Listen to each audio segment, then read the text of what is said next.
go. It is a Monday morning, and man, we got sports to talk about all week long. Sports this is. It is. Lots and lots of sports this week. Of course, you're listening to D-Fish and Decker on the new 97.1 The Fan, the voice of LA sports. Welcome to the show, and welcome to the channel, and welcome to the week, man. We got so much to cover, and only 4 days to do it because we do have America's 250th birthday taking place this upcoming Saturday, so we will not be here on Friday the 3rd because daddies need to be on beaches enjoying our July 4th weekend. That being said, we got 4 days to tell you everything you need to know around the sports world. We got to break down the Dodgers and their really pretty damn impressive weekend against the San Diego Padres.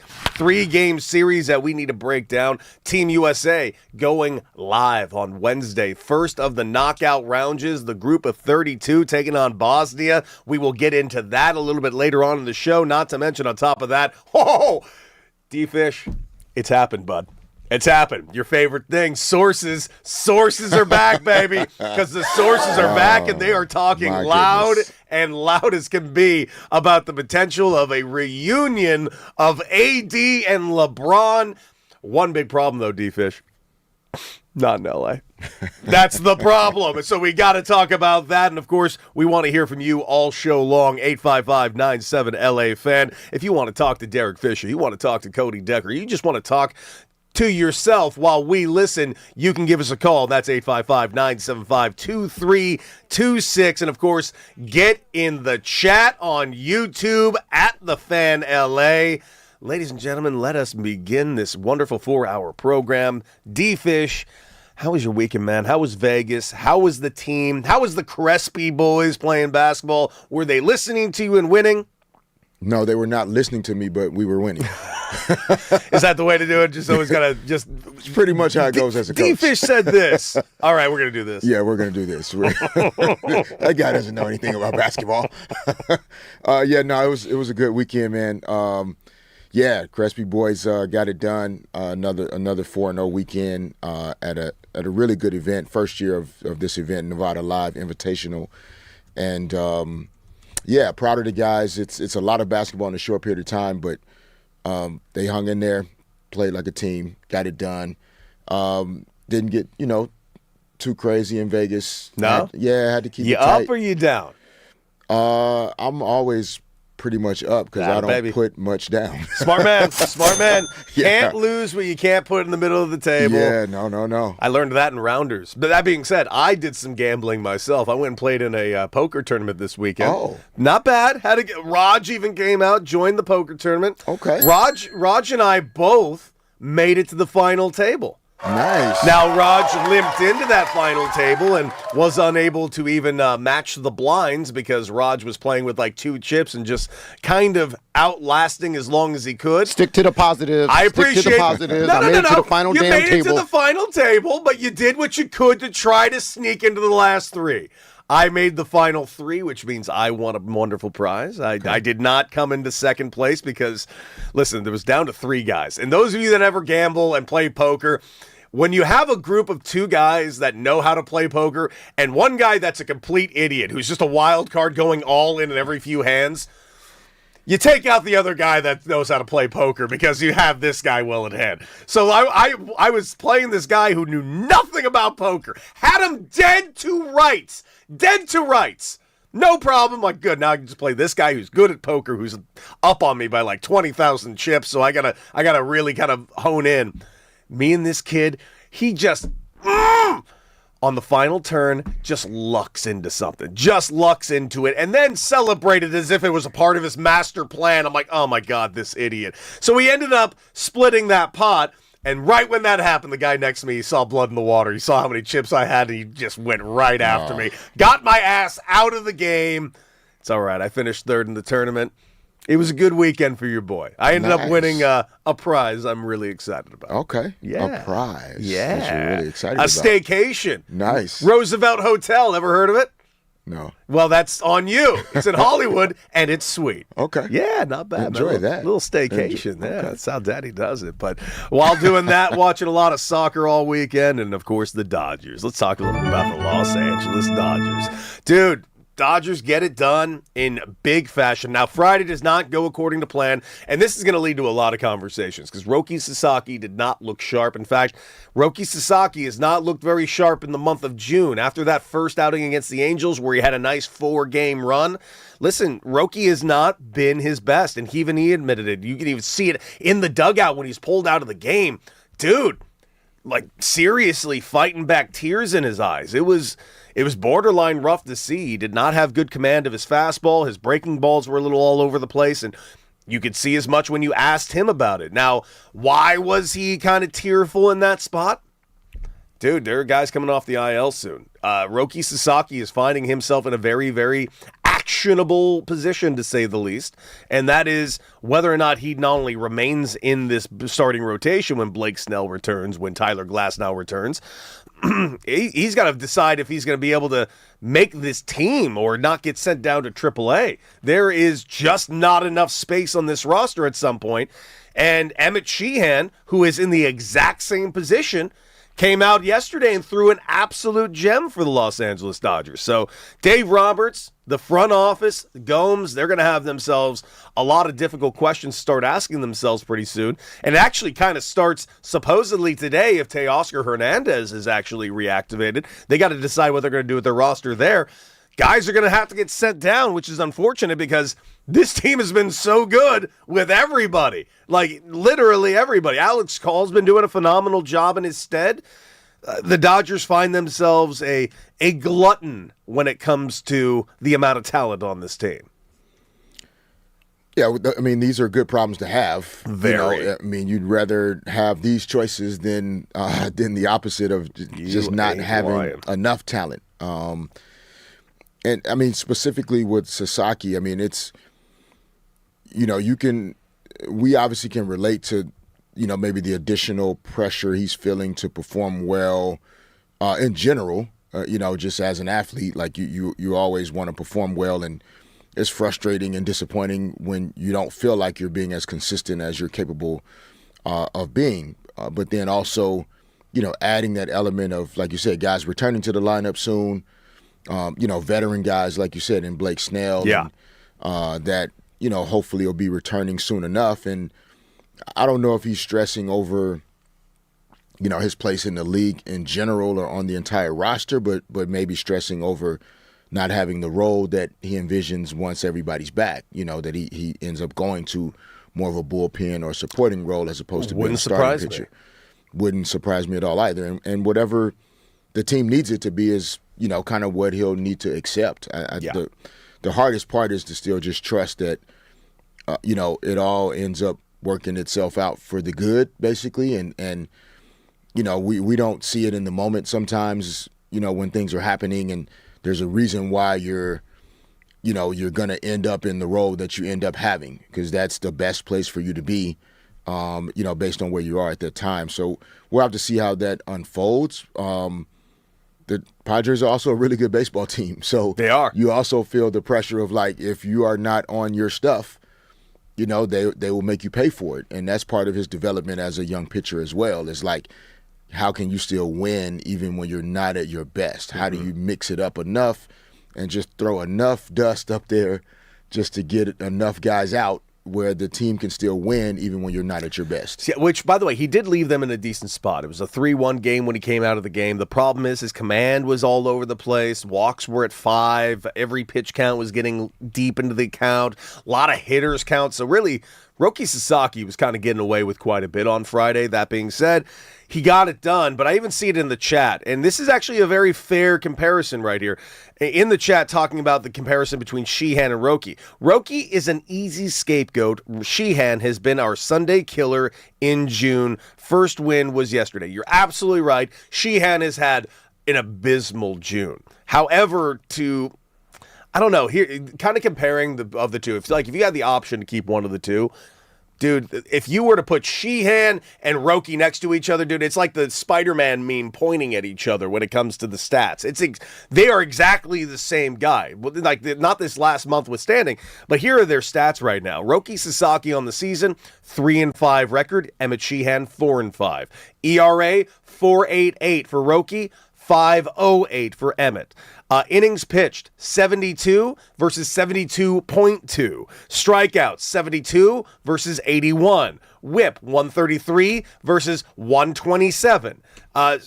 Same amount of starts, pretty much, with the exception of one. Like, their numbers are almost identical. So it really comes down to it. When Blake Snell's back, one of them is out.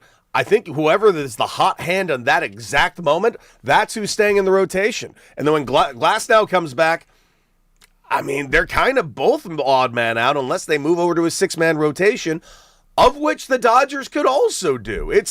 The Dodgers find themselves in a position where they can do just about anything. They're up 10 games in the National League West. They have the best record in baseball now currently by 4 games. They're ahead of the Milwaukee Brewers. The Braves, by the way, fallen off a little bit. They've lost 7 of their last 10. Not to mention the Phillies won't stop winning, so the Phillies are probably going to take this division at some point. The Dodgers are going to have some competition, but for the next couple of months, the Dodgers' only competition is the Dodgers themselves. I mean, the biggest thing that kind of pops into my mind with some of the pitching conversation is, honestly, the return of Will Smith to the lineup. Huge. Dude, that's going to be huge. And maybe that's, where Dave Roberts will really start to hone in on, like you said, Sasaki, Sheehan, what the rotation will be. Blake Snell is back in, et cetera. But Will Smith's presence changes every pitcher's results and outcomes. Yeah. And so even in making that decision around, who goes to the pen, how do we set this thing up in the right way, a lot of that is probably going to depend on when Will Smith is back and hopefully getting him through, maybe 1 or 2 rotations with each guy to see, okay, when Will Smith is catching, how does Sasaki perform? Huge. How does Sheehan perform? And those things will maybe help add a little bit more clarity to good decisions to have to make when you're deciding between really good players. But it's going to be a real conversation as the Dodgers get healthier on which of those top 6 guys remain in that starting rotation. Absolutely. We will discuss it as the show goes forward. You're listening to D. Fish and Decker on the new 97.1 The Fan, the voice of LA sports. Get in the chat on YouTube right now at The Fan LA.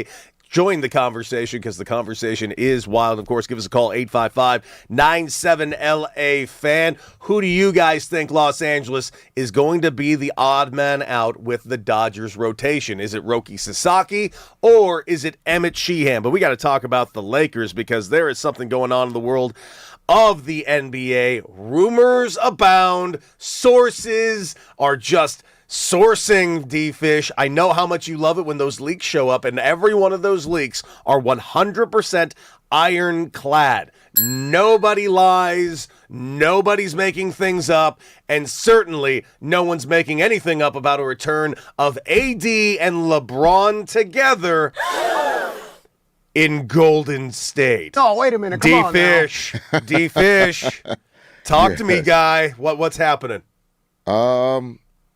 Yeah, just sources and rumors at the moment. We've heard the LeBron to the Warriors possibilities for a while.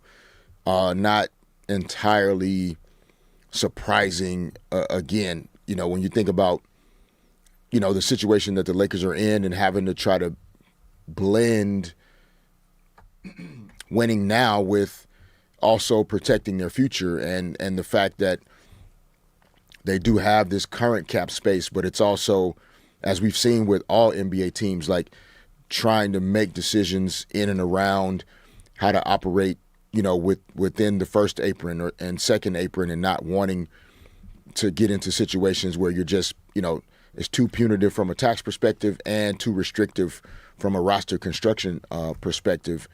And so you've seen Oklahoma City Thunder, trading players and moving things around. And you saw the Boston Celtics last year, trading players and moving guys around. No return of Al Horford, Drew Holiday, Kristaps Porzingis, et cetera. And so, from a business perspective, you could understand why the Lakers would be in a very intentional space with how to use their resources. And so, yeah, the fact that it's not a shoo-in that LeBron returns, the possibility of going to Golden State is real. When you think about even the type of situation that he would want to be in, playing with certain types of players, basketball IQ, veteran guys that only care about winning, like, coaches with high basketball IQ and that understand the game at an elite level. Like, those are all things that are in alignment with LeBron, period. The AD part, while, it would take a lot of, movement and players involved or picks, et cetera. I can understand, like, if you're in the Western Conference, you have to think about somebody that can do a decent job guarding Victor Wembanyama. Of course. I mean, is that man AD? I mean, he would have as good a chance as anybody. I mean, he's been one of the best defenders in the league for the last several years, to be honest. But, you saw Karl Anthony Towns was able to do a decent job covering Wemby in the NBA Finals. Yeah. And Anthony Davis is elite times 10 compared to Karl Anthony Towns from a defensive perspective. Absolutely. And his ability to do things on that end. I mean, he did win Defensive Player of the Year one year, didn't he? I believe so. Yeah. In LA, I thought. He is more than capable of still being elite on the defensive end. So it would make sense why the Warriors would feel like if they're going to try to make one more push at a title run and contend while Steph Curry is still there and you're going to bring back Draymond Green, it would make sense why you go out and get a couple more veterans that those guys would love to play with, and why Anthony Davis would make a lot of sense because, again, to get out of the West, you're going to have to see Oklahoma City, you're going to have to see San Antonio, you're going to have to see the Denver Nuggets, you're going to have to see the Houston Rockets. So you're going to have to see the Minnesota Timberwolves. There's one thing that's actually, how accurate is this? Because I love this dangling this carrot to bring LeBron in. No, we'll trade for AD, LeBron. We're bringing your boy over. How much of that is actually a carrot that's being dangled? I have friends too. I would love to work and play my respective sport with my friends. I don't need to play with my friends that much that somebody calls me like, hey, we traded for your guy. You want to sign here now? Is that ever a carrot that could actually legitimately be dangled? Or is that like one of those, oh, that's nice too? No, there's some legs to really? Yeah. I think it's, it's not, dissimilar to like somebody saying, hey, like, the shirt you have on, if they know that's really like, hey man, we'll get you, a whole rack of these shirts. And this is a very expensive shirt. In every color. Okay. Yeah, that makes it even better. You notice how sweet this shirt was, huh? Thanks, bud. How did it turn into that? You brought it up. It is a nice shirt. You're not the first one to do it. The first thing that was said to me this morning was from him. All right. Rod's like, you look good. I'm like, I know I do.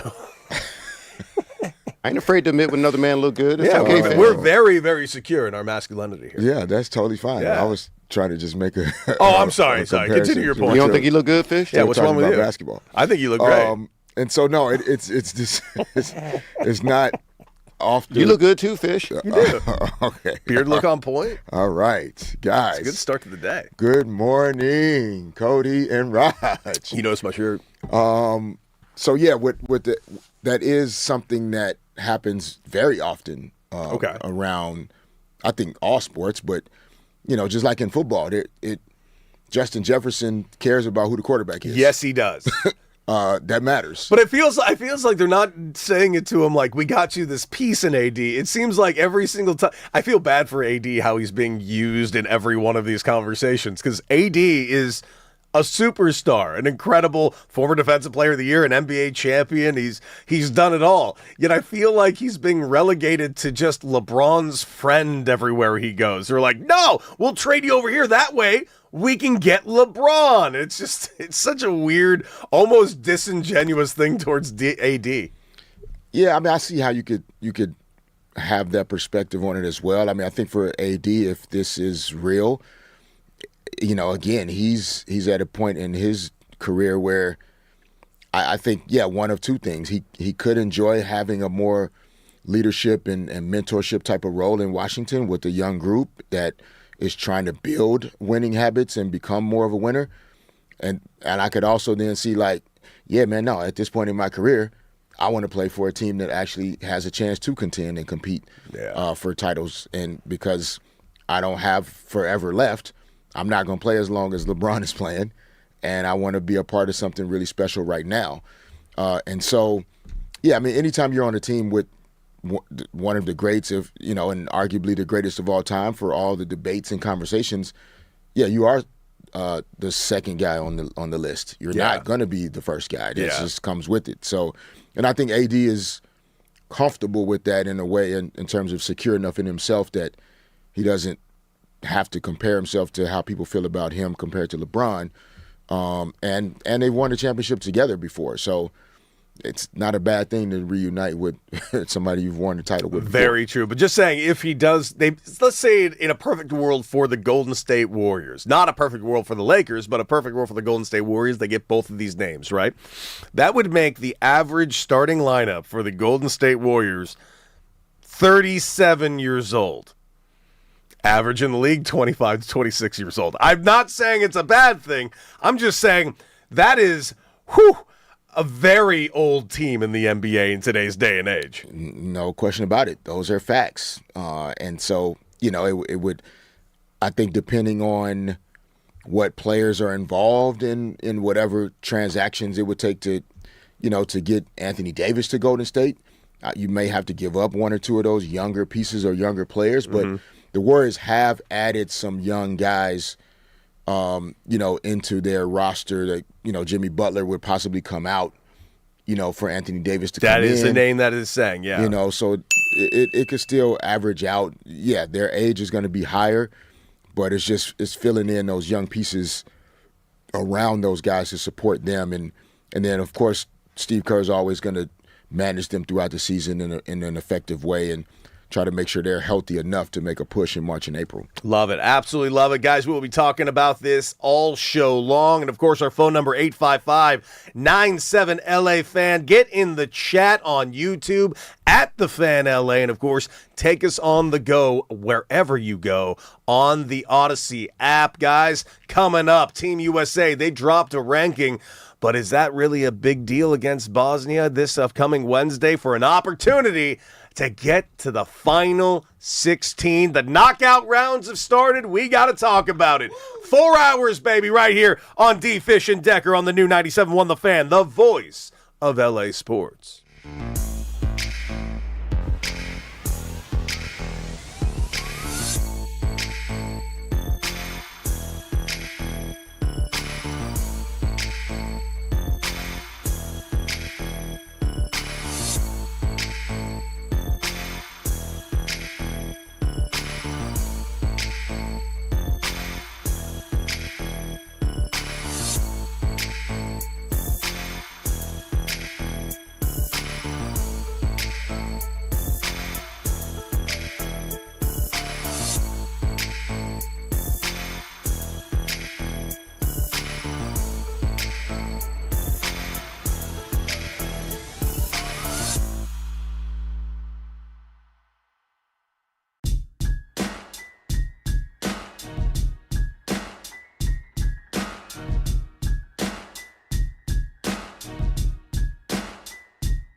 Back, D-Fish and Decker on the new 97.1, The Fan, the voice of LA Sports. Derek Fisher and Cody Decker and all of you get in the chat on YouTube at The Fan LA.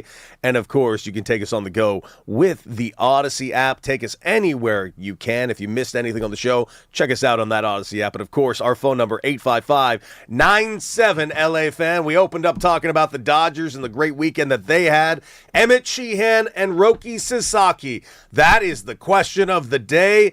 Who is going to lose their spot when Blake Snell comes back? And then, of course, when Tyler Glasnow comes back, the Dodgers are finding themselves in a very unique position. They're playing great baseball with a lot of their backup guys, and now their A guys are starting to get ready to come back, like the Teoscar Hernandezes of the world, like the Blake Snells of the world. Hopefully we get to see an Edwin Diaz at some point this season. Tommy Edman already back with the team, so it's going to be a very, very interesting July as we round out the end of June.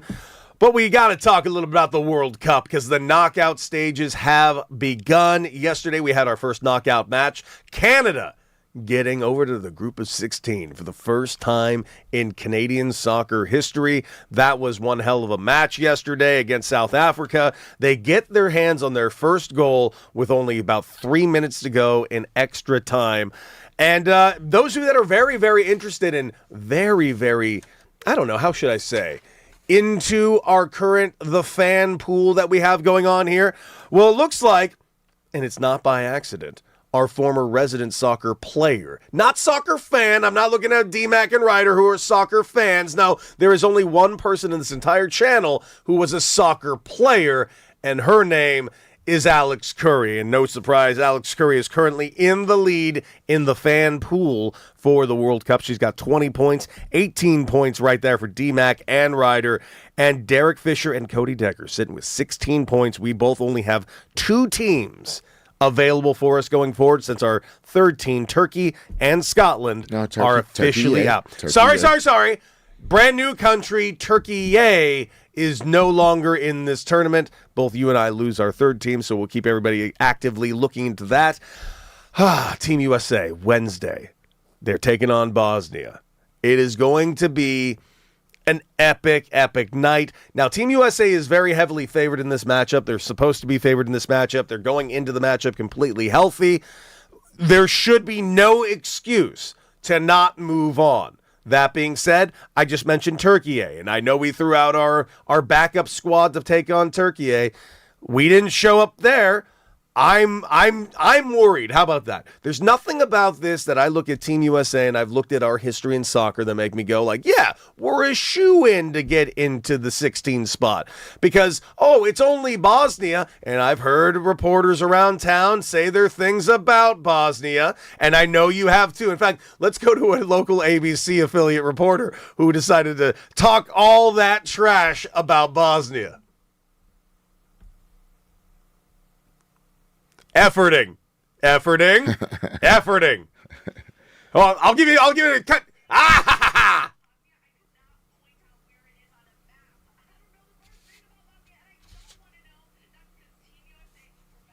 Ever. That's next Wednesday. Get prepared, Bosnia, because you don't want it. You don't want it like that. But you're going to get it. That's next Wednesday. We're now reporting live in Long Beach. Abigail Velez, ABC. Now, that was last week, and she has since apologized. She has apologized. No, by the way, this is not to dunk on her like, you are an idiot. No, you ever hear trash talk from someone that's just never done it a day in their lives? Doesn't quite work out. That is like she it's like she went in half-heartedly, like, I'm going to talk all my smack. And then she's like, I've never done this before. And she kind of dipped her toes in. You don't want it like that. You can do better. She was excited. You can do better. Feeling the moment. By the way, those of you that are wondering, Bosnia is just south of Croatia. It's also north of Montenegro. If you need, if you're looking on a map, because everybody wants to know that. Well, she said she didn't know where it is on a map. I'm just trying to be helpful. Okay. It's a beautiful place. It's too late. It's just west of Serbia. All good. No, I appreciate her apology. I don't think she needed to apologize at all. I just thought it was really funny how bad we as Americans are are currently at talking trash, specifically about soccer, because she's like, we're back and we're better than ever. We've never been here. What do you mean back? And better than ever, we've never been good. So better than ever is very, very relative. So listen, we got a match on Wednesday. I am personally very disappointed with how this entire thing is done. And of course, Raj is going to come over here and say, no, you're a stupid American for saying this. And you know what? You're probably right. I am a stupid American for saying this. But at the end of the day, this is in America. I feel like we can absolutely fudge anything we want. The fact that we are not playing, or set up to play, I should say, on July 4th for America's 250 is a miss. I'm sorry. It's a miss. How do you not get that done? Well, for one, it's called the World Cup, so no one gives a damn what you Americans want all the time. Our president is going to give away the trophy. Just be happy you're in the game. Because he begged to do so. And for one, no one expected you to be this far, so there's another thing. We expected to be at the 32. You would have extra rest, which would be unfair, but the point is, America, you guys are still doing well. You're in this round. Where are you from again? Excuse me. You got the rankings. You're still there, not quite a top 10 team, but you should definitely beat Bosnia. But then the road gets tougher, and then you got your boy Christian Pulisic will have rest. He'll be in the starting lineup. I think they should win. It'll be an utter disappointment after everything if America doesn't win this game. This all will be a wash. It'll be just a disappointment. I'd rather get knocked out in the group stage than lose this game if I were you guys. D-Fish, you hear everything he just said. I know he gave some pertinent soccer information. I know he said it, but I couldn't hear it. It was all white noise to me after that phrase. Once I figure out what street Raj grew up on. This guy's from Philly. Where he acting like he's born in Philly. Brazil and all that. Brazil's playing today. Crazy. Yeah, go ahead and show it on the video. Show your loyalty for a place you've never been. That's crazy. You're just a monster. You guys. Where exactly in Brazil is Philly? That's crazy. You're from Philly. Be from Philly. You're killing me. You're absolutely killing me. Anyways, us guys, Team USA, should get set up to play on July 4th. They absolutely could have fudged those numbers at least a little. My ultimate disappointment, though, D-Fish, is simply this. We didn't get a setup for July 4th specifically against England. Now, he's saying we would have had to fudge so many numbers to do it. I say you do it anyways because it would be America's 250. So where are you guys going to watch the game? Oh, I'll be in Catalina Island, bro. That's right. I'll be away this weekend at Catalina Island watching. You don't those play matchups. this weekend. You play Wednesday. No. Then we're gonna play this weekend. What are you not getting? We're playing again on the 5th, buddy. It's gonna happen. We play on Wednesday, then we're gonna play again on the weekend, the day after America's birthday. But do you expect to win this game? Yes. I know you caught up now. Do you expect America now, after what you've seen so far in the World Cup? Do you expect them to win this game? Like, is that where you are in the expectations to win? Yes, I would say this round, yes. I think the expectation is for the U.S. to win. Like you in your home country, like with the entire stadium, like rooting for you and feeling like the whole world is, because that's all you should hear, is Team USA. I don't see how we wouldn't expect them to win this round. Absolutely should expect to win this round. And I mean, everyone expects us to win this round. This team is exciting. They're young. They actually look like they know what they're doing compared to a former U.S. team that we've seen in other World Cups. I think this is an expected thing. But I am with Raj about one thing he just said, dude. D-Fish, I would have rather been knocked out in the opening stage than being knocked out in this round against Bosnia. Because it's Bosnia? Listen, it's not because Bosnia is bad. They are not bad. It's a combination of, because of how the woman said it right there in the ABC thing. I don't know anything about Bosnia. I don't know where Bosnia is, yada, yada, yada, yada. As much as she means that as a joke and talking smack, I think if you go to the average American, they don't know a damn thing about Bosnia, to the point where they just see us as American being sports athletes the way we are against Bosnia. U.S. should beat Bosnia. As much as I hate how generic that is, I think the majority of American fans would see things that way. And so does the book. books, by the way, the Vegas USA is negative 750 to win this game. Absurdly favored. That's probably the biggest odds I've seen. That is some of the biggest odds I've seen. Yeah, Bosnia plus 490. So huge favorites to win, not just in the public eye, but in the gambling. So this would be an upset upon upsets in the round of 32. I mean, that's fair, but you're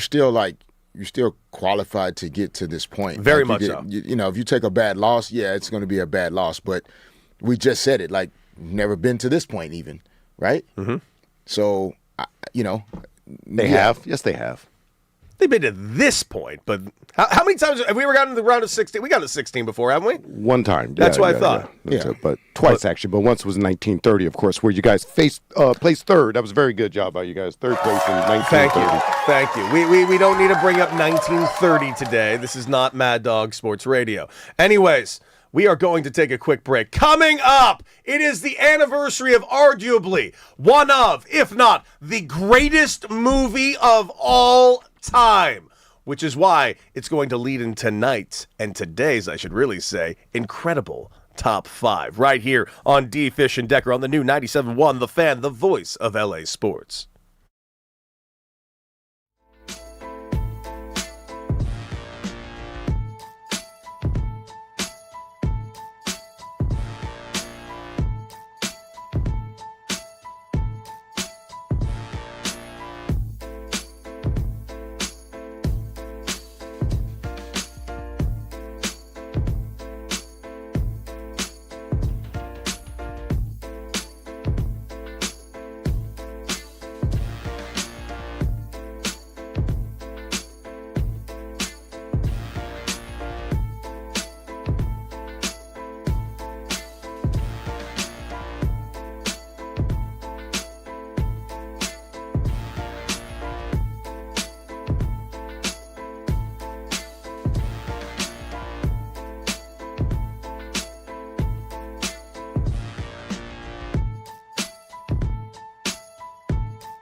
let's bring in the hype man, Raj.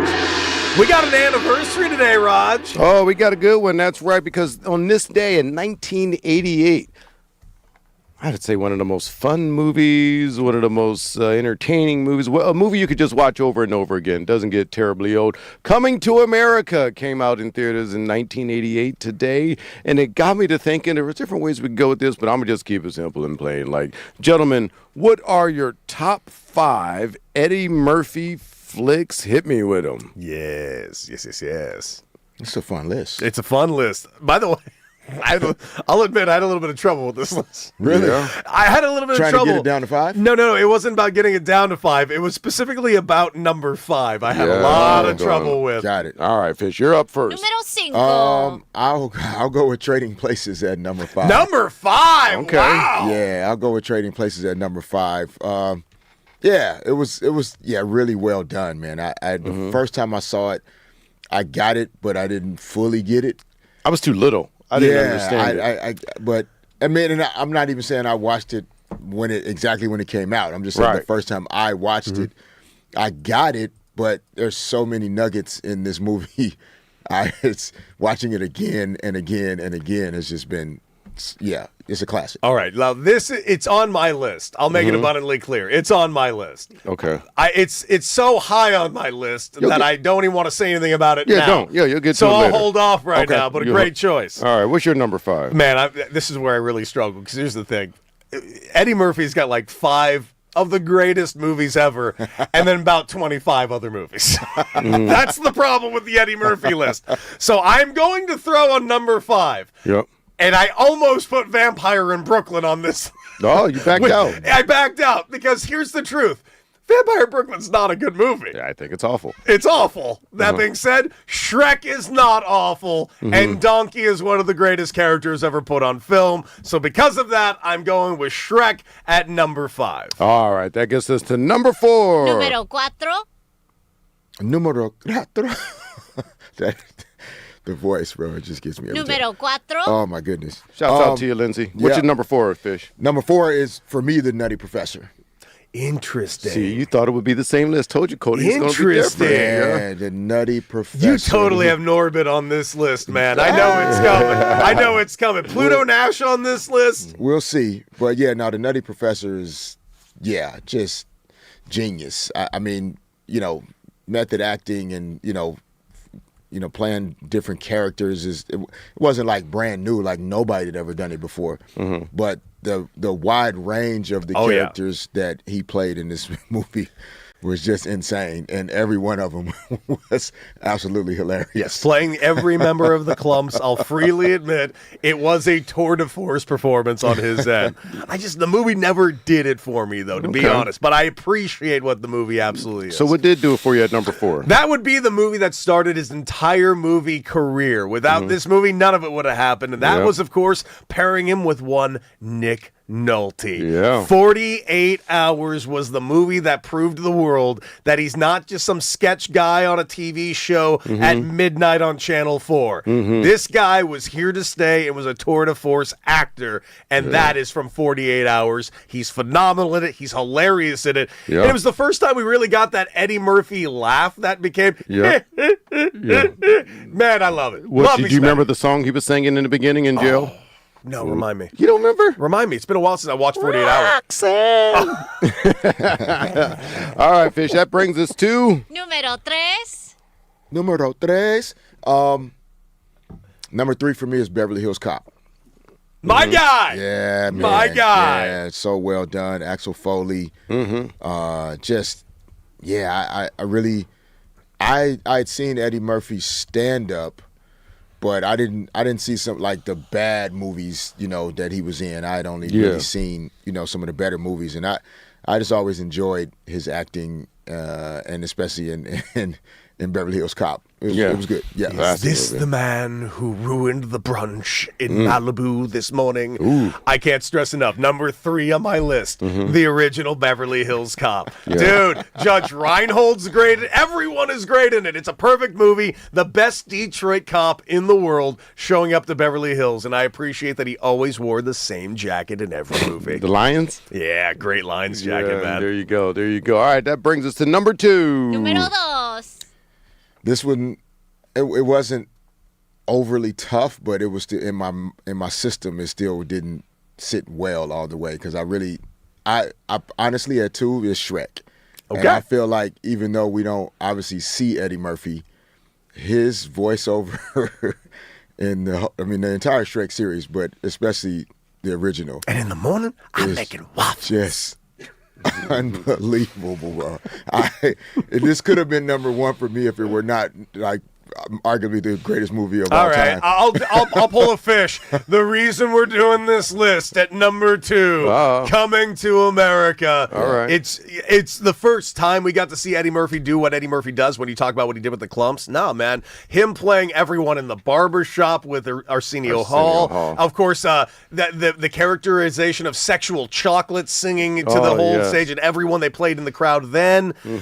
Everyone that they were playing that was going for the dating pool scene when they were everything in this movie is perfection. It is hilarious. Yes. And it is charming as hell. That's the other thing. Now, Eddie Murphy proved in that movie how charming he could be in that movie. Okay. Yeah, absolutely. Didn't a cameo by Samuel Jackson?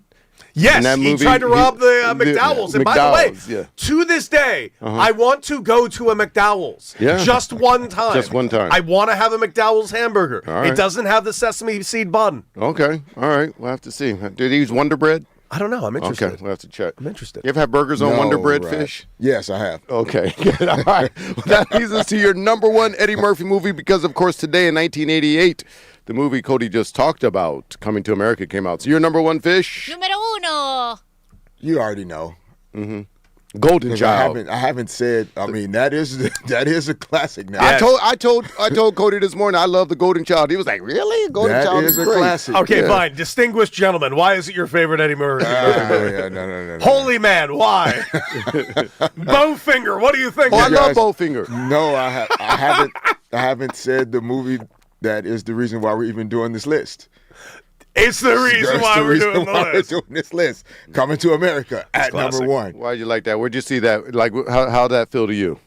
I mean, it sat really well with me. One, I mean, obviously the comedy is crazy. The characters, Eddie Murphy and Arsenio Hall, just unbelievable. But the relationship aspects and the woman saying no, she didn't really want a famous, wealthy guy, and just some of those dynamics that you don't really understand when you're watching the movie originally. But this movie for me, could watch it all the time. The what do you call the second movie? Not good. I'll call it that. Oh, But the Coming to Distinguished America Gentleman? No, Coming to Golden America Child. 2. Oh, the second. Oh, my God. That's a list for another day. that I didn't even see it. But It's one of the worst things I've ever watched. Yeah, they should not have ever done ever have done that. All right, what's your number 1, Coach? Number 1, listen, I was going to say Trading Places is number 1. And it is number 1. But we do forget that Eddie Murphy released 2 comedy released films that had theatrical I was releases. curious. Ladies yes. and gentlemen, the greatest Eddie Murphy movie of all time is Delirious by Eddie Murphy. Yeah. Raw should be on this list too, by the way. yeah. No, But Delirious is where it all started. What was it? The blue leather outfit that he had? Yeah. It's one of the greatest stand-up specials of all time, to the point where I would give anything. As much as I always look forward to an Eddie Murphy resurgence in cinema, I want to see another comedy tour special. I want to see Eddie Murphy back on stage doing what he did best early on in his career, and that was stand-up comedy, man. Yeah. He was the first one that did stadiums, dude. He started a new trend for comedians that still exists to this day. No comedian sold out stadiums. Eddie Murphy sold out stadiums. That would be on my list too. And people forget that was released in theaters, and you had to go see it, and that was amazing. They're just classic lines, just the funniest I've ever saw. I thought Richard Pryor was the best, even though I wasn't alive really during that. But I seen the specials. This front to back was amazing. You can't beat it, man. And then, of course, Eddie Murphy Raw, which is classic too. But the reason why Trading Places is obviously like the top of my movie list. There's a line in that I say all the time. Anytime I win a bet, ever, it's just, here you are, Valentine, $1. Mm-hmm. Never gets old. You know, he got nominated for an Oscar only once, for Dreamgirls. He was great in Dreamgirls, if you remember that movie. He was amazing. Hey, guys, so listen, we're going to be talking about the LeBron reuniting with a former Laker elsewhere a little bit later in the show, but there's also another local story / buzz going around with a superstar, Kawhi Leonard. Looks like that he might be heading back to Toronto. Just saw it. An opening, sign an extension, Fish. What are your thoughts on that, man?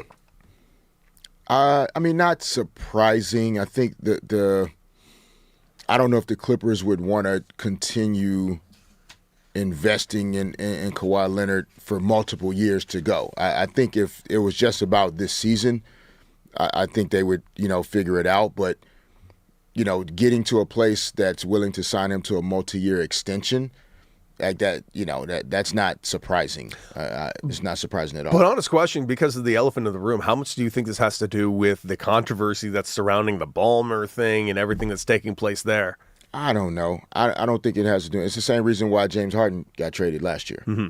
Like Cleveland will sign him to a new contract extension. Which, by the way, he just opted out of the extension, but they are negotiating a new deal. Yeah, I mean, he opted out of his final year at 42.3, but he's going to sign a new, 2 or 3 year deal with the Cleveland Cavaliers. And so that's why he got traded last year, because the Clippers also most likely weren't going to sign him to a multi-year contract extension.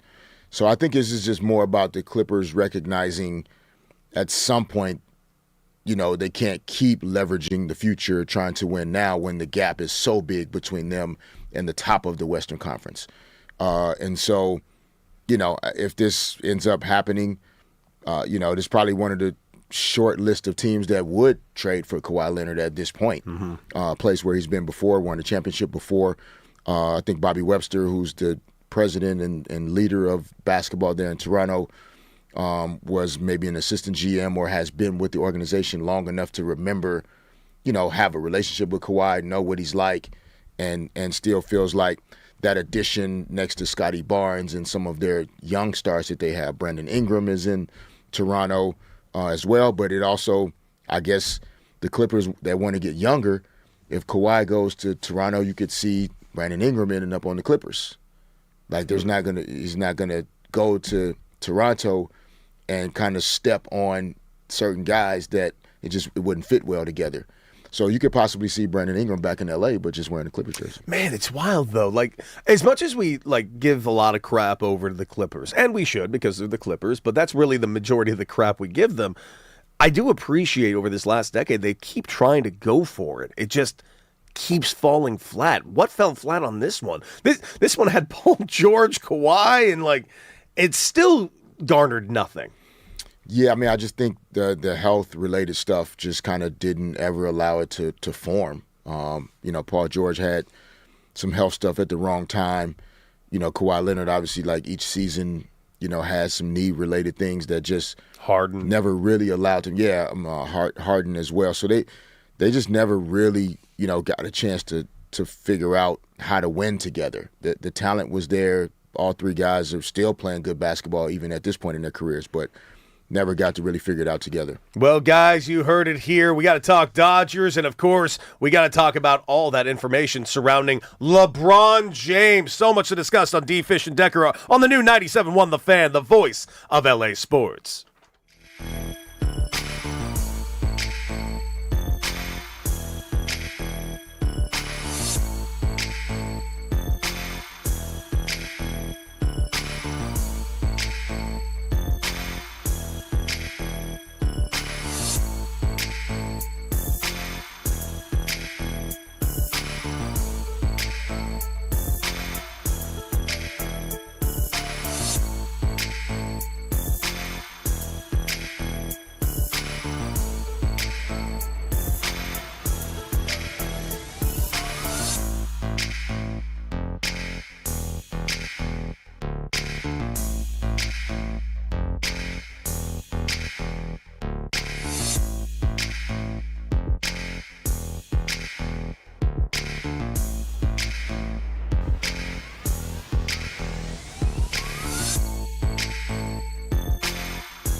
Fish and Decker on the new 97.1 The Fan, the voice of LA sports.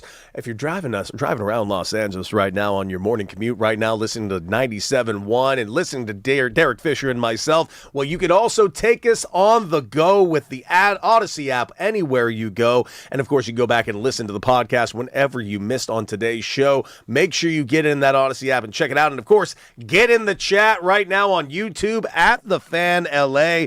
And, of course, take a look at our socials over there on Instagram at The Fan LA. We got a lot talking about, and of course, we got to get right back over to them Lakers because there is a serious report that is out there, reports and sources. And listen, if you hear it once, D-Fish, yeah, you can scoff it off as just one of those rumor and innuendo type situations. Twice, 3 times, sure, you could still kind of dismiss it, but dude, this is getting loud, and it's getting very, very loud. And now the pundits are really starting to chime in on it. We've heard rumors about a connection between AD and LeBron for a while. We've heard rumors that even the Lakers have inquired about potentially getting their hands back on an AD. Now, the finances don't seem to be financing exactly the way it needs to be done to make it happen. Who knows what that one bean counter assistant GM they hired can do? We're hopefully going to find out. But there is more rumors about the concept of LeBron and AD returning to each other, just not in the form that everyone in LA was hoping and thinking and dreaming of. Nope, they're talking about AD potentially becoming a trade piece right now where he currently stands with the Washington Wizards over to the Golden State Warriors as a final little piece to kind of convince LeBron James, if the Lakers ain't going to pay you, come on up here, man. We got your buddy. We got a couple of your buddies. What do you say you come win one more in Golden State and then get a ring in 4 different cities, which, by the way, would be one hell of an accomplishment, D-Fish. Yeah, no, it would be. Even if it were to happen, like you still, there's so much basketball to play and even for that combination of guys, staying healthy, getting into the postseason healthy, remaining healthy enough to make a deep run into June, like that would be, that would be a hard thing to do. But I mean, I could see, like, if Golden State really has the resources from, draft picks to, Jimmy Butler, I think, is on an expiring contract. I think he has one more year left. Which, by the way, he is a name that is being thrown out there. If you believe the rumor and innuendo that to get AD, they would have to trade over Jimmy Buckets. Yeah, because, here's the thing. With Washington, like, they're, signing Trae Young to the 4-year, $212 million extension is big. It's important to do in terms of them having some clear identity and direction. You just got the number 1 pick in AJ Dabansta. Like, for all intents and purposes, that they're going to be better this year than they were last year. But if Anthony Davis is on an expiring contract and financially you're not really interested in, like, signing him to a 4-year deal, that, like, now starts to make it really difficult. I mean, you also you can't have, like, 2 guys that are, like, the guys and the number 1 pick. Mm-hmm. Like, there has to be room for the guy that's the number 1 pick to be the number 1 pick. It's kind of like the Mavericks with Cooper Flagg last year. Like, yeah, it actually worked out the way it needed to work out. Nobody wants to see Kyrie Irving hurt. I'm not saying that. And nobody wants to see AD hurt. But the fact that both of those guys were out gave us the room to see Rookie of the Year Cooper Flagg. Mm-hmm. So it's kind of the same thing with Dabansta. Like, yeah, Trae Young, but if you re-sign Anthony Davis to a big contract, you're almost kind of like stunning the growth of the number 1 pick. Interesting. Because you got 2 guys that you're paying $50 to $60 million that they need to be the focal points, and you're going to have to respect them at such a level because of what you're paying them, that the number 1 pick doesn't really get the full room to kind of explore his growth. So I could see how Washington is looking at this saying, before we look at signing a long-term contract extension with Anthony Davis, let's look for trade suitors. I could see the Warriors wanting to say, hey, Jimmy Butler we love, but he's on an expiring contract. We're not going to see him for the first half of the season. Yeah. And so if this helps us to get somebody that can help us right now and not have to kind of, knowing that they're not going to sign a contract extension with Jimmy Butler at this point, all of that makes sense to me. Whether it actually happens, we'll see. But there is a world where this makes sense on paper. It's just the reality of it being executed that could be challenging. Well, then let's talk about if it can be executed. What does this actually do for the Golden State Warriors? Let's say this works out perfectly for the Golden State Warriors and not our Lakers. Let's say they get their hands on AD. It convinces LeBron to go up to Golden State. Let's say that is their team. Is that a viable championship team at that age? We know what LeBron can do. Can AD stay healthy at this point? I'm asking that question not because of anti-AD. I love AD, but we've just seen it the last couple of years. Just the health simply has not been there. Is this good for a Golden State Warriors, or should I say an aging Golden State Warriors? Well, it's better than the alternative, like to not have these guys. Mm-hmm. And if not even if, when you have Steph Curry on your roster, and I mean, we all owe him a debt of gratitude in terms of what he's done for the game. Absolutely. And how much he's just impacted basketball. Should we also be mad at him for how he's impacted basketball, too? Because as much as I'm appreciative and I love Steph Curry, damn you, Steph Curry, you ruined the game. Yeah, and let's keep in mind now, only one team has won multiple titles since 2018. Yep. That is the Golden State Warriors and Steph Curry.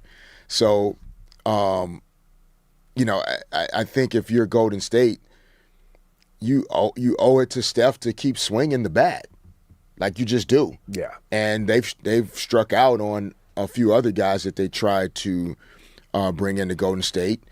They were able to make the Jimmy Butler transaction come together, and that really energized their team. And, if it were not for Jimmy Butler going down and, this past season, they would have had a better chance if it were not for Steph Curry going down the year before when they lost to the Timberwolves in the playoffs. Like, they were playing really good basketball before the hamstring injury to Steph. We were talking about even, hey, look at this team. Yeah. They might go to the finals type of talk. Yes. And then last year, Jimmy Butler went out, and that kind of hurt, any chance they had to be effective in the postseason. So for Golden State, it's like, yeah, man, if Steph is still here playing at this level at, 37, 38, whatever it is, like, we have to try to do something. Even if you strike out, like we've talked about before, and I only know from watching it on TV, if it's 3-2 count, I mean, you're probably striking me out every time because I'm swinging. I get it. I get that wholeheartedly. I'm swinging the bat. It's tricky, I'll tell you that. It's very tricky not to do throw it. a straight knuckleball. I'm already swung. No question. It's so hard to do. I get it. No, well, now let's look at it this way, because here's one thing we haven't discussed one time. By the way, D. Fish and Decker on the new 97.1 The Fan, the voice of LA sports. I can't stress this enough. We have been arguing and talking and pontificating this future for the Lakers.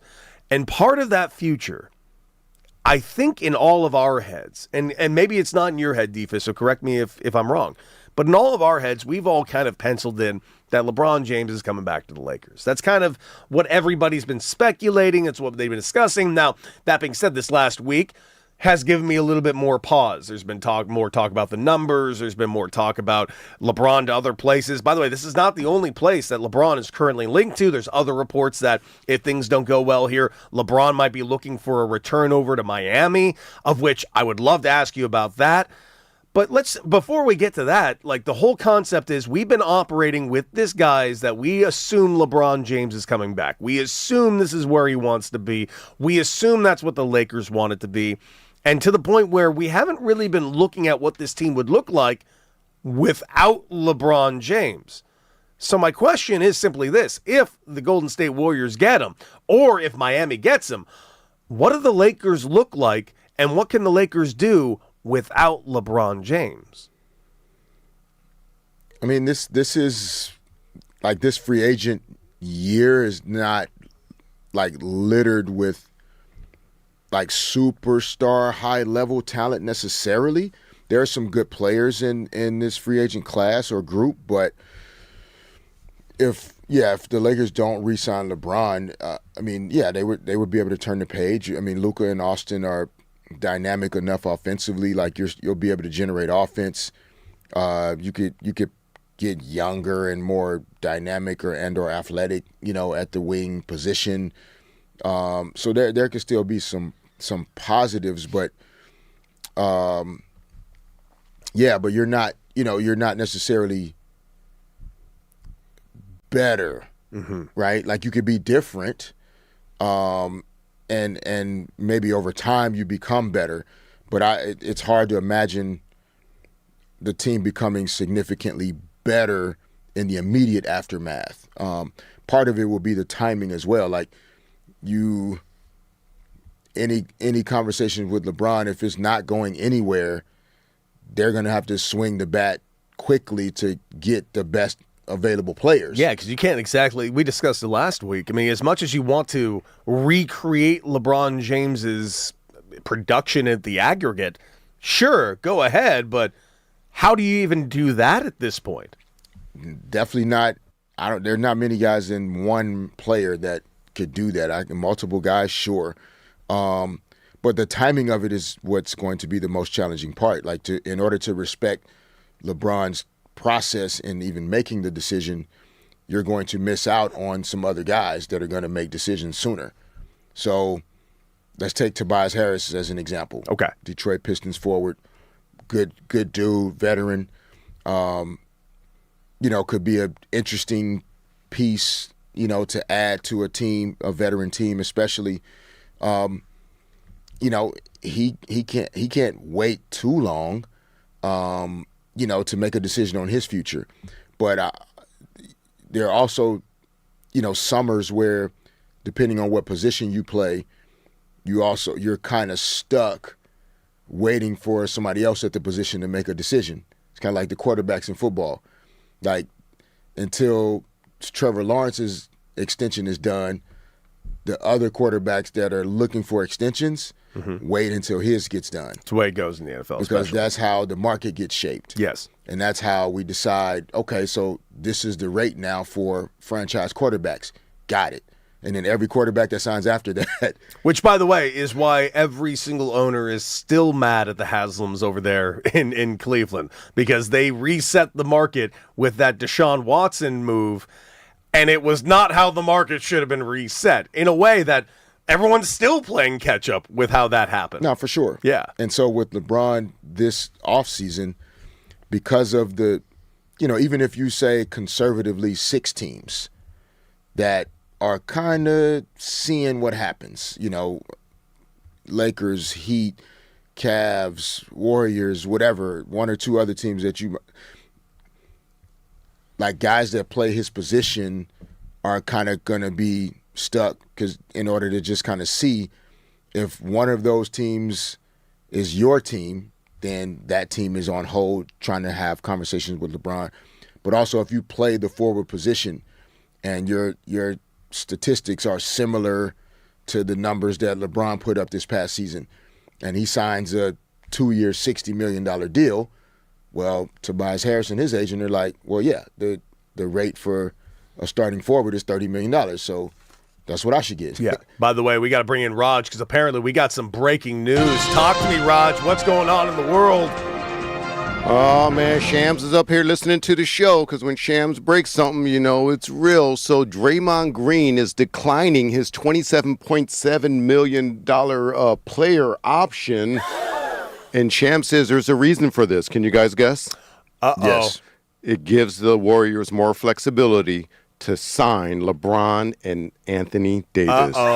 Uh-oh, dude, it might be legitimately real. What are your thoughts on the sources and leaks now, D-Fish? The rivers are parting. There is a real road here that LeBron James is not a Laker. You said the math ain't math, and how the math is math is officially mathed. Well, just because you go buy some new butter don't mean you're going to make some great food, Cody. I mean, let's make some I food. don't know Talk what to that me. means. Just because you, like, Draymond Green declining his player option is also so that he can re-sign for 2 years instead of 1 year. Yeah.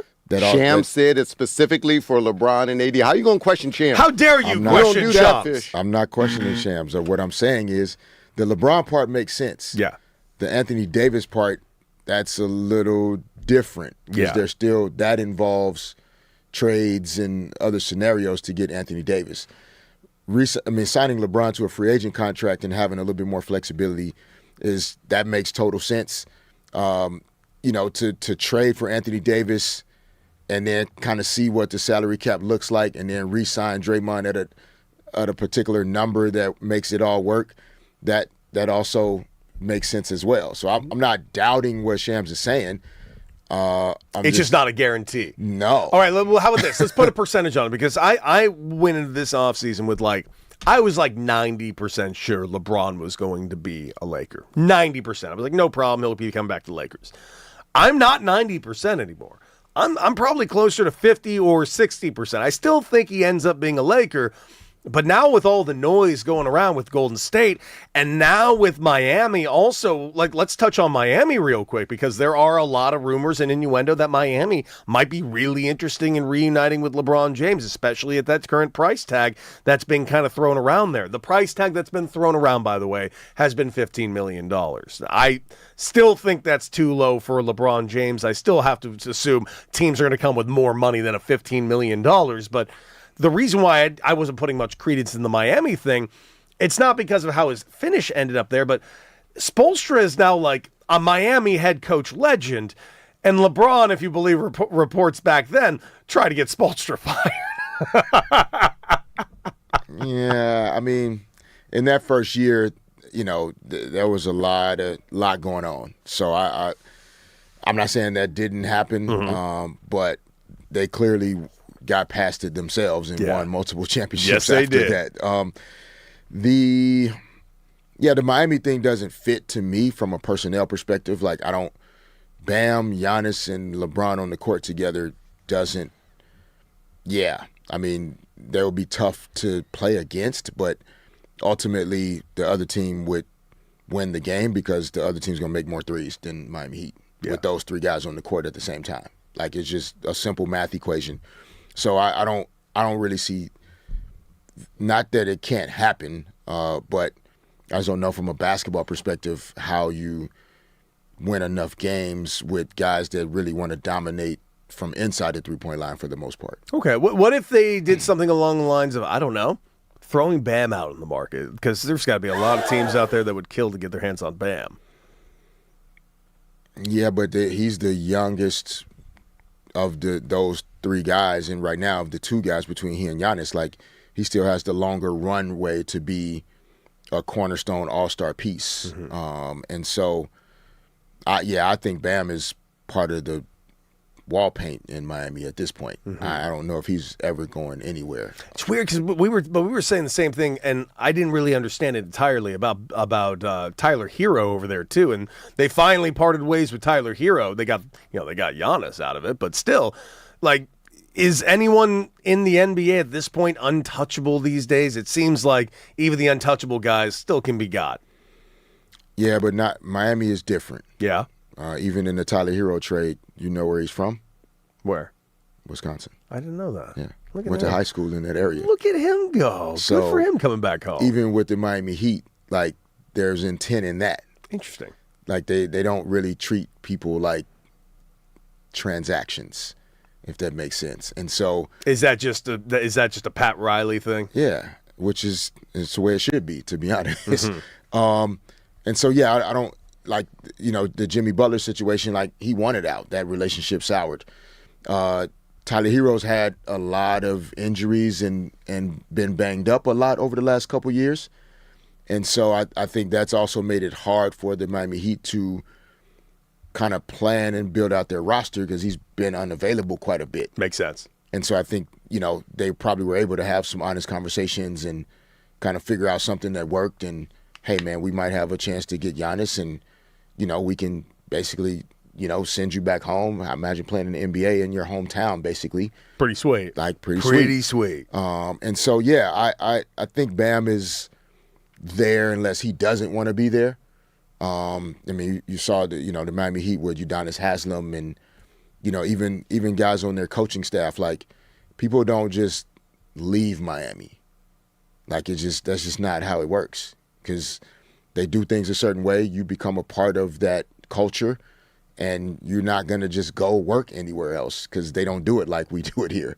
So, I think Bam is there to stay. The Giannis move, will it'll handcuff them for a little bit, but they'll figure out how to surround those two guys with enough shooting and playmaking, and it'll be interesting. Dude, we've seen Miami do more with less, so it wouldn't shock me one bit that Miami is all of a sudden back. The question is, what does LeBron do in this situation? Now he seemingly is the belle of the ball again and has multiple options. You see Draymond now taking a potential pay cut to get LeBron up there. If you're LeBron, you're seeing how the tea leaves are kind of falling, D-Fish. What do you think? Where would you want to play if you're LeBron James?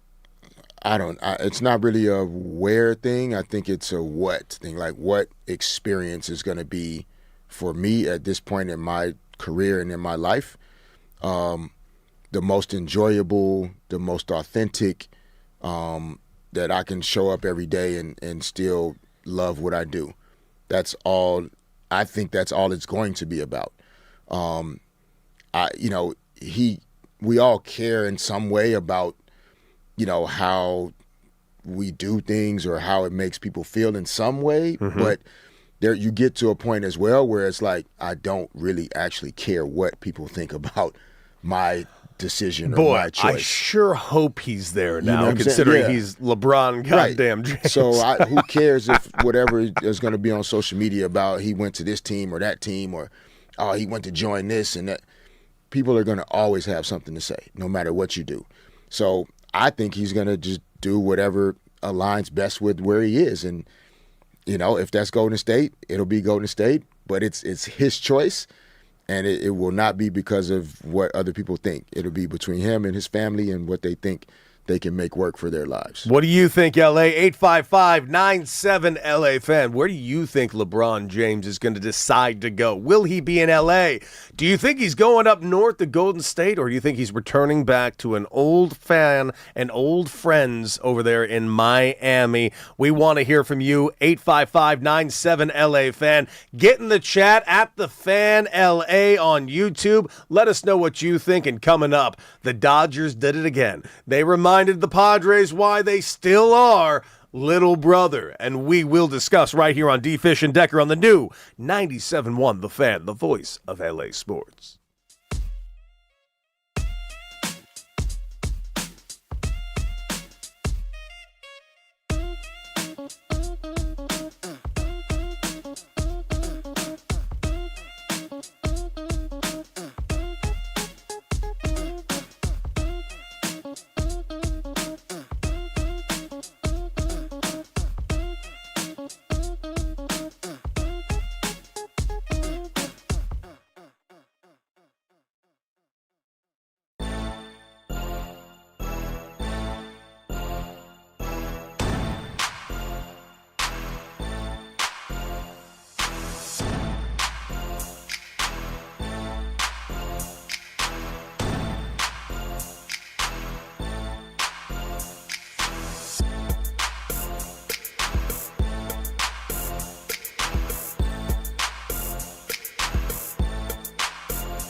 97.1 The Fan, the voice of LA Sports, Derek Fisher, Cody Decker, and all of you.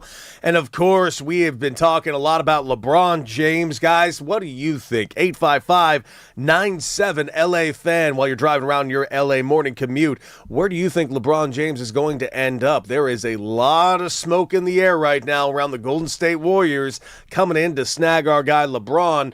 And if you believe reports, there have been no, quote-unquote, no discussions about LeBron's current contract here in L.A. We will keep you updated. Of course, the news and the Shams bomb that was just dropped that Draymond Green has declined his option, but only simply to restructure to apparently allow for a LeBron James to come in. So we were joking that the math doesn't math to bring in AD and LeBron. Well, now the math is starting to math, dude. People are making some moves. Do you think any of that has to do with the recent success of the Knicks? You know, we saw Jalen Brunson take that quote-unquote pay cut over there in New York to surround him. Do you think this is a trend, or do you think this is a one-off because it's a chance to get LeBron James? No, guys have been doing this for years. Yeah. You know, just taking a little bit less or, you know, trying to find ways to do whatever it takes to win. And I think, you know, one of the things it requires is like really great relationships and really great communication internally, so that players trust if they make that decision, like you're actually going to honor those conversations and that communication. Yeah. And like really go out and try to make things happen. And then so that's why, to the point of the question you asked a little earlier about, you know, that does that messaging really happen where it's kind of like, hey, you know, Deck, like, you know, if we can get D-Fish here, like that'll allow us to do this, and that will complement the way you swing the bat, and that'll complement, you know, your catching style, whatever it is. Yeah, serious communication. Like Where everybody on the same page. Yeah, and so in those situations, a player is more willing to say, especially most of the veteran guys are not still playing for money anyway. If it was about the money, they would have retired a long time ago. Like it just, they have enough money. It's more about, sure, getting paid what you're worth within this collective bargaining system. Yeah. Right? There's certain salary numbers that you should make if you work for an NBA team and you produce at a certain level. So them fighting for that is really what it's about. It's not fighting for like actually, you know, putting food on the table. Like they're good there. So Draymond Green's decision here is, it's really all about winning. And again, veteran guys that have won 4 championships, they're not concerned about what people think. They're not concerned about being motivated by just the money. This is about, you know what, man, at this point in my life and in my journey, I just want to have fun coming to work, man. Yeah. I just want to be around like-minded people. And dude, a 5th ring is pretty fun. Like 1 ring is fun, but 5 rings, and not a lot of people can say that, right, D-Fish? Yeah, you know that 5 rings is fun. Right, but I think it's even bigger than that for these guys. Like, yeah, there's a recognition that even together they may not win the championship, but might as well show up and play with your guys. But why not have fun while we do this? Like because that's not guaranteed anymore, right? There's injuries. There's just things that happen during the course of a season that are out of your control to some degree. Not wrong, dude. So even just working with great people is still a choice that you want to make. Like regardless of if we're the best in the world at it, I actually want to just enjoy showing up here every day. And so that, you know, I just think these guys are starting to value that more. And yeah, it's weird for sports media or fans to like, you know, these guys are going to team up in it. Well, it's not really. I don't know if they expect that they're going to definitely win the title necessarily. It's just about, you know what? Now you're painting a picture of a country club to me. I mean, yeah, to some degree, yeah, it's very similar to that. Like, there's certain members of country clubs that are like, nah, they don't fit. Yeah, that doesn't go well here. There are other country clubs that are, you know, 100%. more suited. They let you wear shorts. They don't. They allow this. They don't. And, yeah, you make a choice to be a member of a club based on a lot of those things. Absolutely. Well, let's get to the calls. 855-97-LA fan. Ryan in Inland Empire, talk to us. You're on with D. Fish and Decker.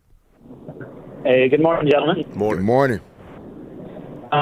So one thing that I was thinking about, as you guys were talking about, different fits, different options for LeBron.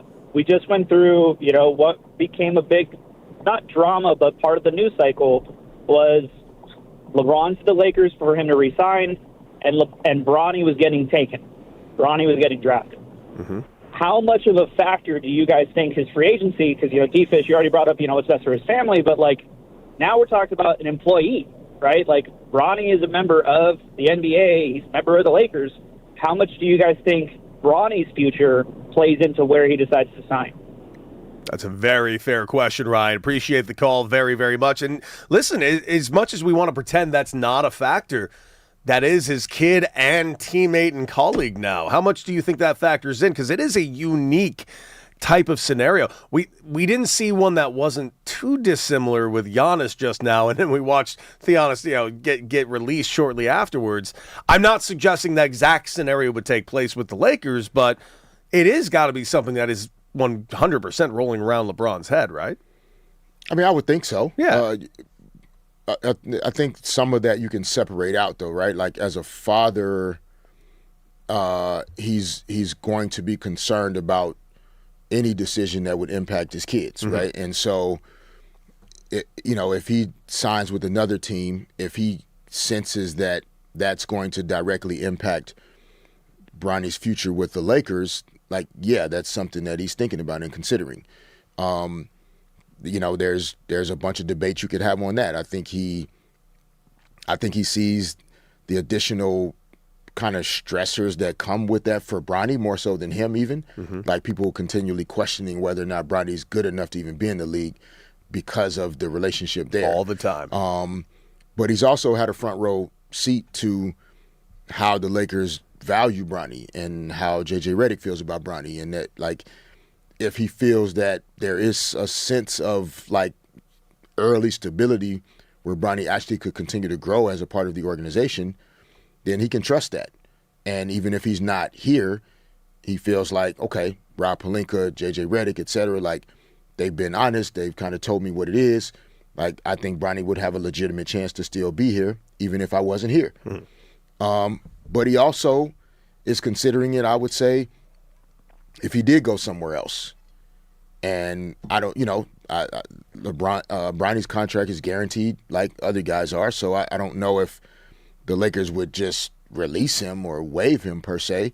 But, are there some sign and trade scenarios that are being talked about that would include, LeBron signing with the Lakers and then being traded to Golden State? Bronny's included in that trade. Oh, interesting. The Warriors get. You think the Lakers would do that? Well, you want to get something, right? Yeah, of course. You don't want to let a player that has that much value in the market just go sign somewhere else without getting something out of it. So even if the Lakers get back, a 7-foot big man that from Europe that the Warriors have drafted and stashed somewhere, you want something back. Yeah. A second-round pick, cash, something. Otherwise, just letting guys walk away in free agency, it kind of defeats the purpose of, it's why teams sign contract extensions with guys before they get to the end of their contract. Mm-hmm. And it's why they trade guys away before they get to the end of their contract. Man, this is because you have to get something in return. You can't just let a guy walk out the door that's worth tons of value. Dude, your league's setup is so weird to me. Your CBA, as much of a mess as the baseball CBA is about to be, your guys' CBA is all over the place when it comes to these finances, man. Really, really is. But speaking of which, here on D-Fish and Decker on the new 97.1 The Fan, the voice of LA sports, the Dodgers did it again, baby. By the way, the Dodgers didn't just do it again. They did it in absolutely fantastic fashion the way they did it. They go ahead and take out the Padres in San Diego, 2 of 3, and especially after coming off that first game. And the question is now becoming very simply, who is going to be the odd man out for the Dodgers pitching staff? Because Blake Snell's coming back, and we got 2 guys in the starting rotation that have been a little shaky, especially in this last month. And those 2 names are Roki Sasaki and Emmett Sheehan. And man, these guys' next start may be the most important start of their respective careers to this point, because it may simply come down to whoever has the best next outing gets to keep their gig for the short term. Because right now, Emmett Sheehan and Roki Sasaki's stats are almost identical where we currently stand. Roki Sasaki gets pulled in the 5th inning out of the Friday night game and the loss. It was a 3-1 ball game, but Roki was definitely kind of all over the place with his command. He gets pulled, and you can even see it because we've seen this a couple times, and this is not a negative. I want to make this abundantly clear. I just don't know what this is. He had a lot. He was very teary in his eyes. He looked like he was really taking it very difficultly. And we've seen that in the past with Roki as well. And I do not have an issue with a player wearing their emotion on their sleeves. Not everybody is built exactly the same. But I will admit, I have been concerned for Roki Sasaki from time to time because it seems like when he gets into his emotions, it's hard to get him out of it. It's not unlike what we've seen with Dalton Rushing as of late on the offensive side. That's a different conversation because I think that has a little bit more to do that Dalton Rushing's kind of wired a little crazy compared to some other guys. But it's not without saying that Roki has really struggled. Emmett Sheehan, similar thing. However, Emmett Sheehan yesterday on the Sunday rubber match shows up and absolutely dominates. Great game from Emmett Sheehan, giving up only one solo shot over to Manny Machado. Outside of that, the Dodgers get it done on both Saturday and Sunday, a boat racing on Saturday. But that's going to be a question for the Dodgers. Who's going to be the odd man out? You know who is not the odd man out offensively, dude? You and I called it. Nobody listened. Mookie's back, baby. Here's a little bit of Mookie in this weekend's games. Betts lines the ball to left center field, a base hit. 2 runs will score. Throw goes to second. 2-run single, Mookie Betts, and it's 4-1. That was the hottest play of the game from Next Gen, the next generation of home comfort, and that was in that great multi-run 5th inning yesterday against King. That was set up by an incredible at-bat by Freddie Freeman. In fact, I'll go a step further. This game was won because of that at-bat by Freddie Freeman. Comes up with bases loaded in a tie ball game, works a 1-2 count with bases loaded to a walk, and it was a phenomenal piece of hitting on his part. Gets that run in, and then Mookie Betts breaking it open with that 2-run double. Not to mention, on top of that, 2 home runs by Mookie Betts on the weekend. This guy had a dreadful start of the season. He was hitting just under the Mendoza line for the first 45 games. These last 30 games for Mookie Betts, the man is hitting .277. He's got 7 home runs. He's got 18 RBIs. Even more recently, 15 games. The guy's hitting .391 in his last 15 games. He has got 5 home runs in that time. He is killing it right now. So Mookie Betts riding that wave, hopefully getting into this second half of the season. Again, Mookie Betts playing his ass off as of late. The Dodgers getting healthy. Teoscar Hernandez returning to this team. Come on back, Teoscar. Which, baby, Tio returning this lineup only makes this ridiculous lineup even better. D-Fish, dude, just, I don't know how anyone's going to beat this Dodger team. For me, it's just all about October. When this team gets to October, what are they going to be? It just comes down to it. It's not unlike the World Cup right now, these knockout stages. Anything can happen when we get to October. But until then, the Dodgers are going to dominate everybody's ass. It looks that way for sure. I mean, Mookie Betts getting rolling. I mean, like we talked about, from the first day we started this show, it's really tricky to start trying to sum up, what veteran players, are going to be, the first quarter of the season, the first third of the season even. And so, I think for us, it's not overly surprising that as we've gotten to this halfway point and, Mookie Betts and, Kyle Tucker hit a home run over the weekend. Yes, he did. You start to see veteran guys, like the focus starts to narrow because the light at the end of the tunnel gets a little closer at the halfway point. Your body, continuing to, get accustomed to the grind of a regular season. It takes some time and every season's different. And so to see Mookie just getting it going, even though his confidence, I don't think ever wavered. Never. Not Mookie Betts. But to see it permeating from his soul now is like, it's just so fun to watch. Like when he really started to connect with the baseball, you could see the joy in like how he ran the bases and the way he celebrated the home runs, and so this team is in a really good spot. Really good spot. And they got reinforcements coming. So you're right. I mean, you could see more separation in the NL West and more separation in the National League in general. And then the idea be that hopefully they don't peak and play their best baseball too soon. I agree. And by the way, they are currently on pace for 104 wins, and they have done that with most of their guys on the IL. Guys are about to get healthy. We'll see what the Dodgers do. Guys, coming up, I'm going to read you this verbatim because I don't know what this means. Your country may not welcome you back after being eliminated from the World Cup. We had breaking news. after I didn't get to being finish eliminated writing from the World Cup. Okay, that last part was missing. I thought that was the team. Find out what any of this means in the upcoming Hit It or Quit It right here on D. Fish and Decker on the new 97.1 The Fan, the voice of LA Sports.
right. Let's bring in the hype man Raj because it's time for some hit it or quit it. What's up, man? Yo, what's going on, fellas? And I know we all been keeping up with this World Cup, and mostly great stories and patriotism and countries just loving their players. And now some players are going home because they didn't make the knockout rounds. Now we're in the knockout rounds, so not everyone gets to play. And Uruguay, the federation reportedly they canceled their charter flights home and have their players fly commercial. What? Yeah, because they didn't even. I don't think they scored a goal. They just didn't look good. They didn't win a game, that's for sure. So they're going home. Fish, hit it or quit it on making the players fly commercial after a loss.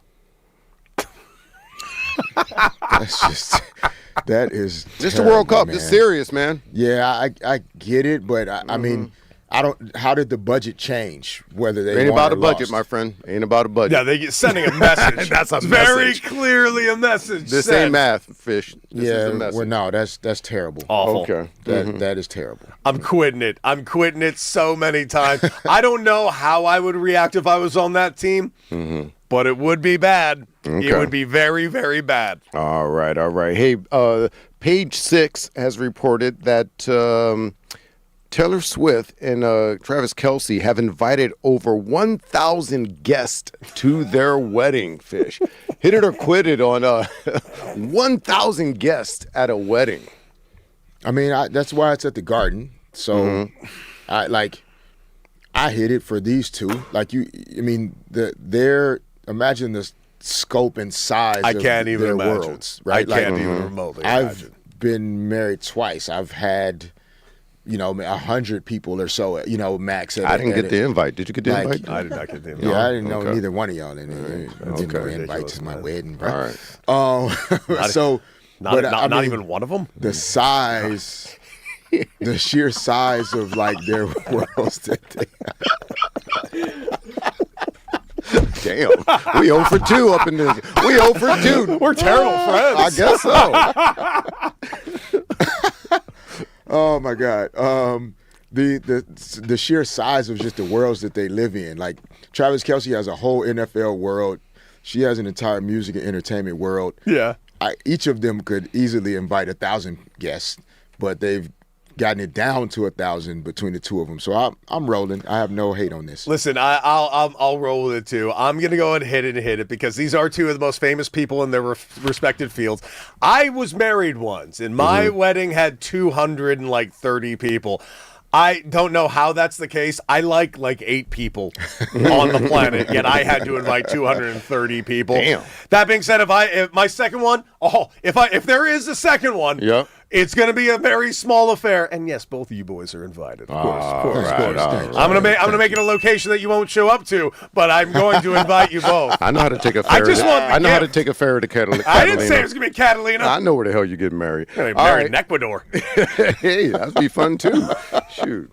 Hey, Jake Paul says he plans to play wide receiver in the NFL. Jake Paul says he plans to play a slot receiver. Fish, hit it or quit it on that. Quit it. Oh, wow. That was a quick one. What? That's come on, man. He said he plans to do it. Stop it. I also plan to grow wings out of my ass. Stop that, bro. And start Like, flying that- around this that's whole just not- town. I understand, the exhibition boxing thing that, and that's great. I have no issue with you hustling and doing your thing, and he's a real fighter in a lot of ways, but In a lot of ways, he's not. yeah, but to just say yeah, man, I'm gonna just go play point guard in the NBA, and I'm gonna just go play wide receiver. Nah, that is not how those sports work. Boxing and MMA or whether that's different, but this, no. Yeah, I quit it. When you're running your own boxing league, and I don't know if drug testing even exists over there. I have some bad news. Drug testing does exist in the NFL. you and your brother, as you guys are gassed to the gills in your respected organizations and whatever the hell you guys are doing. One with the MVP boxing promotions where you got your jaw broke recently because you finally had an actual fight, and your brother who's, having fake fighting morality tales for a living. Neither of you can play in the NFL. Neither of you are real athletes. Knock it off. Just knock it off. That being said, I would love just one time to watch you sit there and have Myles Garrett break you in half. Ooh. That would be actually kind of fun. So in that respect, by all means, try to join the NFL. Okay. All right. Fair enough. Hey, you guys want to go to Florida? No. Yeah, every time we go to Florida, something like this. A Florida man has been arrested for impersonating an officer, and he was trying to pull over an undercover police vehicle. Whoops, wrong one. Hit it or quit it. That's bad Fish luck. on, Florida man just acting wild. Wait, they're Crown Vics. How do you know not to pull over a Crown Vic? Yeah, right. What are you doing? Yeah, no, I quit this one, man. I just don't know what combination of things, come together for you to be this guy. I really don't. We probably should feel bad for this guy that he would make that he would make this choice. This didn't work out, and he might spend quite a bit of time regretting that he made this choice. Yes, Okay. yes.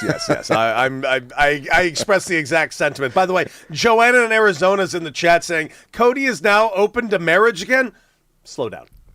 No one said that. I just said if I ever got married again, wonder if she's it listening. wouldn't be 230 people coming. If that one's listening. No. Size that ring No. I had a bad experience. All right. It was a really bad experience. All right. Hey, Brendan Sorsby won't be allowed to play in the CFL, guys. They said no to him as well. So his only option is, I think at this point, sitting out a year. Hit it or quit it on Brendan Sorsby sitting out a year, Fish.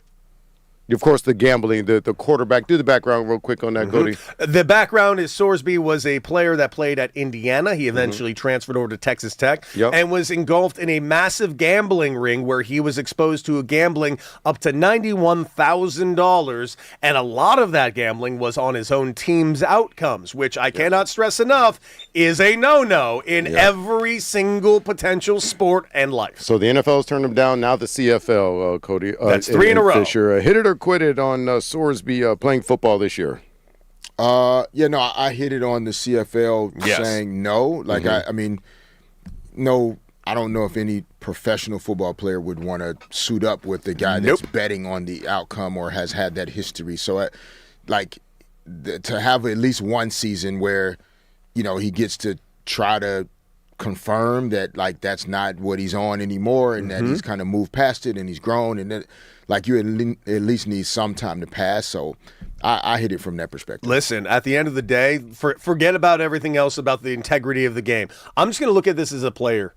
If you're on my team, you don't got my back. Clearly, you're making money on the side about something that can be this dangerous as the NFL or CFL. No chance in hell do I trust that you're going to protect me the way I need to protect you at the same exact time. No chance in hell he should never be allowed to play in organized sports at the professional level ever. Ooh, so you don't even think next season? You don't think anybody will pick him up? His second chance is that he's not in prison, not that he gets to go and play professional sports. The end. That's not what second chances are.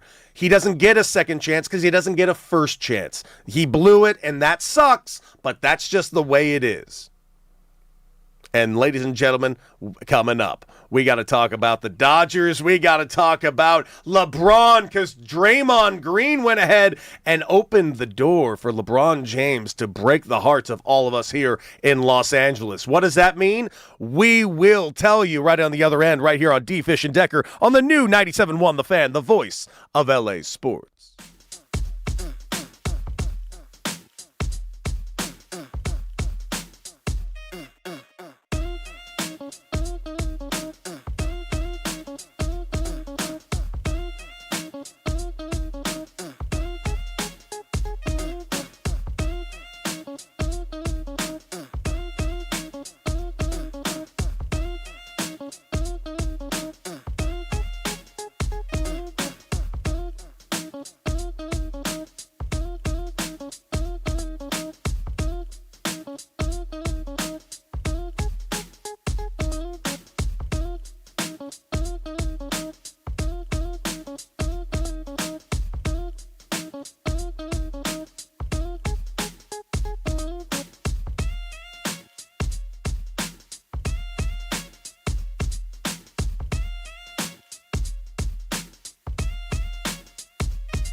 Good morning, L.A. It is D. Fish and Decker on the new 97.1, The Fan, the voice of L.A. sports. Derek Fisher, Cody Decker, and all of you have been talking a lot about the Dodgers and their ownership of a sizable portion and mathematical equation of the Padres' ass that they still own. Of course, we will be talking more about the Dodgers weekend that was, and of course, we want to preview the series that they have coming up against the Oakland Athletics. The Las Vegas the Sacramento Athletics, by the way. Fun fact, you know that currently Sacramento is the fourth city that the A's have played in, and it's going to be 5 when they move to Vegas. The fourth? Fourth. They started in Philadelphia, moved to Kansas City, moved to Oakland for over 50 years. Now they're in Sacramento for 3, and then finally to Vegas, presumably for 2 or 4 to 5 years. I'm assuming. A whole new stadium and everything. Brand new stadium. They can't leave that fast. Well, I give it 3 to 5 years, deep. And of course, we've been talking a lot about the Lakers because, baby, there have been sources and leaks and pontification and you name it around one LeBron James in this offseason. Of course, the Lakers got a lot of work to do in rebuilding their already pretty cool roster that they already have. Of course, the expected return of LeBron James, the already $185 million deal to Austin Reeves. And of course, we've hearing rumors left and right about who else they're getting after. Perhaps a big man, perhaps a Mitchell Robinson, perhaps a Walker Kessler, all these names that have been thrown around in the trade market and the free agent market and the unrestricted free agent market. And the thing that's really kind of been looming over this team all along has been the idea of LeBron James and where does he want to go. And I even mentioned earlier on the show, D-Fish, I kind of had it like 75%. LeBron's coming back to the Lakers. No question, coming back. It makes sense. Bronny's here, yada, yada, yada. Why leave? You've been here for 8 years. His production company stuff and all the things he does off the court is all here. His family is here. He's got a son now playing at U of A, which is a quick puddle jumper over there to Tucson. But now the reports are coming out where I saw last night. We've heard a few things about Miami and about a potential reunion to go back to Miami to play with Bam and of course the Greek Freak. But then of course the one team name that's been really kind of circled quite a bit has been Golden State. Now, a couple years ago, he was linked to Golden State in a potential trade about 2 years ago. That didn't take place, and that was happening again this last year. There were a lot of voices echoing this idea of LeBron going to Golden State, and at no point did I put a lot of credence to it. But now those voices are getting louder and louder and louder, D-Fish, and it seemingly looks like Golden State might be a real player in the LeBron James sweepstakes. And look no further than what happened today because it's being dropped on us with another Shams bomb from Shams Charania out of ESPN that Draymond Green is opting out of his deal to restructure a new 2 to 3 year deal that would make it very, very affordable, if not outright easier, to get their hands on LeBron James.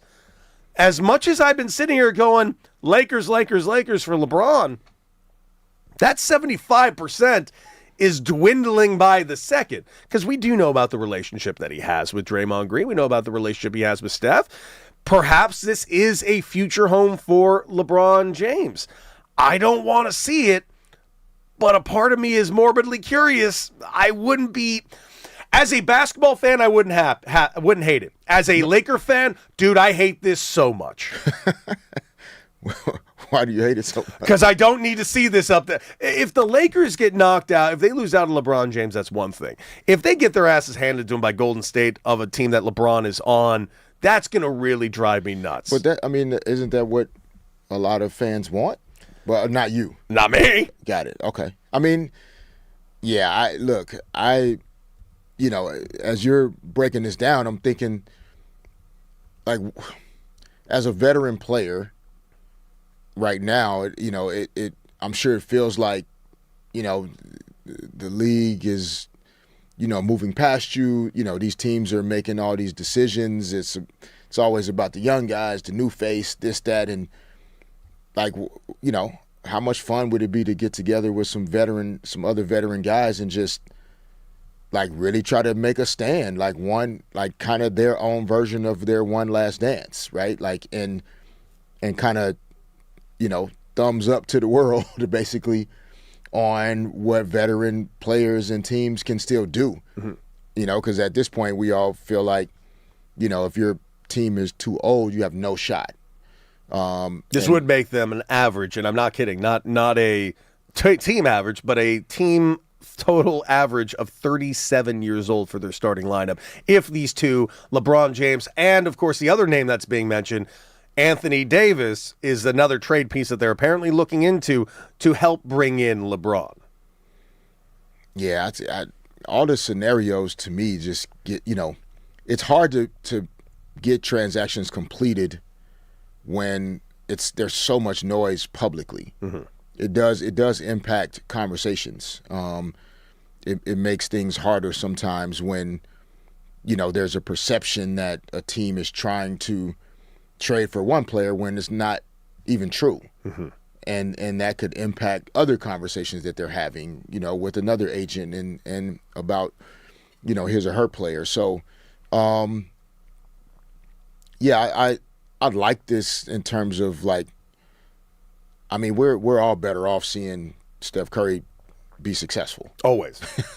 Like, so I like it for that reason, just in terms of the Warriors still being intentional about going for it. You have a responsibility to your best players. It's, to try and put teams together that can compete at the highest level. Like you don't want to waste the opportunities. Like it won't be there forever. And so if you can surround Steph with more, not necessarily even more experience, but just more ability, more understanding of how to play the game, basketball IQ. You think about Steph is probably tired of carrying so much of the responsibility that he's had to over the last couple seasons. And so, to the point where he could probably use another KD or somebody of that caliber, like a LeBron James for that matter. For sure, just to they can just kind of vibe off each other. You know how cars, you kind of can do the not shotgun thing, but maybe it's the shotgun thing, where one car is in front of the other car, and then you get to a point, car passes, and you just slingshot. Slingshot. Yeah. Thank you, Raj. And shake and bake. Yeah, you just kind of use each other to break through that wind, and the car in front is the one having to battle the wind a little bit, and then that second car slingshots, and then now it's that car's turn to kind of battle that wind and kind of clear the way for that second car to just stay right there connected. And veteran guys need that, to be honest. And so, again, it doesn't guarantee that they're going to win a championship per se. But, like I said earlier, you get to a certain point where you just want to enjoy going to the facility every day. You want to be around guys that are just as committed to the attention to detail and taking care of their body and showing up early and staying late and watching the film and, really understanding opponent tendencies, things that are highly frustrating when you're a highly motivated guy. You remember the quote from Kobe that was basically it was, kind of paraphrased, but guys that are lazy, I have nothing in common with those guys. I get that. Guys that don't want to do the work, we have nothing in common. So I don't want to be around those type of guys. And that doesn't mean the Warriors have had a lot of those guys in the past. Doesn't mean the Lakers have had a lot of those guys in the past. But if you can put yourself in the locker room where for sure there's more guys in that locker room that that understand the nuances of defensive coverages and offensive philosophy and spacing and timing and screening angles and passing, that would be a pretty fun locker room to be in. No question. Because it's like other chess masters, right? You don't want to be in a room with people that don't know chess as well as you do. Just if you're the conversation alone changes. All of it changes. Yeah. And so I could see why Draymond or other veteran guy would make an adjustment or try to reach. You see it in the NFL all the time. The quarterbacks or the they rework or restructure their agreement so they can go out and get the star wide receiver to pair with the star quarterback. I mean, you've seen it. I mean, you played for multiple organizations. What was it like going from like a clubhouse that was the Lakers clubhouse with that grouping of guys, then going over to like a Denver or Utah for even the short stints? Not, by the way, this is not to throw any shade to those clubhouses, but you were in that room and now you're in this room. Like, what is just the difference in the conversation and the mentality of those two? Well, I mean, veteran locker rooms are just very different than young locker rooms, to be honest. And you can have more mature teams. I think we've seen, like, Oklahoma City Thunder seem to be really mature, even though they're a younger group. But the conversations are just different, in veteran locker rooms. Your conversations about the game, the things that you understand, the experiences you've had in the league, you're able to talk about those things in a much more relatable context. Even playoff experience, having been on teams, family, kids, like things that at 32 are very different than 22. Yeah. It's just you're a completely different person, in terms of those age ranges. And so if you have a locker room full of guys that are in their 30s, yeah, they're older from a comparison perspective to some of the younger teams by average age, but there's also a lot more that they have in common that also can be positives in terms of chemistry and camaraderie. Yeah, D-Fish and Decker right here on the new 97.1 The Fan, the voice of LA sports. Derek Fisher, Cody Decker, and all of you. We're talking about LeBron James and where exactly he can end up. And, of course, we want to hear from you, 855-97-LA Fan. Let's get to the call. Mitch and Callie, talk to us. You're on with D-Fish and Decker. Talk to us. Cody Decker, top of the morning to you guys. Yo. I think LeBron, I hope he stays. I don't know what he's thinking. Is he taking a page out of George Allen with the Washington Redskins in the 70s, the whole gang? I forgot they had a name for it, but the Over the Hill gang. It's not going to work. Best chance is hope we get a young center so we can play in another wing and be a fourth option. What do you want to move for? All that packing and all that stuff? It's a very big inconvenience in my book. No, Mitch, you make a good point. Option. No, dude, you make a very, very good point, Mitch. And it's even in the chat. There's even a phrase that's being used in the chat right now that I really like. And, Mitch, we appreciate the call. At some point with the LeBron of it all, mainly because of the age, we kind of do need to rip off the bandage at some point when it comes to LeBron James, right? Like, when do we start really kind of looking at the future of this team beyond LeBron James? Are we about to be forced into it based on what the Golden State Warriors are doing? I mean, it's possible. And that also could be part of the play as well, right? If you're LeBron's agent more so than even LeBron, like sometimes teams don't, if they assume you're coming back because you're comfortable and you don't want to move and your son is here and your family's comfortable in it, then they take advantage of that. Mm-hmm. In 2010, like I told you, when LeBron was a free agent previously and had just decided to sign with the Miami Heat, I was a free agent in that same year. We had just won back-to-back titles. We had been to the finals 3 years in a row. The Lakers had not been to the finals in the 3 years that I wasn't here. So I felt very good that I should be a priority in free agency that year. And they went out and signed another player at the same position before re-signing me. Mm-hmm. And so I scheduled a visit to go to Miami and meet with the Heat and meet with Pat Riley and have a conversation and really see what the possibilities were like in Miami. And I was close, like really close. But it wasn't until that meeting became public that the Lakers got serious about having a conversation. And then all of a sudden, they just thought it was a foregone conclusion. All of a sudden, you were returning home. We started talking about, a 3-year deal and those kind of things, but they didn't want to have that conversation until they felt threatened by someone else. And so sometimes, whether the threat is real or not, you still need it. And so when people get upset with what they feel like Rich Paul is or isn't doing, or he's saying this, some of that stuff he's saying intentionally. Mm-hmm. Some of it he's saying it because it's 100% true. Some of it is he's saying because that's part of the chess. Yeah, you gotta It just put is. a shot across the bow. His job is to represent all his players to the best of his ability. You may or may not like how it gets done sometimes, but you can go back and look at all the contracts signed and tell me whether or not he's done a good job for his clients. Tell me, man, how close was it? How close were you? Oh yeah, no, it was close. Oh man, dude, like I know you don't have any regrets. I'm assuming because come on, you won 2 more rings here and all. But was there a part of you been like that would have been pretty sweet? Would it have been the LeBron or would it have been the Pat Riley of it all? Like that would it have been that grouping or would it have been like the opportunity to play for Pat Riley a little bit?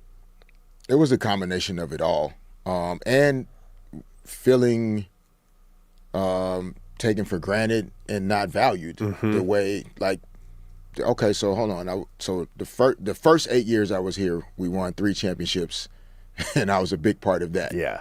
Okay, then I've been back now for 3 years, and we've gone to the finals all 3 years and won 2 of them. But you're going to prioritize signing someone else in free agency before me. Got it. Right? So that's what it felt like. You had to make a business decision on your end, too. And it was close. But some of the same factors that we're talking about here with LeBron, like, am I going to move, at that time, my younger kids were, they were born in 06. Matter of fact, they turned 20 today. They're twins, Drew and Tatum. Happy birthday, by the way. Yeah, no, of course. That's awesome. Birthday. Yeah, they're not listening, so I didn't want to say it too early. Oh, of course. They're not awake in the summer this early, but yeah, are we going to move the family from LA all the way to Miami for a 1 year or 2 year deal? What about the long term security? All of those things are for sure being thought about by all of these guys in free agency that have families and kids and things to think about outside of the game. But it was close, and to be honest, it was 2 things that I took the Lakers out of it. I was pissed, so the Lakers couldn't even be a part of the consideration. It was my relationship with Kobe and my relationship with the city, and I felt like I valued those 2 things so high that even though it felt right in my soul from a basketball perspective, I felt like personally I owed it to Kobe to, however long we could ride this thing until the wheels fell off, that's what I was going to do. I love that. And so made the choice to stay. And then, of course, guess what? The Lakers ended up trading me in 2010.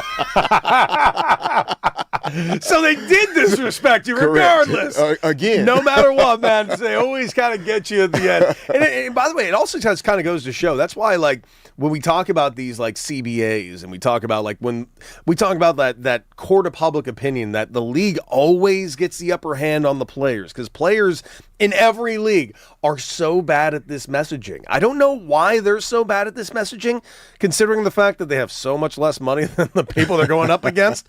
But it is wild to me that when we get in these conversations, how much every player is relegated, and it's not even the financial number, but they're relegated to just a number. They are a number on a spreadsheet at the end of the day. And that's even to someone like you who was so important to the city and to this team winning 5 rings. It is wild how much every single player on every team gets just turned into a stat on a spreadsheet rather than the person with a family that has been here, that has won titles. And by the way, I'm not saying this is about the Lakers. I'm just talking about this across the board.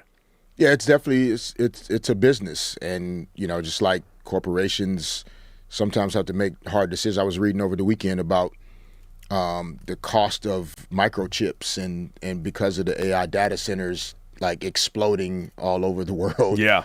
The cost of the chips to run cell phones and tablets and all of our devices are going to go up in cost. Yeah. So then they have to make hard decisions about, are you passing that on to the consumer? Are you eating that cost, et cetera? They are. I know. Sure. I know which answer it's going to be. Yeah. So it's the same thing in sports. Yeah. When it really gets down to we have to make a decision. Is it best for the company to do this, or best for us to? And sometimes it's best for the company or best for the team. Kobe should play 20 years in L.A. Dirk Nowitzki should play 20 years for the Dallas Mavericks, et cetera, et cetera. Like some guys you should never even have a conversation about them going somewhere else. But the rest of us, we're not in that less than 1%. Yeah. And that's just part of it. It's part of it. Yeah, it's just factual. Yeah. Like, I mean, I think I mentioned this before. A manager that I played for said the greatest thing at the beginning of spring training. I'll never forget it. The shortest speech I've ever heard in my life, and it really put everybody in perspective. He just walks in. We're expecting this long speech, telling me we expect to compete this year in this division. We're going to take over the league. We're going to win a World Series. No, none of that. Not even a sentence about that. It was simply this. Guys, look around the room. In this room, you got bus drivers and bus passengers. Know your role. He then walked out of the room. That was our entire team speech. And it made sense to me, going like, yeah, that makes sense. I see who's in this room. That's a guy, that's a guy, that's a guy, that's a guy. I'm a guy. That's what this has got to be. And I understood that. And I also kind of appreciated that voicing of that phrase, because you don't get that a whole lot. It was refreshing to see the honesty. And I agree with that honesty and transparency. It's just, I think there are ways in a lot of situations. I mean, you even saw it with Luka. Like, he didn't know Dallas was about to make the decision they made to trade him to L.A. And that's Luka. And so you have to, you just have to understand and accept that even sometimes when you are a bus driver in sports, the team and or the league, et cetera, like, they're still going to do what's in their best interest. And the player should think of it the same way in a lot of situations. And sometimes we get conflated with the player should take a pay cut, or the player should do this, or LeBron should just take less and go along with this and that. And sometimes you have to just kind of stand on like, no, because they're not doing that. That is fair. So why is it that the player each time needs to be the one that kind of takes that approach? You're right. So it's not to say it's always the exact right thing to do. There are situations where, sure, you can rework your deal, or you can agree to take a little less. You can do the Jalen Brunson thing. Yeah, but not everybody's going to do that. No, and it should not be expected, right? Ever. No. Like it's like telling anybody that's driving around right now in L.A., I'm like, you should take a pay cut so they can go hire another guy at your company. That's not how that works, man. It's not. I know the numbers are different, but the situation is the same. Well, guys, we got so much to discuss when it comes to this. Of course, we want to hear from you, 855-97-LA fan. So much happening in the basketball world surrounding the Lakers and their future. Not to mention some words coming around for the Clippers, too, and Kawhi Leonard and what might be happening with him. We want to hear from you, but coming up, Miguel Rojas. Hey, one of those names on the Dodgers that is absolutely fantastic, but not a quote-unquote guy. Well, guess what? He's got a lot to say about Major League Baseball's latest proposal to the players, and he ain't happy about it. We will discuss right here on D. Fish and Decker on the new 97.1 The Fan, the voice of LA sports.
We're back.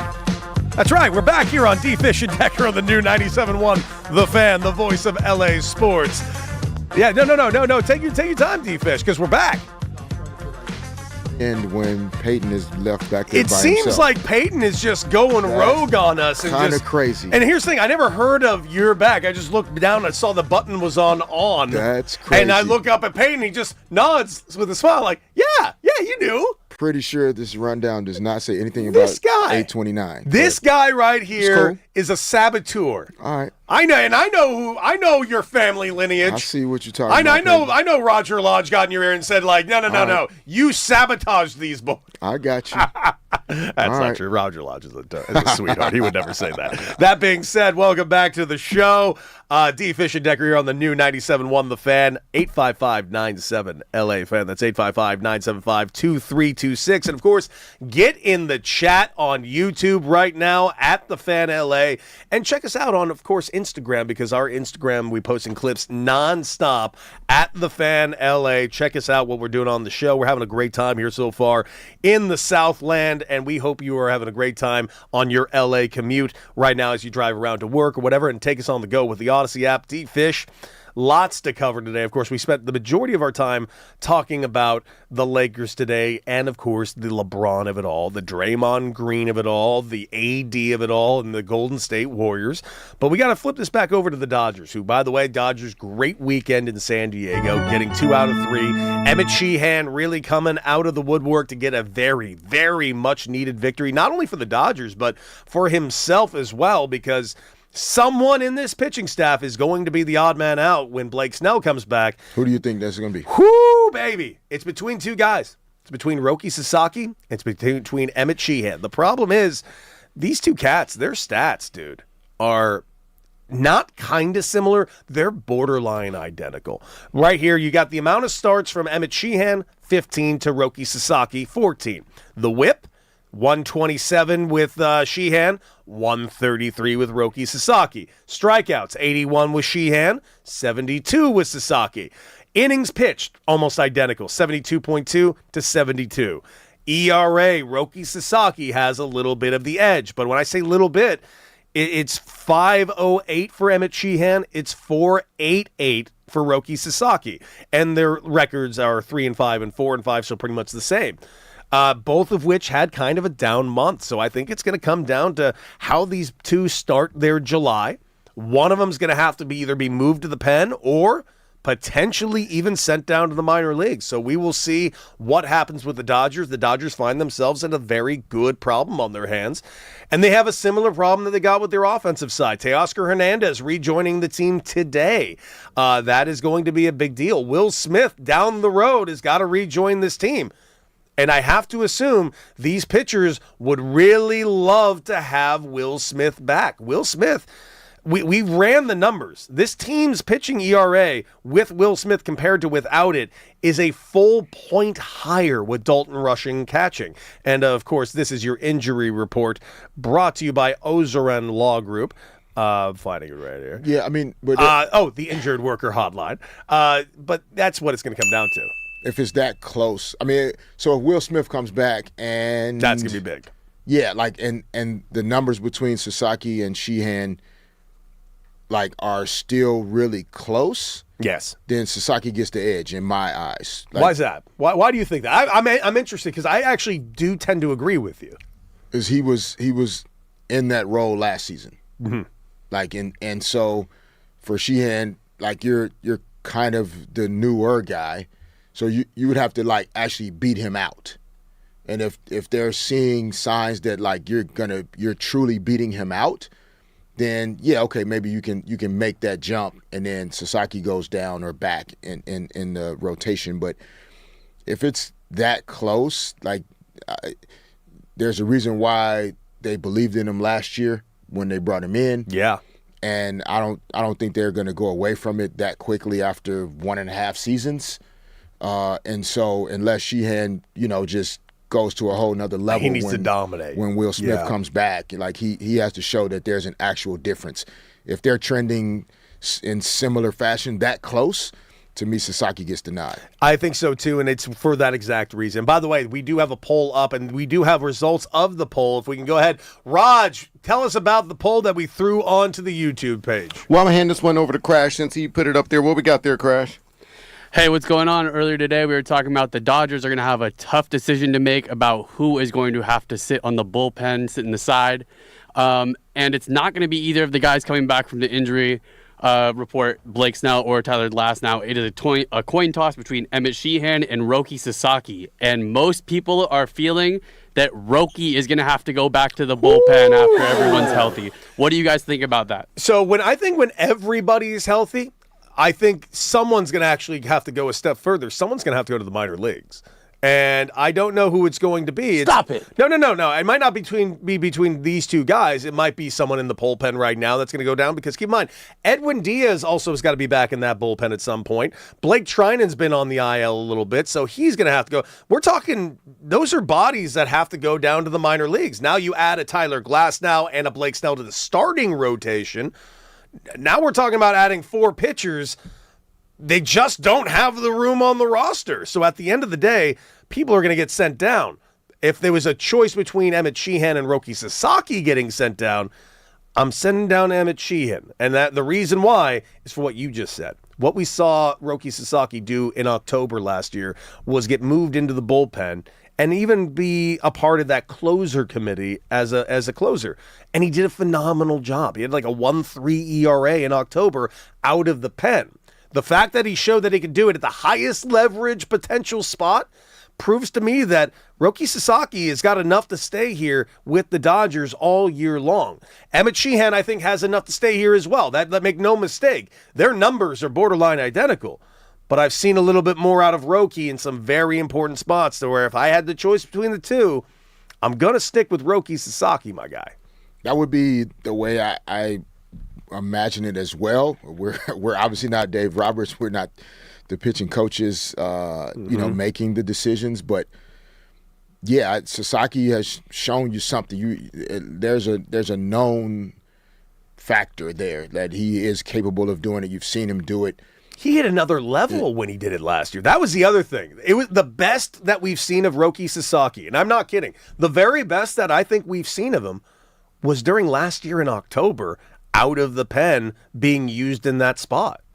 And so that could also be a great reason why when Snell and Glasnow are back, they could slide him into that spot and get him more comfortable, coming into games out of the bullpen, which will be similar to what we saw last postseason. Mm-hmm. And I mean, he was great at it. I'm sure he has desires to be a full-time starter in this league, and he's had some great days, and there's still a lot of baseball left to play. Lots of it. This season where he could still come around. But when those guys are back, there's no question he's going to be, sliding down. To your point, it's just a matter of, is it to the bullpen or, is it to possibly the minor leagues? leagues. In order to just really, but I think if you send him to the minor leagues, it would only be to like get his confidence and get mechanics and things back up to bring him back. Yes. We're not. The idea for the Dodgers, especially for this Dodger team, there are so many by committee on this team. Like, they got guys in the minor leagues right now that could help any team in the big leagues right now. The problem is the numbers just don't add up. It seems like more guys are willing to sign and play in that 4A role. A 4A role, those of you that don't know, is a role where you're a guy that's back and forth between AAA and the big leagues. You get labeled as a 4A player. I was labeled a 4A player, a guy that would be up in the big leagues and then kind of go back and forth and fill the spots. It's a tough role to be in, a very tough role. But as you can see, the Dodgers, they get guys that are willing to do it just because it's the Dodgers. Like, that's the other thing. Guys want to be on the Dodgers. So when you're a 4A player, mm-hmm. or you're a player like I read Teoscar Hernandez. Yeah, he's come back. He did a minor league stint. He did, but that was just a rehab assignment to kind of get him ready for the get back out. Right. But he had to go to Oklahoma City? He could have, or he could have gone to their affiliate in Southern California, which is Ontario. Yeah. It's just a matter of that sometimes they plan it of, okay, we're going to be in the Midwest, or if we know we want to have him see the highest end pitching, we'll send a AAA or AA. It's just a matter of logistics. I thought I read that he went to Oklahoma City. He did. So that's what I was going to ask, because like in the NBA, you have a two-way player. Yeah. Which sounds almost oddly similar to Very 4A similar. player. But most of the NBA teams now, like, the minor league or G League team try to is keep it close, right? within a couple hours at most driving. And so I was just thinking about, like, damn, okay, he has to go from L.A. to Oklahoma City. A bit of a pain in the ass. Every big league team tries to do the same thing as well, but a lot of AAA teams, which is the closest level to the big leagues, is not always close by. So, for instance, San Diego, their AAA team is in El Paso. So the highest level of caliber of play is in the PCL, but the closest team is El Paso, sadly. They'll plan it out to who's on the road. They usually want them in AAA because you're facing other big league talent. But often the Dodgers and the Padres and the Giants, they'll just throw them in low A because it's in the California League, and they'll just get them from California after a few at-bats. It happens all the time. When I was with the Padres in low A, or it was high at the time, but Lake Elsinore, California, which is down by San Diego, we had rehab assignments there all the time. Got it. Which was great for me, which meant I got a big league meal that night. Loved it when we had rehab The assignments. little things. Oh, dude. When you're a broke minor league player and I found out a big leaguer's going to be there that day, I'm like, oh, man, I'm getting Texas Roadhouse tonight. Let's go. Let's go. No PB&J for daddy. Oh, the minor leagues. I do not miss them. Anyways, coming up, ladies and gentlemen, the U.S. men's national team must win. Must win. Can't lose to Bosnia because, as we've learned, no one knows where it is or wants to, apparently. We will discuss right here on D. Fish and Decker on the new 97.1 The Fan, the voice of LA sports.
on the new 97.1, The Fan, the voice of LA Sports. Derek Fisher, Cody Decker, and all of you. And, of course, get in the chat. We are live on YouTube right now if you want to watch us live. And, of course, you can check us out at The Fan LA. But, dude, we got to talk a little bit about the U.S. men's national team because we got ourselves a matchup on Wednesday. Not before we got 3 matchups today. I know Raj is really upset because he's got to work today.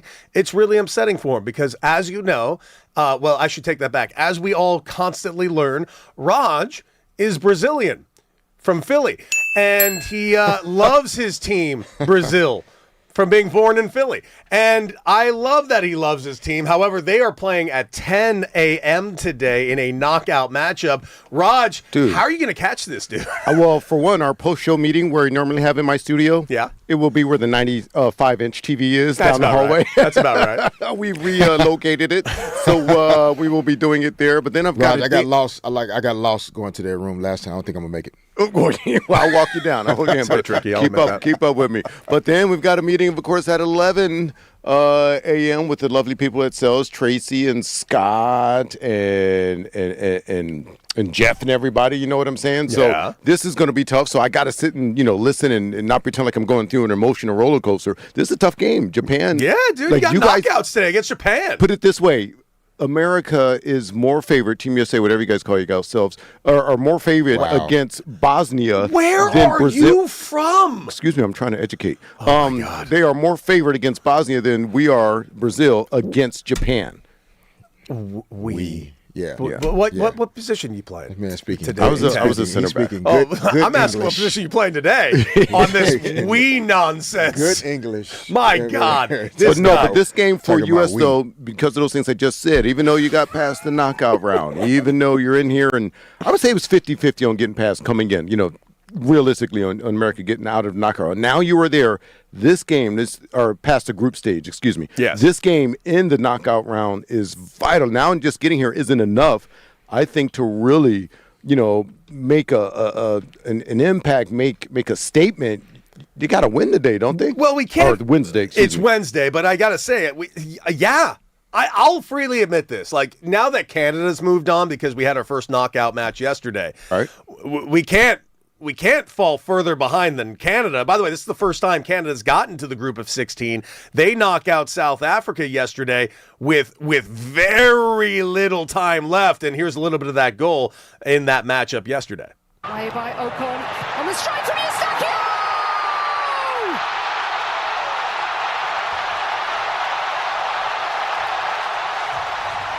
That, of course, thank you from Fox on that call right there. That was with only, 94 minutes in the match right there, coming down to extra time. They were only going to be playing, I think, to 96th minute. It was down to the wire. It was going to come down to penalty kicks, and I am looking forward to seeing a couple matchups come down to penalty kicks, but at the end of the day, man, this was a nail-biter for Canada getting to their first group of 16. Now we got Team USA.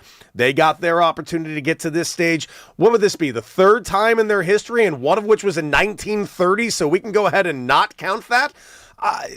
This would be absolutely wild if they can get there. And then the conversations really begin. But listen, I know what us fans do. I know what us in the States do. I know what I'm doing. I'm already looking forward to July 5th like an idiot. I know I shouldn't be doing that. I'll get so spoiled. You win 2 damn games. And I'm now you're looking ahead. aware what I'm doing is wrong, my guy. I know it. But because I am just as an arrogant American like everyone else, I can't help it. We better win this damn game. No, you shouldn't be looking ahead to July 5th. Right? That's not. Yeah, no. This is Come on, Fish, the you're World doing it too. Cup. No, you're doing it too. I'm not. Come on, everybody's doing it. Nope. That one reporter on ABC's doing it. She was very adamant. She doesn't care about these Bosnians. She doesn't even know where Bosnia is. Yeah. It's south of Croatia. That's how you get. And a little east of it too. That's how you get snapped up, man, and it'll be over. It's west of Serbia. Fish, were you guys like that going against that series against Detroit? I mean, I was.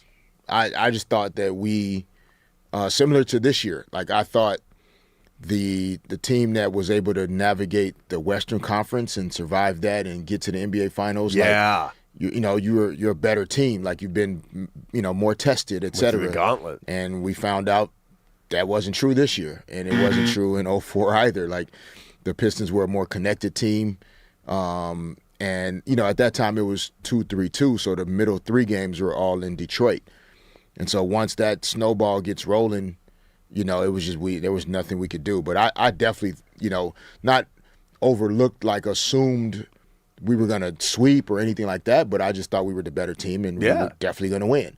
And we didn't. What do you think went wrong? Or actually, maybe wrong might not even be the right word, but just what wasn't happening that actually led to Detroit getting that?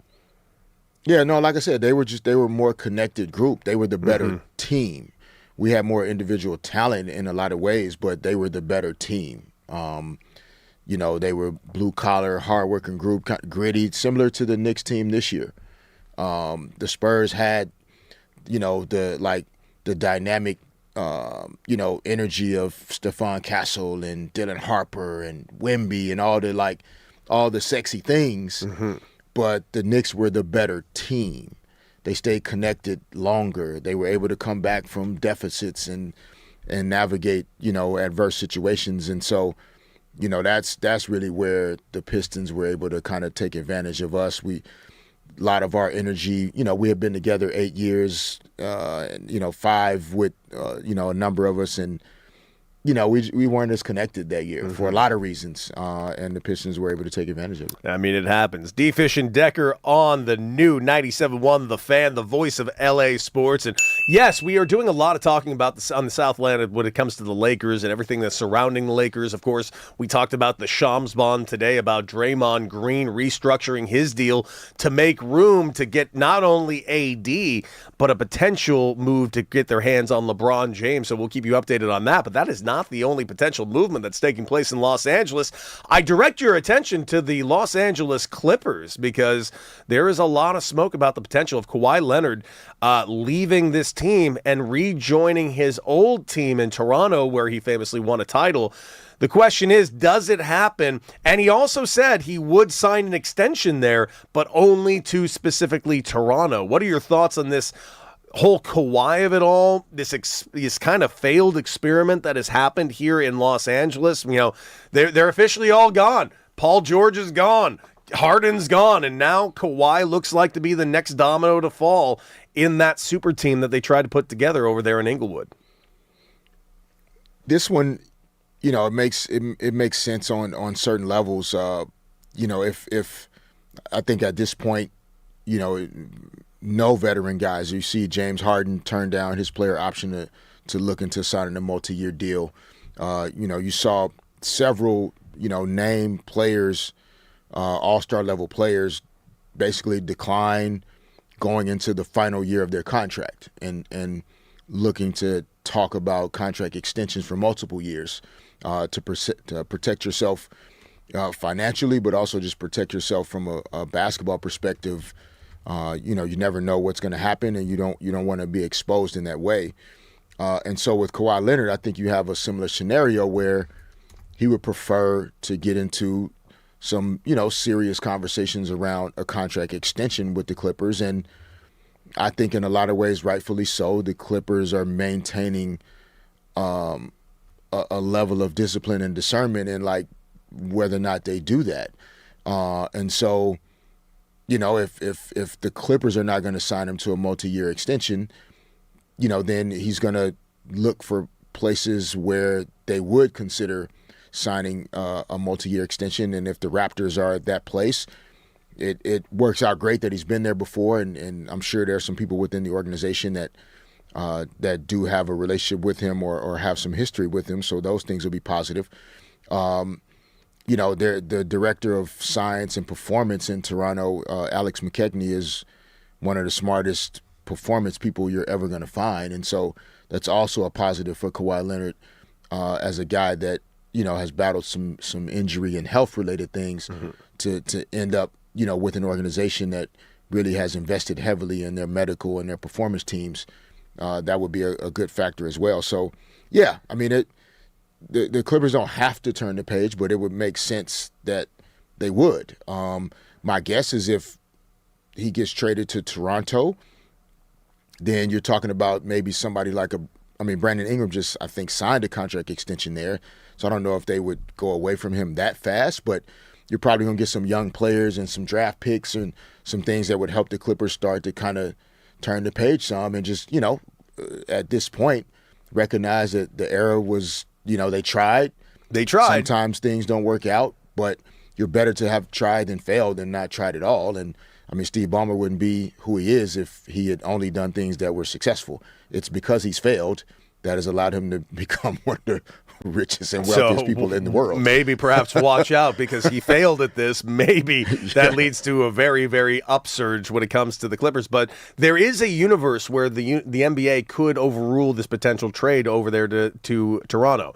It is a realistic possibility. Now, probably not very high, but because the Kawhi investigation is still taking place with the Aspiration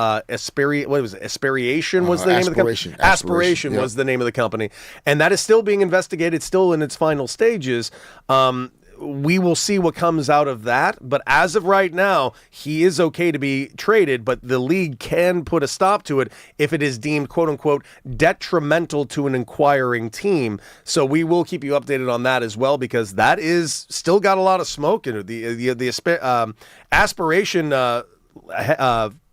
co-founder Joseph Sandberg is currently serving 14 years to a sentence of fraud. So this could get ugly, but I do know the NBA is looking for some finality when it comes to this investigation.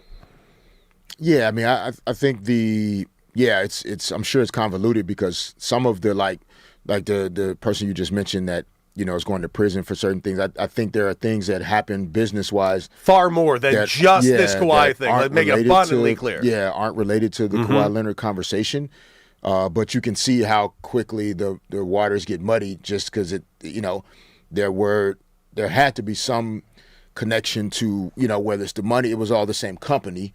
So it just kind of gets lumped in. But yeah, I could see how, you don't want to, orchestrate a trade that benefits you as an organization, but almost like penalizes the team acquiring Kawhi because he ends up getting suspended or something bad happens down the line.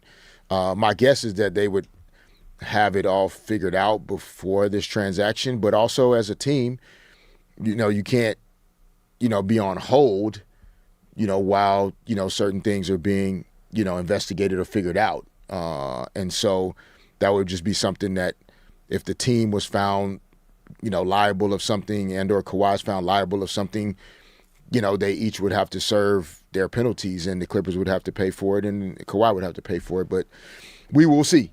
We will wait and see. Oh, we will see. And there's a lot to discuss when it comes to the Kawhi. But coming up, we got to talk about that man, LeBron, because the breaking news this morning about Draymond Green making it a little more possible. And now some fuel to the fire from some words from Brian Windhorst. What are those words? Oh, you'll have to find out right here on D. Fish and Decker on the new 97.1 The Fan, the voice of LA Sports.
Back, D. Fish and Decker on the new 97.1 The Fan, the voice of LA Sports. Derek Fisher, Cody Decker, and all of you. Oh, man, we are just reacting to all of the sporting work news that's taking place today because LeBron James is on the minds of everyone here in Los Angeles. Why is he on our minds? Well, there's been a lot of conjecture, a lot of reporting, a lot of sources. Some of them sources from inside the house because Rich Paul has been talking, obviously, as well. But at the end of the day, we've all kind of assumed that LeBron would want to be back here with the Lakers. The Lakers have made it abundantly clear. They said it after the season was over, almost right when the season was over, that Rob Pelinka want LeBron back. Of course we want LeBron back. We just got to make it work for everybody involved. And obviously we had to take care of the Austin Reeves of it all, and that has now been taken care of. 4 years, $185 million. And of course that fourth year is a player option. That just leads to the next dominoes that need to happen, whether it's the bigs, whether it's the role players, or whether it's LeBron himself. But LeBron made it kind of clear he was going to take his time in his decision-making process, even saying, D-Fish, that he would wait until maybe even August, which I don't know if you know this. It's June 29th still, so that's a long time to wait if you're trying to build a championship roster while all of these other moves are being made. You got Miami restocking, getting their hands on Giannis. You got the Knicks looking to not go anywhere. Of course, the Western Conference is the juggernaut that it is. And look no further than that one team that's been the most recent of the dynasties up north with the Golden State Warriors. We know that they've wanted LeBron. We know that they wanted LeBron for a very long time. They've made many inquiries about LeBron over the years, even to the Lakers. There's been talk in free agencies about LeBron joining Steph and Draymond, and it's never come to fruition. Well, those voices have gotten louder and louder and louder, and now look to yesterday. Reports are coming out that, watch out, the Golden State Warriors are looking to make a trade potentially with the Washington Wizards. Who for? To get their hands on AD. Why? To convince LeBron to go over there to Golden State. Well, the money still isn't really making a ton of sense because if he's going to take a pay cut anywhere, you might as well just take it here. But now cue in Draymond Green, who has turned down his player option of $27 million, but is currently restructuring to make the math a little bit. And obviously Draymond was on our other show here on 97.1, Brock and Alex last week, talking about contract structures. Here's what Draymond had to say. The roster construction has definitely changed over the last couple of years. It's a copycat league. You know, people have seen OKC do it, and you know, you start marking your roster after them. You look at San Antonio; it's a lot of length, and so the roster construction has definitely changed. And it's been interesting to be in it and watch kind of the shift. He's not lying, and now that shift is taking place because Draymond has officially declined his $27.7 million player option for the 2026-2027 season to become an unrestricted free agent. However, he is currently renegotiating to get a new deal to open up a little bit of cap space, and if you believe reports, why is he doing it? He's doing it for LeBron James to come up and join this team. And that would be LeBron James, AD, it would be Draymond, it would be Steph Curry, making this the oldest team in the NBA by roughly 7 years. That being said, as a basketball fan, boy, oh boy, I would pay top dollar to watch this. As a Laker fan, boy, oh boy, I would pay top dollars to not let this happen at all. That being said, it's out there. What are your thoughts, Steve Fish? Because I know what my thoughts are. I don't like it. I don't like it at all. But the reason I don't like it is because I'm a Laker fan, and I don't need to see this happen.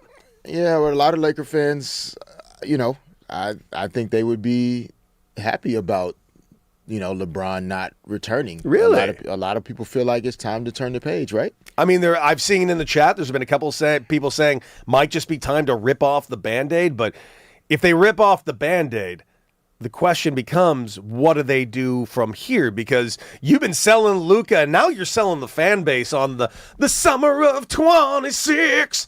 Their words, not mine. They didn't sing it. I sang it, but it is their words. Yeah, I mean, I think, I don't know. I think it's tough because it's clearly, you know, this is Luka's show to run now. Austin's been committed to as well. Like, those are the two guys that everything flows through.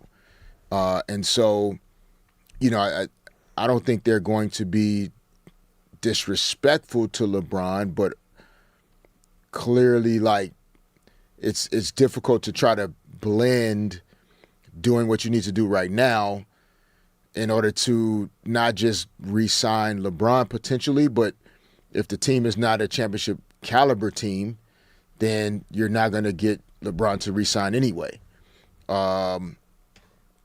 If the team's not a championship caliber team, you don't want to lock up too many contracts that prevent you from being able to improve the team if the team is not good enough.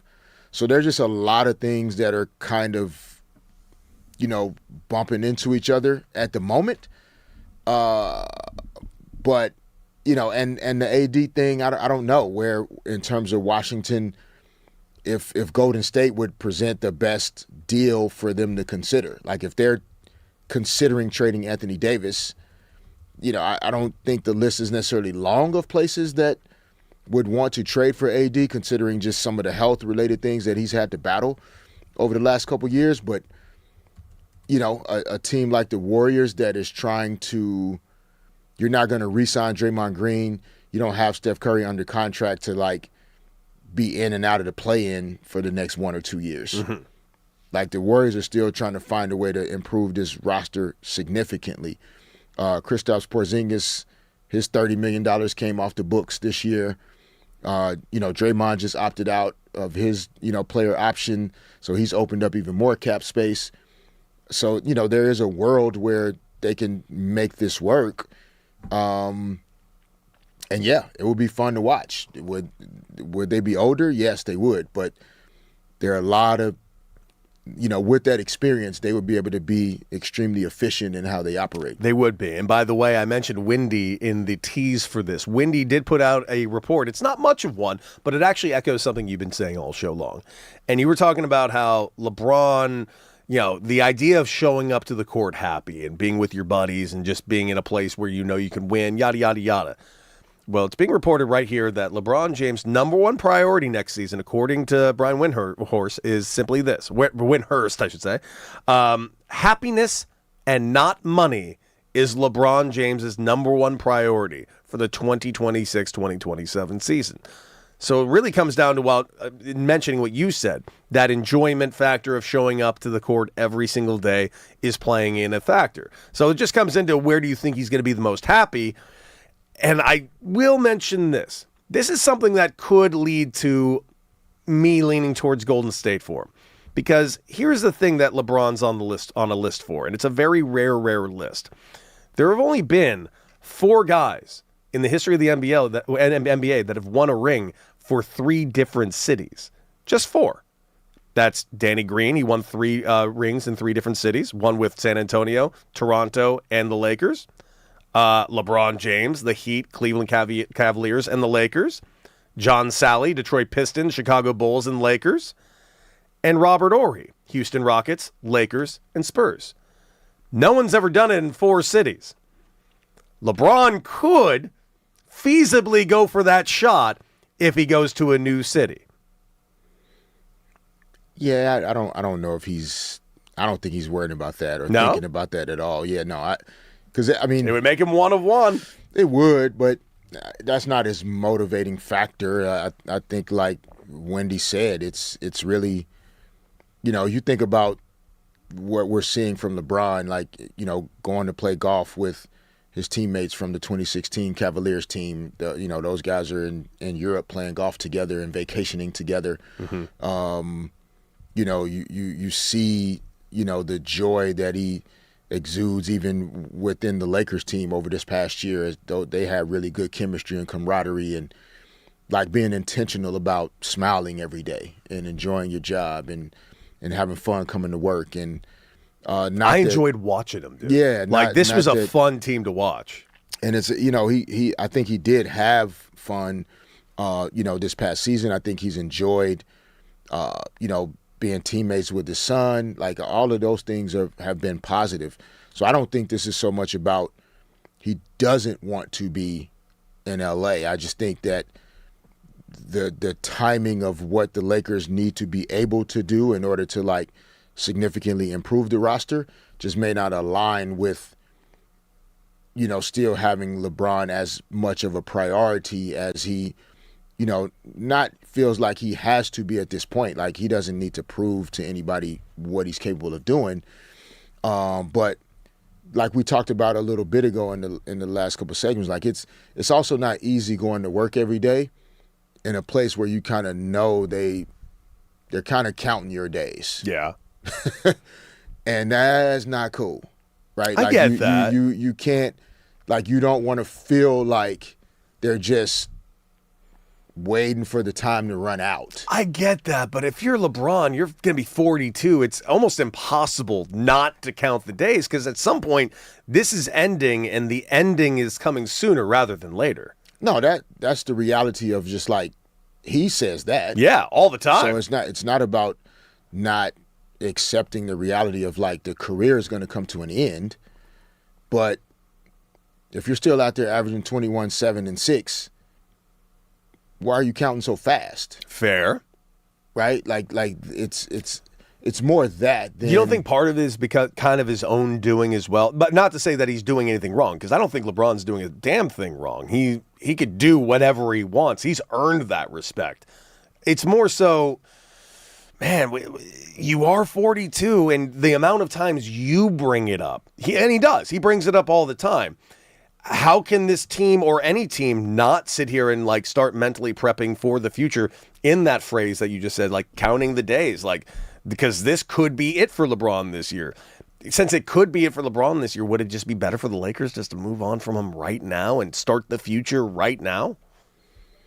Well, yeah, but I think that's the point I'm making. Like I don't think the Lakers are trying to move on from LeBron, and I don't think LeBron is trying to move on from LA. I just think they're both in situations where it could end up being, it just happens that way. Like the Lakers are making decisions, you know, getting Austin Reeves re-signed, you know, trying to figure out is, you know, DeAndre Ayton, we're waiting for that news. Oh yeah, there's so much that still needs to happen. I get however it. Many hours. You're waiting for the Marcus Smart decisions. Like those are all things that are going to impact what they can and can't do. And so the timing of it just may not align. LeBron's also an unrestricted free agent. If you're a free agent in the marketplace, you can't wait too long for certain things to happen if you want to take advantage of when teams actually have money available. Because if you wait too long and they have to go and make other decisions with the cap space they do have, that's going to be less available for you as well. So it's, you know, it just could be just the timing isn't going to align. And that's, you know, we just have to wait and see how it all plays out.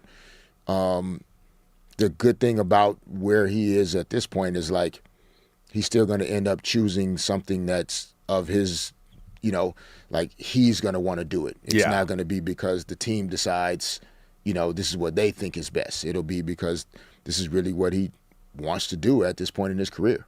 You know, I'm kind of looking throughout this entire thing. And by the way, there's a good conversation going on in the chat right now at The Fan LA on YouTube. Check us out right there and get a part of the chat. Also, give us a call, 855-97-LA-FAN. What do you think the Lakers need to do in this situation when it comes to LeBron James? D-Fish and Decker on the new 97.1 The Fan, the voice of LA sports. D-Fish, you know, kind of going through this entire process with LeBron James, and especially with the NBA free agency, which of course the window is on the horizon. It opens up on Tuesday, June at 6 p.m. Eastern time on June 30th.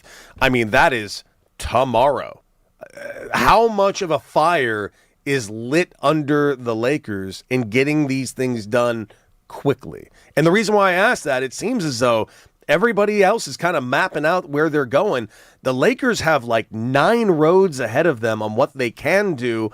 And I'm not going to lie to you, I don't know what they should do. I can understand the argument of getting LeBron James's ass back over here and running it back with a similar, maybe not exactly the same, but definitely a similar version of the team we had last year. But I also kind of see, all right, we got our core 2 guys. Let's build around it. we got all this cap space. Let's make something out of this. However, I just don't know what the right decision is because at the end of the day, we don't know what's truly available to these Lakers at the moment. No, it's true. I was just reading that DeAndre Ayton did pick up his $8.1 million player option for the 26-27 season. And so, that impacts, again, like the Lakers' ability to have certain amount of cap space flexibility. There could be some conversations going on that include DeAndre Ayton in a trade of some sort. Mm-hmm.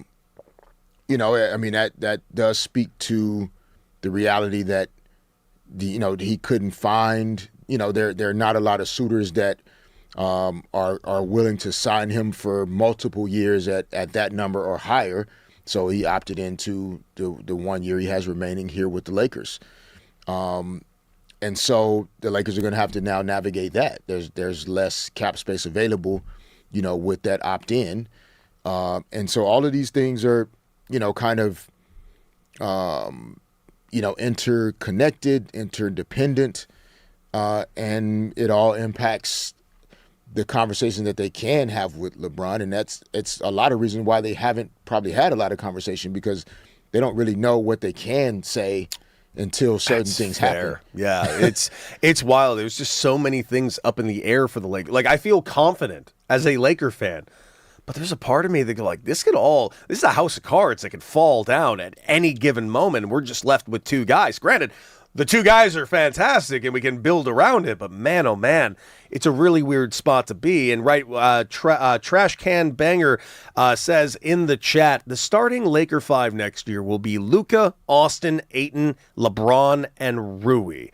I'm not going to lie to you. I love that starting 5. I would like to play that starting 5. That seems like a good, well-rounded team. Granted, what does the depth look like? Like, that's just what it comes down to. They can't play the whole game. Yeah, but you don't have anybody in that group that can guard the best perimeter players in the league. That's why Marcus Smart was so amazing, valuable, and why he started. So that group is versatile offensively and can do a lot of things. But who's guarding Jalen Brunson? Who's guarding anyone? Who's guarding Stephon Castle in that group? Who's guarding Dylan Harper? Mm-hmm. Who's guarding Shai Gilgeous in that group? So it just it's difficult to put all these things together, in a way that makes sense. But the Lakers have, it's not so much. It's not as though if LeBron doesn't re-sign, there's like no possibilities of still putting together a good group. The names are not, nobody's name is going to equal what LeBron's name is, but figuring out a way to still be competitive and win doesn't require a bunch of superstars. We're accustomed to that in LA, but as we've seen, whether it's last year with Oklahoma City, this year with the Knicks, like outside of the guys that won the Finals MVP, it's not a lot of other household names necessarily on these rosters. No, I mean, we know who OG is now. Mm-hmm. We know, Mitchell Robinson's name has been quite maligned over there due to the injury history that he's had over there in New York. And right now, of course, he's a hero. In fact, everybody on the Knicks right now is a hero. But as we mentioned before, Karl Anthony Towns was like the biggest villain in New York just 3 months ago. Now they're going to build him a statue. Yeah, no, that's how quickly things change. And so, yeah, it's not about, needing every superstar name or, the Lakers can only compete if they have this guy or this guy. It's there's so much more to it than that. The reason why this is, news and taking up so much of the conversation is because you're talking about one of the greatest of all time. It's no different than, if Tom Brady was, the Patriots were back and forth between trying to figure out if they're going to re-sign Tom Brady or not, and they didn't. And guess what? He went to Tampa Bay and won a Super Bowl. That's how it works. It's just factual. The Patriots got to a point where they felt like it was time to turn the page, and they moved on. Granted, that was a very painful turning of the page because the Patriots went very downhill, of course, until this last year, bringing Mike Vrabel and seeing what they've done now since then, immediately a Super Bowl. Yeah, and they didn't have that franchise quarterback, ready to step right in. And whereas, the Lakers, bless you, the Lakers, with Luka's arrival, you do have a guy that you can more seamlessly transition things over to if LeBron isn't back. But yeah, this is all a part of, again, you're talking about, this is this generation's version of Michael Jordan, of Kobe Bryant. Like, this would be top news. Yeah. Like, so it's we're going to talk about it. Yeah, you ain't lying. And also, if you guys are big into the prediction markets out there, it is currently on the prediction markets. Whew. And usually, I'm not going to lie to you, these are actually surprisingly good barometers when it comes to future, telling what's going to be taking place in the future in futures markets. Right now, LeBron James is trading at 51% to sign with the Golden State Warriors. He has dropped significantly to 32% to re-signing with the Los Angeles Lakers. Now, that is not the end-all, be-all. That's accurate. That's but real. I have to tell you, prediction markets usually do a real good job of following these trends, and it's all going to come down to one man. It's going to come down to LeBron James making that decision himself. But as of right now, the prediction markets currently have a higher trending number, sending him to Golden State to be a Warrior. And, man, that is just going to shake up the league in a very, very unique way, and you better believe that's going to shake the living hell up out of the Lakers. How about this? If that happens, there is a part of me that would be very excited, and that's simply this. I'm really excited to see what the Lakers can do with the rest of that money, because we actually have been espousing and kind of talking up the Lakers and the amount of cap space that they were walking into this offseason with. Okay, question. Yes. If LeBron makes a decision to go sign with Golden State, yes, when they come back to L.A., are the fans booing him? You better believe it. Why? I didn't say they're right or wrong. I just know they're going to. Oh, yeah. Why? Because he didn't cut. Because he's not on the Lakers anymore. So what is he supposed to do? Like wait for re-sign with the Lakers? Wait for somebody to decide if he's worth $5 compared to $2 compared to $1. Like what is he supposed to do? D-Fish. He chose to if he chose in this hypothetical world to go to Golden State over the Lakers, Laker fans are not going to take that well. It's not over the Lakers. The Lakers aren't offering him anything. But the Lakers. So what is he supposed to do? I agree with you, but Laker fans don't see the fan is short for fanatic, which means, and by our very nature, we are crazy and don't know anything. Okay, I didn't say I'm right that I'm going to boo LeBron James. I'm asking the questions as part of a conversation. It's a really good question to ask. Yeah, I'm not. But your question was, are we going to boo him? I have a feeling the answer to that question is a resounding yes. A resounding yes. Am I right? I like to believe that I am. Okay. Guys, we're going to take a quick break. And coming up, we got plenty to discuss. One, we might get a chance to really find out how well we know each other, but more importantly on that, oh boy, the Los Angeles Dodgers. Just too much talent for one roster. It's a good problem to have, but it is a problem. And we will discuss right here on D. Fish and Decker on the new 97.1 The Fan, the voice of LA sports.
Back. D-Fish and Decker on the new 97.1 The Fan, the voice of L.A. Sports. D-Fish, Decker, and all of you. We got Raj in the back. We got Peyton on the ones and twos. And Crash keeping our incredible feed up right now. And, of course, you can check out that feed right now on YouTube at The Fan LA. Join the chat. Chat has been live all show long and been a big part of this show. And, of course, our phone number, 855-97-LA-FAN. We've been doing a lot of talk about LeBron James of it all because, of course, where is he going to end up? A lot of smoke in the air right now surrounding the Golden State Warriors. It might just be time. It could turn out to be time that the Lakers just need to rip the Band-Aid off and kind of move forward, but we will keep you updated on what we learn going forward. Another team that's going to have to rip off some painful Band-Aids in the Southland. Man, the Dodgers in a very unique spot right now, dude, because the Dodgers... Whew, what a charmed life if you're a Dodger fan. This is the best team in Major League Baseball, 54 wins as we currently stand. And by the way, why is that so impressive that they have 54 wins right now?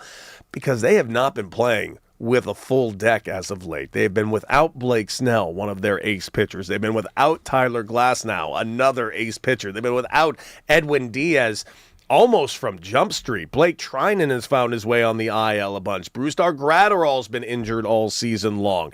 One after another, Teoscar Hernandez on the IL, Will Smith on the IL. You saw, of course, Kyle Tucker, who did not start his year the way he wanted to. He's starting to get it together at least a little bit. Mookie Betts off to an abysmal start to his year, and now he is red hot as we currently stand. Freddie Freeman off to a slow start to the year, and then he got hot in this last month. So it's not like the Dodgers have been playing like a juggernaut team. They've been rolling out Justin Robleski, who, by the way, has been dominating everybody as a young cat, as a lefty for the Dodgers starting pitching. They've been throwing out Roki Sasaki, who has been having kind of a back and forth start to the year. Same with Emmett Sheehan. And the reason I single out those two specific names, D-Fish, is because at some point, these names are coming back off the IL. We already got Teoscar Hernandez joining it. Now, that's a position player. But the Dodgers are going to have to end up having to make at least 3 to 4 to maybe even 5 moves in their pitching staff, 2 of which is to their starting pitching staff. So it leads to the question that we asked everybody, who's going to end up being the odd man out? Is it going to be Emmett Sheehan? Is it going to be Roki Sasaki? Now, we both went over our reasonings on both of our decisions, and we both kind of landed that Roki Sasaki might be safe for the time being, no matter what, simply because what he showed last October. I tend to agree with you on that, D-Fish. The problem becomes, though, what happens when everybody's back? What happens when Blake Snell, Trinan, Gratterall, even if he can come back, Edwin Diaz, and Glasnow are all back? That's 5 arms. Also, Bobby Miller is looming to potentially coming back as well. We're talking 6 arms now. 6 arms, 3 in the starting rotation, 3 in the bullpen. What are the Dodgers to do? Well, somebody's got to go down. And what's fascinating about it is it's not as easy as simply pointing the finger and saying, well, we got to move this guy out. Emmett Sheehan and Roki Sasaki's stats are almost identical this season. Now, are they both pitching great? No, but they're doing a solid job, especially in the role that they've been put into. It's just, man, what this really comes down to is the Dodgers are in a really good spot because of their outrageous depth. The fact that we're having a conversation that a Roki Sasaki or Emmett Sheehan could ever be potentially sent down is crazy to me, considering how well they've done in the spots that they've been in, how much they've absolutely stayed healthy and pitched this entire season. And both of them, yesterday being included, have shown flashes of brilliance this year. Yeah, I still would lean towards Sasaki, though. Clearly last season, they put a lot of trust, in his arm, in his hands. And, he had up and down, moments last season, but had some really breakthrough moments in the postseason, which huge, that helped land the Dodgers a World Series title. Dude, it erased the entire season that was for him. Yeah, we're probably going to have some of those moments again this postseason. No question. And I already have my pick, though. I have my pick on who that cat's going to be. It's going to be Kyle Tucker. Just watch. We've seen it everywhere. Everybody's like, this is the worst contract of all time.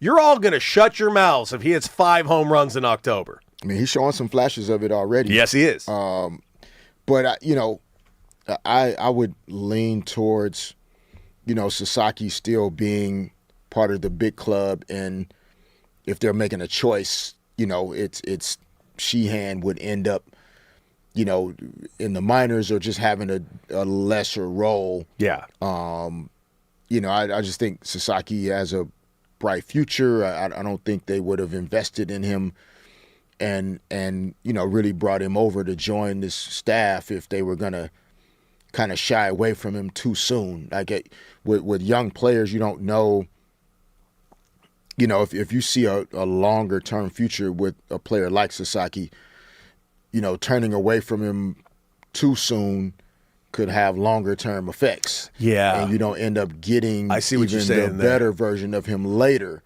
Not that Sheehan is significantly older. He's 26, Sasaki's 24. So Yeah. it's not like we're not talking about a super vet, compared to a younger guy. But those 2 years, you definitely can learn a lot, especially for a guy like Sheehan who's – listen, I'm not saying that the baseball's not as good in Japan. It is. I can't stress this enough. The Japanese leagues are astonishingly good. But Emmett Sheehan, kind of coming up in the system here for more years, might also kind of give him that leg up to be able to handle that going down a little better. yeah, and ultimately, like you said, there are guys that are bus drivers and guys that are bus passengers. Yeah. And Dave Roberts and the front office, if they see Sasaki as a future bus driver, even if he's a passenger now, you still have to plant the seeds, hoping that he can become a driver at one point. What right? are your thoughts on? Because he's got a little bit of an emotion. By the way, when I say emotional, I don't think he's like an emotional head case by any stretch. It's not what I'm trying to say. But there are times where he does wear his emotion a little bit on his sleeve. We've seen him in the dugout with literal tears in his eye. We saw it on Friday. Do you think that would be also another way to kind of not coddle him, but kind of help him moving forward, keeping him on that big club? Yeah, like you said, it's not a coddle. Yeah, I don't mean to make it sound like he's coddled. Yeah, I think there's an awareness that you try and have with all of your players, and you try and make decisions that are independent of perceptions and expectations, but really what you think is in that player's best interest, and can they handle certain things that you're going to ask them to do? Can they handle certain decisions you're going to make that are best for the team? How you message that, when you message it, when you have that direct conversation that this is what it's going to be. And so again, Sasaki is very young, still learning what life is like, even in LA and in the United States. Yeah. Better yet, learning. Still learning the major leagues and learning all the batters and, understanding your placement with pitches. Like, those are all things he's still, trying to figure out. But, it does matter if you have a player that a decision is going to crush or, negatively impact them. That's not the best thing for the team. So it's not, like you said, it's not coddling or pacifying. It's thinking about all of these decisions in their proper context and not in a vacuum.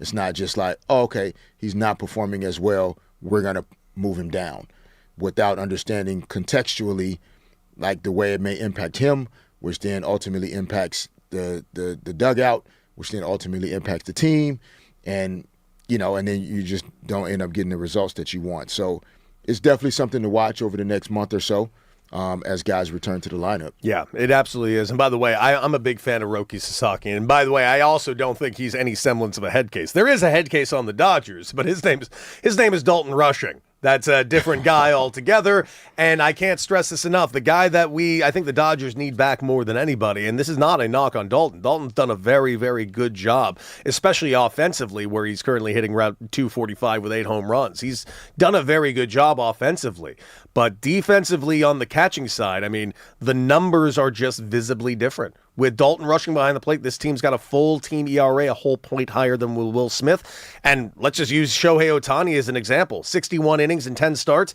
0.74 ERA pitching to Will Smith. Just 9, however, with Dalton rushing, it's risen to 4.34 in just 3 starts in June. So the difference between Dalton rushing and Will Smith has nothing to do with offense. It has everything to do with handling that bullpen. Guys, Whew, we've done it again. We've reached that time where our good friends Brock and Alex will be joining us for some crosstalk right here on D. Fish and Decker on the new 97.1 The Fan, the voice of LA sports.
D. Fish and Decker on the new 97.1 The Fan, the voice of LA sports. And, of course, you guys can join the chat right now on YouTube. And take us on the go on the Odyssey app. Go ahead and check us out. If you're driving around in your LA commute right now, make sure you take us on the go on the Odyssey app. And of course, take a look at the podcast, like, share, and subscribe. Hit that alert button when we're going live. And whoo, if you're watching us on YouTube at The Fan LA, you'll see some more faces out here at the table because we got Brock and Alex joining us yet again for some crosstalk. Guys, how was the weekend? How is life? And how excited are we for Wednesday against Bosnia? In case you guys need to know where it is on a map, it is just south of Croatia. It is a little north of Montenegro and just west of Serbia. You're welcome. Sounds like someone who just looked it up because they did not know where Bosnia was. I did look it up, but I wanted to make sure I was right. It turns out I am right. Bosnia is exactly where I thought it was. Some other people in the city might not have been aware. But they know now. They do know now. Hopefully they know now. Where are you guys watching the match? What's the plan for Wednesday for this upcoming U.S. game? Oh, hi, Alex. Hi. I'm starting us so bad. My headphones were in the gnarliest knot. Sorry, guys. Hey, welcome back. And Brock, I was about to say the exact same thing to Cody. I was like, oh, you just looked that up, huh? No, I just I had happen no to know idea my where it is, geography. so thank you. You're welcome. I don't. I'm You're horrible welcome. at that. Oh, yeah. It's just Yeah, so I appreciate it. While we're doing Bosnia trivia, Please. do you know why it's called Bosnia y Herzegovina? I do not know why Tell and us. Herzegovina, actually. I have not looked that up. So it's two different territories that they said, hey, why would we be two different states? Why don't we just get along and combine forces and just combine our territories? And they said, okay. That was it? Yeah, that's it. Well, that's was the whole story. Well, Brock, that was a beautiful story. That's it. I love it. I love it when the parents stay together for the kids. That's Thanks, great. Uncle Brock. That's amazing. That's exactly what It's it a was. beautiful story. But of it not also falling in love and getting married. Wow. It also shows like when there are diplomatic, international, chaotic situations over borders. I love an example of. All right, let's stop everything. Alex, Fish, are you man, okay? what's going on? Let's stop everything. I love what you're talking about, but you know what? Honest to God, Forget Alex, what I'm talking about. Alex, we need to have a talk. Are you okay? Forget everything I'm talking about. I've been solo parenting for 3 weeks. Okay, Oh, I'm my doing God. my best. I know you are. I'm crying already. Poor thing. Anyways, that was Alex's phone that just went off. And It's my alarm. you poor thing. What was the alarm for, Alex? Get ready to come in here, but I snoozed it, so I do it. So Which is why you were in here late? You snoozed coming in for crosstalk? My God, Alex. Damn, we on snooze list. Alex. Oh, so we had some breaking news, guys. Obviously, the big news we'll get to, but we did have another breaking news item in the show. Out of 2 marriages, Derek Fisher has not invited me or Cody to either of them. Isn't that a damn shame or what?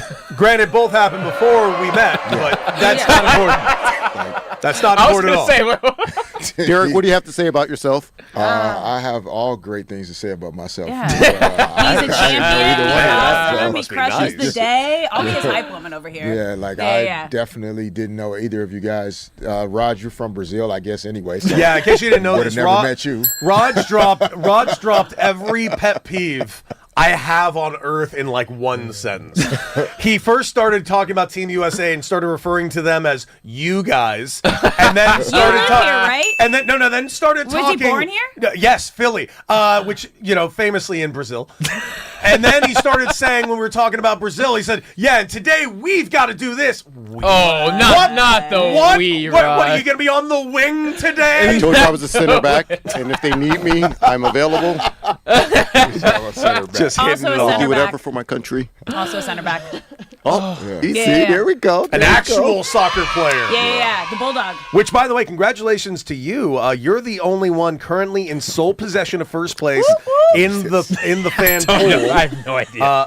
I don't know. Bulldog. I'm doing. You know, he said bulldog's gonna have this. Listen, fight. I'm firmly believing she's either still drunk or a tick high from her couple of weeks of I haven't solo had parenting. any. I can't have any alcohol when I'm solo parenting. I am getting rocked in these standings, but I have Argentina, who has a laughably easy path, so I'm actually in a great position. Well, I got USA, who's got Bosnia. Yes. And then, of course, I also have Spain. I've lost Scotland.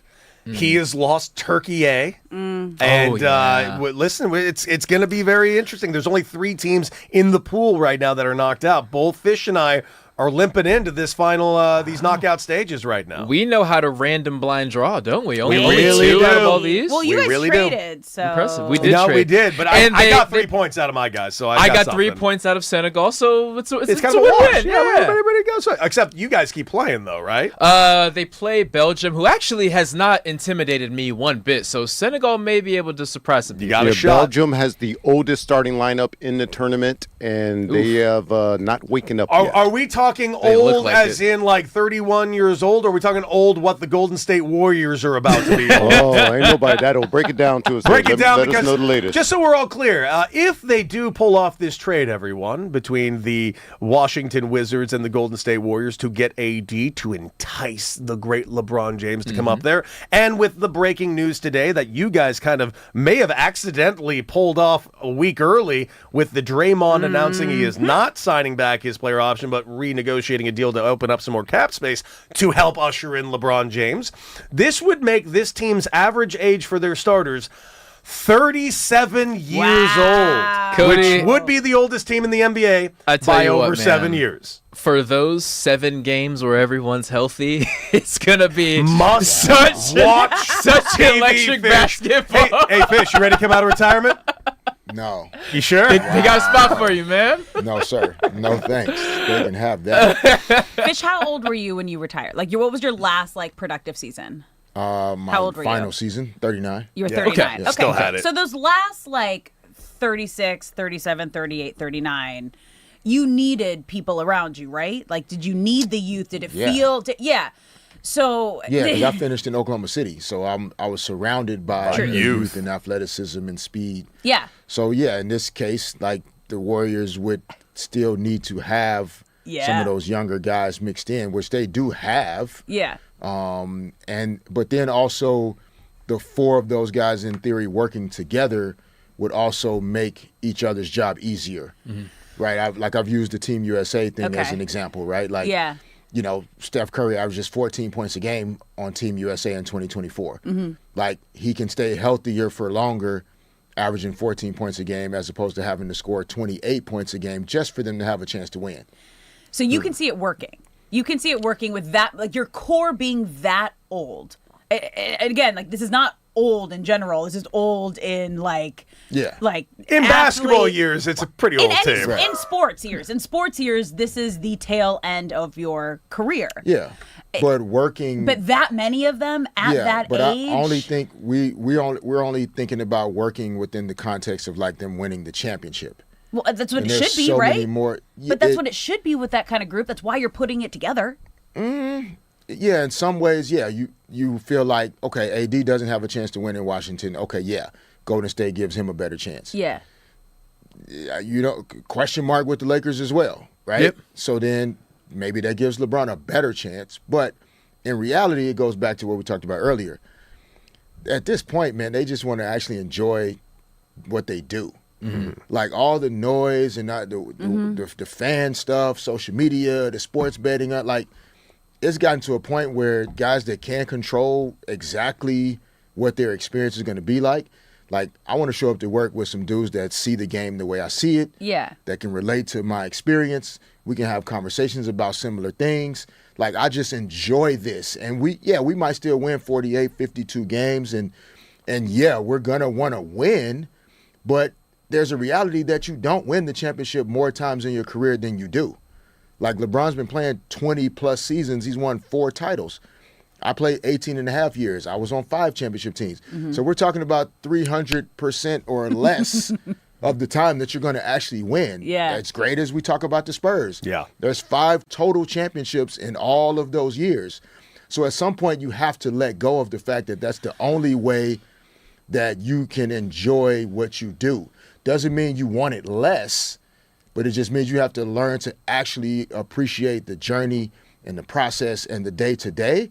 Yes, you want that outcome, but if you're the only way you're going to feel like it's worth waking up every day is based on the outcomes only, that's a miserable existence. And I just think that more players have decided, I can't wake up every day only tied to the outcome.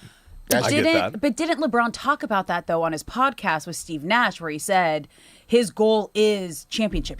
If he plays another year, he wants to be on a championship competing team. Yes. So that happiness, like winning, equals happiness in these situations, especially at this point of your career. I agree with all of that. I'm just saying, but the situation in LA may not be aligning with that. Like, in order for him to stay in LA, may not align with the decisions that the Lakers are going to have to make in order to build a championship caliber team. Yeah. How do you take being an established vet, say a Draymond Green or a Steph Curry, who have never worn another uniform, and in comes LeBron James? How do you handle that conversation of him saying, hey, I want a retirement tour? How do those conversations go? I've never thought he wanted one. Okay. I honestly don't. I think LeBron is so laser focused on routine and habits and timing. He has no interest in, like, before every game having to answer 20 questions about what is he going to do after he finishes, and are you going to play golf, and are you going to be doing this and that. And here's a thing of seats from the upper level. I don't so think even if he may not seek it out, I find it hard to believe that opponents or teams won't make a big deal about every game is Steph Curry, Draymond Green. Oh, and this is LeBron James last year, right? So not necessarily a distraction, but is that conversations that LeBron would have with Draymond and Steph right now, or is that not a factor at all? No, I don't know. I think LeBron is year to year deciding whether or not he still has it in him to want to play, and it's not until then that he would know, oh yeah, I'm done. Right. He's not going to know that a year in advance, and I've not been in alignment with guys that do it that way, because you really technically shouldn't know, right? Because if, like, you're in love with this still, like, you don't know a year in advance that you're not going to be in love with it, and you can't do it anymore. As long as you can do it and you love it, go out there and do keep it. signing me up. And then it's not until after the fact that I realize now, like, oh yeah, no, I can't do that no more, bro. I'm done. Man, what can we say? It's going to be a long off season if LeBron goes elsewhere, but it's not going to be a long one for us, man. We'll be back bright and early tomorrow. Bright and early tomorrow morning, my guy. And you don't want to go anywhere because Brock and Alex are next right here on the new 97.1 The Fan. And that's it for us. Kick rocks, enjoy sports. See you bright and early tomorrow.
then the back spasms hit. And so Yeah. that kind of seemed to reset everything, and he went back to struggling up until Saturday. I mean, statistically speaking, Kyle Tucker is just above average across the MLB. The problem is you don't give $60 million to be above average. You don't play for the Dodgers to be above average.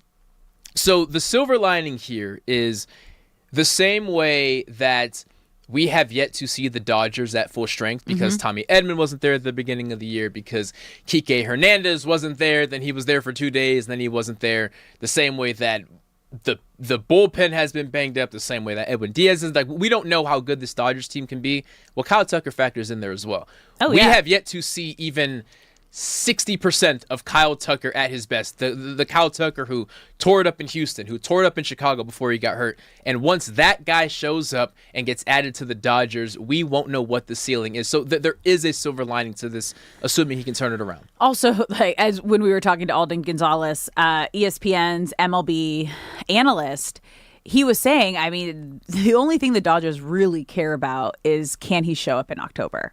So as long as he like kind of stays consistent, like, and isn't bad, like to where he needs to get pulled from games, if he can show up in October, everyone's going to forget about what happened in the regular season. Perfect example of that is Tommy Edman. Yeah. Tommy Edman's been lights out so far this year, but historically as a Dodger, Tommy Edman's whole thing is kind of stinking during the regular season, but he shows up in October, and he's a fan favorite. Kike Hernandez. Kike's another He's one. literally Mr. October. Kike-tober. Keke-tober. That's it. Yeah, like showing up in October washes away anything that has happened before. Yeah. If you show up when it matters, people will forgive. Every single time. Well, let's get to yesterday's game. And can I just, I want to paint the picture of like the final out. Mookie Betts double play to end the game and win the series, tagging the base, jumping over the sliding runner. It just looked poetic. Like plays like that, when they happen, I feel like I'm watching it in slow motion. I'm like,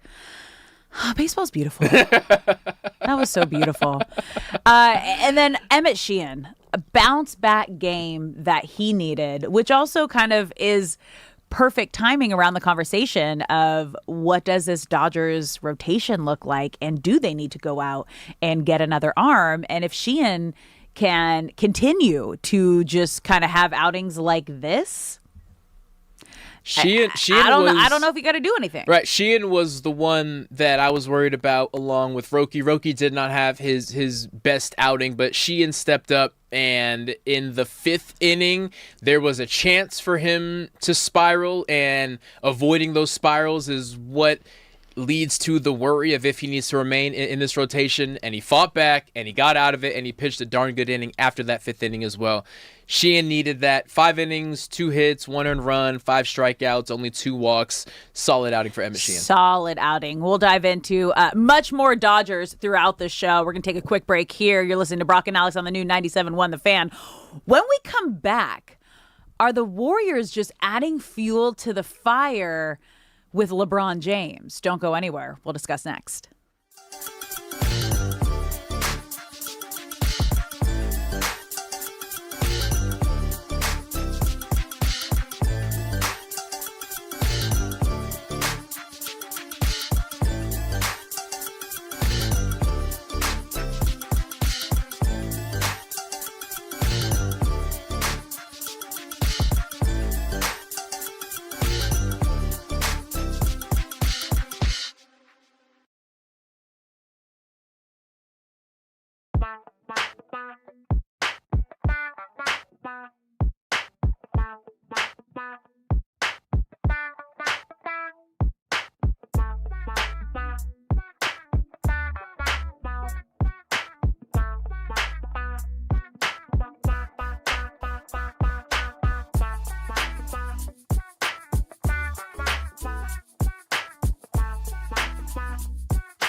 What's up, LA? Welcome back to Brock and Alex on the new 97.1 The Fan, the voice of LA Sports. I'm Alex Curry here with Brock Vereen. Thank you for spending your midday in LA with us. Whether you're listening on the radio, you can also take us on the go on the Odyssey app and watch us live on YouTube. If you're watching the live stream, get in the chat at The Fan LA. You can also follow us across all socials at The Fan LA. We want you to be a part of the conversation. And we have the first World Cup game. You guys, we're actually 26 minutes into it. Brazil and Japan. We are scoreless, but it looks like a packed house. It is. Is it? You got the closer look Whole of lot of yellow in there. Yes, whole lot of yeah. yellow. I'm rooting for Japan because Raj has Brazil. So let's go Japan. Just to go against Raj. Yeah. I'm here for that. We also have Germany and Paraguay at 1:30 and Netherlands and Morocco tonight at 6 p.m. Dodgers at A's at 6:40. You guys, I'm not sure if you know this or if you do. It's going to be hilarious. They're playing in a AAA stadium in Sacramento, the home of the A's this season. So watching Shohei Ohtani and the Dodgers in a minor league stadium, like spring training, it's going to look like spring training, which is just absolutely wild to me. But let's get to some basketball, you guys, because we're getting a lot of, it feels like today's going to be a breaking news day. It will be. I think the first one that we got that's kind of started all of these conversations was Draymond Green declining his $27.7 million player option, which would clear up some money. And now the conversation is the Warriors are reportedly trying to make one of the wildest moves of the offseason and trade for AD, Anthony Davis, and then use that to recruit LeBron James from the Lakers. So the pitch is reunite LeBron and AD, put them next to Steph Curry and Draymond Green, and have Steve Kerr, one of the greatest coaches of all time and in the league right now, kind of have this powerhouse of older players all together. And it's so crazy because we had Draymond Green on our show about a week and a half ago, and I wish we had this information back then. And he was kind of hinting towards like roster reconstruction and contract reconstruction and how it's a copycat league. And that's just kind of how everything is going. That's the direction everything's going. But I wish it could have just like gone a little, like poked a little deeper of, hey, what do you know? Hey, what are you guys trying to pull off and put together this off season? Yeah, Draymond opting out of his contract means he's technically a free agent and can sign for whatever number he wants. So he can make as much room for LeBron as possible. They can land Anthony Davis because the Wizards are perpetually in a rebuilding phase, and Golden State never ending. And Golden State has a ton of draft capital. They also have Jimmy Butler, who is coming off of a torn ACL and does not have a no trade clause, so they do not need Jimmy Butler's approval to move him. So landing AD is not a difficult task, and assuming that LeBron understands he will make less money in Golden State than he would as a Laker, that would be an issue as well. Timeout. Japan is on the board. 1-0. Woo! Japan is on the board. But the fact that Golden State can make this happen as long as LeBron is on board it's a real thing. And you look at the state of the Lakers, there is still no big man who has been signed, let alone an A1 big man. Marcus Smart opted out about 20 minutes ago of his contract. Now, to be fair, Marcus Smart was going to opt out no matter what, coming off of a great playoff run. So he can still be a Laker. However, he is being heavily reported as leaning toward the Houston Rockets because they are offering him a 3-year deal, whereas the Lakers are only willing to offer a 1-year deal right now. Nobody can blame him there. The Rockets are a darn good team as well. And Rui Hachimura, not only will he probably get more money as a San Antonio Spur or a Brooklyn Net? The Lakers, I believe, from what I understand, are so tied up in everything else going on that Rui's like, hey, man, I can go play with Victor Wembanyama and make more money than you would pay me. So, yeah, state of the Lakers, it's been better.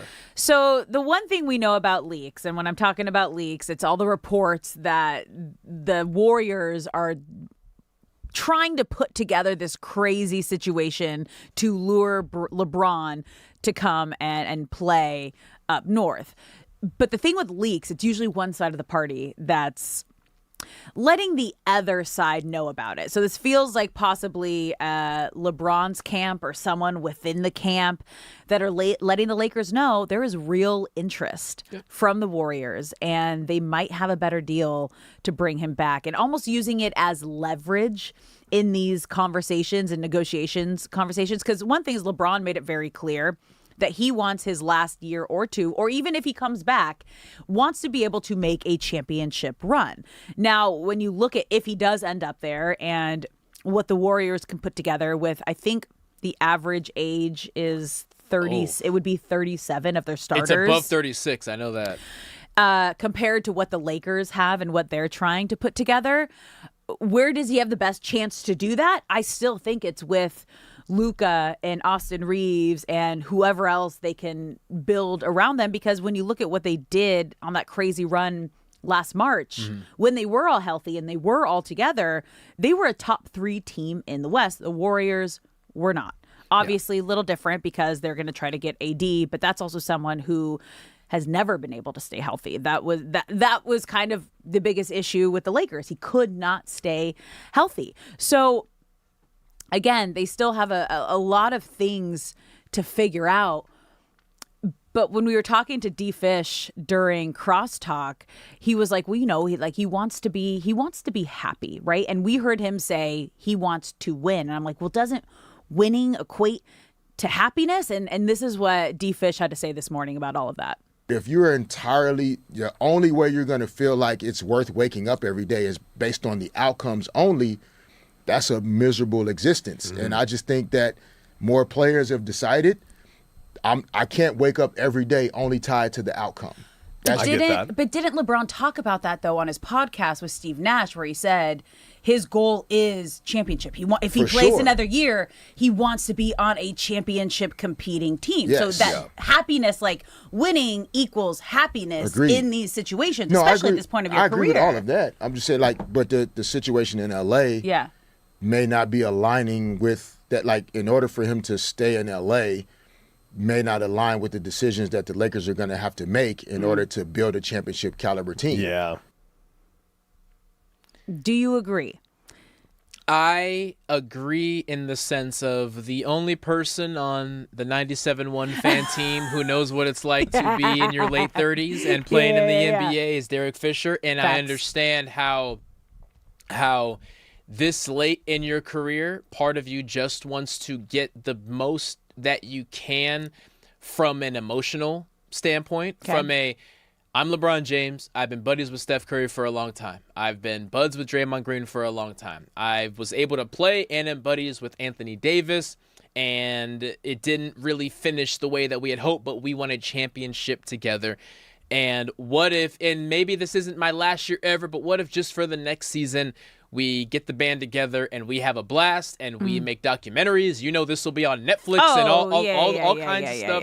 And I can see why that would be enticing. But to the point that you brought up, LeBron said it himself that winning a championship and playing high-level basketball is what matters to him most. And I look at this potential roster of Draymond Green, LeBron James, Anthony Davis, and Steph Curry, and I think for the first month, this is going to be must-see TV.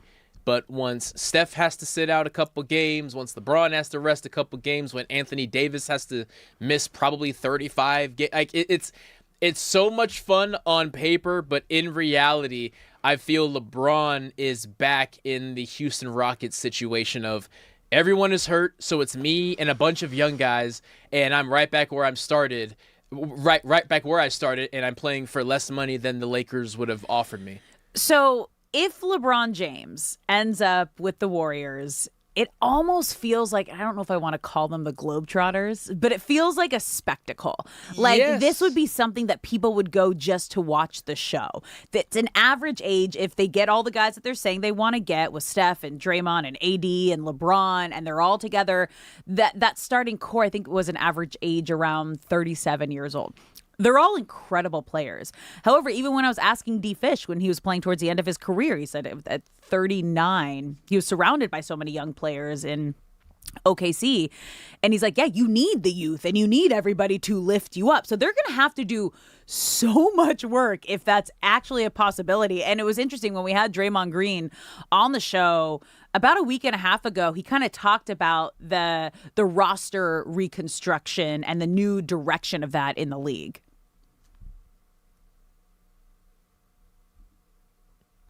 To make up to where you can put out multiple different types of lineups, because different series are going to call for different lineups. And if you're not capable of putting a certain lineup at a certain time, that's going to cost you the series, and that's going to stop your run. And so roster construction has definitely changed over the last couple of years. It's a copycat league. You know, people have seen OKC do it, and you know, you start marking your roster after them. You look at San Antonio; it's a lot of length, and so the roster construction has definitely changed, and it's been interesting to be in it and watch kind of the shift. It's funny, though, because he was talking about the playoffs, but if the Warriors have this many veterans as a part of their starting roster, I mean, they're going to have different lineups, and people go out there in different variations of that roster every other night, every other game. Yes. So I'm not too mad at a scenario where of AD, Steph, LeBron, and Draymond, two of them are on the court at a time. Not part of the starting five, but as the game goes on, everyone can get plenty of rest, because if two of us are on the court at a time with three youngsters, that can be scary. But then it also factors in, well, once guys start going down with rest or injury, that plan kind of breaks. So again, every time I get excited about this, it's because it's fun on paper. In reality, I just do not see how it would work that way. Like, if you take this fictional Golden State team, who is going to guard De'Aaron Fox? Who was guarding Stephon Castle? Who was guarding Wemby? AD? Okay, that's fine. So AD's going to need help with Wemby when he bulls him out and treats him like a point guard. Now AD needs help. So Draymond Green's going to come over and shade. Okay, so Devin Vassell, Julian Champagnie, they're running free because they're young. And with I'm trying to match them up against young rosters, and I just see a bunch of 20-somethings running circles around these Hall of Fame guys. And now you add on that use an 82-game season. Now you have wear and tear, so you're not even at 100%. I'm not allowing myself to get excited about it, because as you perfectly put it, Alex, you are buying the ticket to see the road show. You're not buying a ticket to see championship basketball. And is that going to be enough for LeBron James? Because we also heard D-Fish talk about in that quote, like, at this point in your career, you want to have fun and you want to enjoy going into work, which we know that LeBron's talked about that. I mean, all the stars towards the end of their careers, am I going to have fun showing up every single day? So the locker room might be really fun with the Warriors. He's won gold medals with these guys. I think I heard D-Fish also explain it it's all chess masters all together in one room. So you think about the game the same way. You understand. You can have similar conversations because you're around the same age. But does that kind of happiness... is it equal with the winning happiness? Because I think as a true competitor, and when you want to be the best of the best, and you are one of the greatest players of all time, winning equals happiness. And when you're winning, everything is going to be great in the locker room, which is why when we were talking about this, I think last week or the week before, if LeBron comes back to the Lakers, I think he's going to need a guy. He's going to need someone that's almost his emotional support bestie on the team. Because obviously Luka and Austin Reeves are that now. Because there was a conversation of maybe Kevin Love is going to be in the conversation to come to the Lakers. And I'm I get it, but he would be the personality emotional support hire for LeBron James. Because he is going to need someone in that locker room to keep him have that happiness level, if they're not in the winning category that's going to make him happy and make him be to the best of his ability. The same way that we discuss Aaron Donald, right? And before Aaron Donald signs and on the dotted line and says, I want to play football again, it's going to happen. He has to, I'm feeling it. I'm feeling it. But before he does that, he has to work out and go through the grind privately, because he has to decide, if I come back and things aren't as easy as I remember them being, if things are more difficult, if I don't feel like myself, do I have enough juice to continue to grind through? Do I have enough juice? Is this enough of a reason to come back if things don't go the way that I plan them? And I would ask the same thing to LeBron, AD, Dre, and Steph is, hey, if you guys start off 4-10 in the first 14 games, like, is this still a good idea? Are you still having fun? Like, these guys are used to playing championship level basketball. And once that spectacle, as you put it, once that spectacle wears off, what's left? Because this may not go the way that you think. And are you really going to play 60 more games knowing that things didn't go the way that you thought they were going to go? And I have a hard time believing that they would sign up for that. Like I said, I think this is a leverage conversation and a leverage tool for LeBron's camp to kind of put some pressure on the Lakers of like, they're really serious. This is how Austin Reeves' deal got done, because Detroit was ready to pay Austin Reeves. Now, obviously, it's not as big as a rush situation there. Same strategy, though. But a similar strategy of when you're wanted and another team's willing to go all in, then you got to make your call. You got to make your move. So last thing. Okay.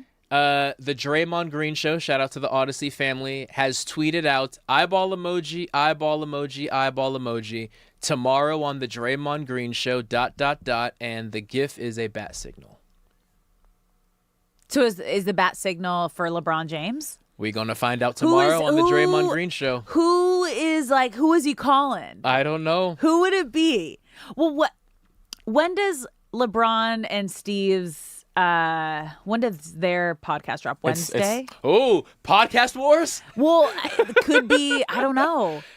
Because he wouldn't do it on his, I feel like he would do it on his own, but maybe as someone with inside information or someone that's close to LeBron. Draymond's cooking. Oh, he knows what to do. He's learning from LeBron James. LeBron is a media mogul and knows how to manipulate the media. Draymond's probably like the next biggest basketball media personality. I mean, he was on the he was on inside the NBA. Yeah. During the finals, like he's doing both sides, just like LeBron is right now. All right, guys, so much more to dive in with all of that. The Dodgers, the World Cup. We're going to take a break right now, but when we come back, do you care, LA? We got some gambling scandals. We got some World Cup information. You're listening to Brock and Alex on the new 97.1 The Fan.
What's up, LA? Welcome back to Brock and Alex on the new 97.1 The Fan, the voice of LA Sports. I'm Alex Curry here with Brock Vereen. Thank you for spending your midday in LA with us. Whether you're listening on the radio, you can also take us on the go on the Odyssey app, and you can watch us live on YouTube. If you're watching the live stream, get in the chat at The Fan LA. We want you to be a part of the conversation. You can also follow us across all socials at The Fan LA, and you can call us. You can be a part of the show, 855-97-LA-FAN, 855-975-2326. But right now, it is time to bring in our emo producer Shay today, because you guys, he has just been so sad after his team got booted out of the World Cup. He needs to put on My Chemical Romance for this segment, Shay. You got to get your emo on for sure. For real, honestly. The hips are not moving today, guys. No, but it's the tone. It's the tone of the voice. It's the mumbles extra, like mumbly today. It's just like, what's yeah, the score of the World Cup match? I'm not watching it. 1-0 Japan. Sweet. No, actually, keep me updated. No. I won't watch it. We're not going to update you. Oh. No. Come on, guys. Oh, you don't have it on in there? No. I'm refusing to watch right. the If World he's Cup. opting out, then he has to opt out. I am opting out. Done. Yeah. Okay. Yeah, you're not getting updates. You're not getting updates. Out. Don't be a sore loser. Be happy because you did well and you got to be a part of the experience. You went to 2 of the 3 matches, Shay. I did, yeah. I could say the Iranian team went undefeated. I'm happy to say that. Okay, yeah. Okay, technically true, yeah. Hey, we're turning a corner. Yeah, he's starting to look at the positive. I see the light in his eyes smile on again. his face. I think we got 4 more years until I watch another FIFA match, but no, I can. Lies. The smiles. No, you already the told smiles us coming today back. if USA makes it to the quarterfinals, you're jumping on the bandwagon. Yeah, we'll see. We'll see. But I would like to cheer Team USA on if they. I will be cheering on Team USA. No there we matter go. What. But just like you that. see that? As of right Great now, job, Alex. I am not a happy person. But we got a game to play, guys, and I'm happy about this game. Oh, look at that voice some. change. Wow. We got a game to play, and we got things to talk about. So we can because sound happy. There is a lot happening in the sports world. The NBA gambling scandal is getting bigger and bigger so much. every month that goes on. So former wild. Pistons guard Malik Beasley and former NBA veteran Ed Davis have reportedly been indicted on federal charges tied to a sports betting scheme. The allegations say they worked together to manipulate Beasley's performance in multiple games during the 2023-2024 season, and that's when he was with the Bucks. So the league has finally embraced betting partnerships, but stories like this are nightmare scenarios. What do you guys think? There's so many more that we don't know about. Like now that they're coming out and people are getting caught, it just like I know we always used to say like, oh, like it was like refs, like they're like, what is it? What's the word I'm looking for? They're not calling the games. They're throwing the game. They're throwing the games. Oh, I got you. Yeah. And now we're learning. No. It wasn't the refs you had to worry about. It was actually the players that were in on things, which like is a tale as old as time. With like that was big with boxing back in the day. Yeah. So it was a huge payout and things like that. When there's a lot of money, hundreds of thousands of dollars on the line, maybe even millions of dollars, like money makes people do really dirty things. It is a scary influence. Malik Beasley was coming off of a phenomenal year. He was part of the reason that the Pistons took that next step before this season. He was the best three-point shooter in the NBA that year, and now look at him. He was in line to make tens of millions, if not $100 million contract, and now it's gone. And so he is indicted. There will be so many more. Ed Davis is involved. But this also comes down to one thing that does amuse me, and it's not just this crime, it's every crime. Okay.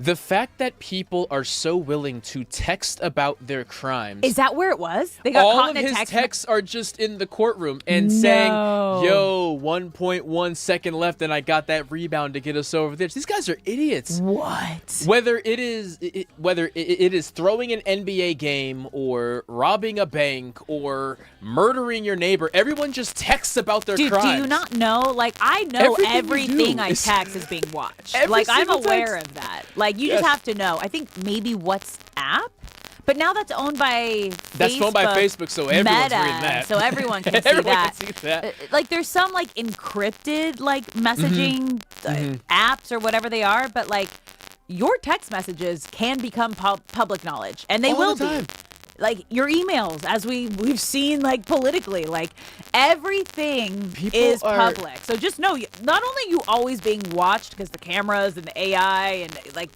I mean, I have like a camera cover on my computer, and I know you do too. And phones, it's there. You can't do that. But yeah, no, they're always watching. Like they're always watching. Stop texting about your crimes, people. Stop texting. So why I bring that up is because the case officially started and entered the courtroom today. Yeah. All of his texts are going to come out. Prepare to read so many funny, nonsensical criminal activity things. Do you guys know the story of Headache Smith? No. The ASU point guard? No. So this happened in the 90s. Okay. There's this Netflix doc called Bad Sport. It's really good if you guys want to watch it. Oh, okay. Yeah, I heard about it. Yeah, it's a really good Netflix docuseries. Yeah. So one of the shows, it's about Headache Smith. Okay. And this is a college kid. He was going to be first round pick. He was going to be the best player to come out of Arizona. Someone comes up to him, a bookie comes up to him, and he's like, hey, if you start point shaving, I'll give you some money. He starts doing it, and then other players start doing it with him. These kids, literally the next day, they will go out and buy like the craziest Cadillac or whatever. And this is in the 90s when kids are not making any money or anything. So it wasn't text messages back then. It was buying flashy cars when they had no NIL and but that nothing was like same that. with like that's how USC got caught. Exactly. With like exactly. Reggie and everybody. So it's been happening for a long time. Oh yeah. Guys. It's been happening for a very People long are not time. smart. No. Not at all. Not at all. And that leads us to our next one. Okay. And this kind of has a lot to do with investigations as well. But this is in the FIFA World Cup. So South Korea wants answers after the massive World Cup flop. So South Korea's president Lee Jae-myung is calling for an investigation after the national team failed to advance out of Group A and head coach Hyung Myung-bo resigned.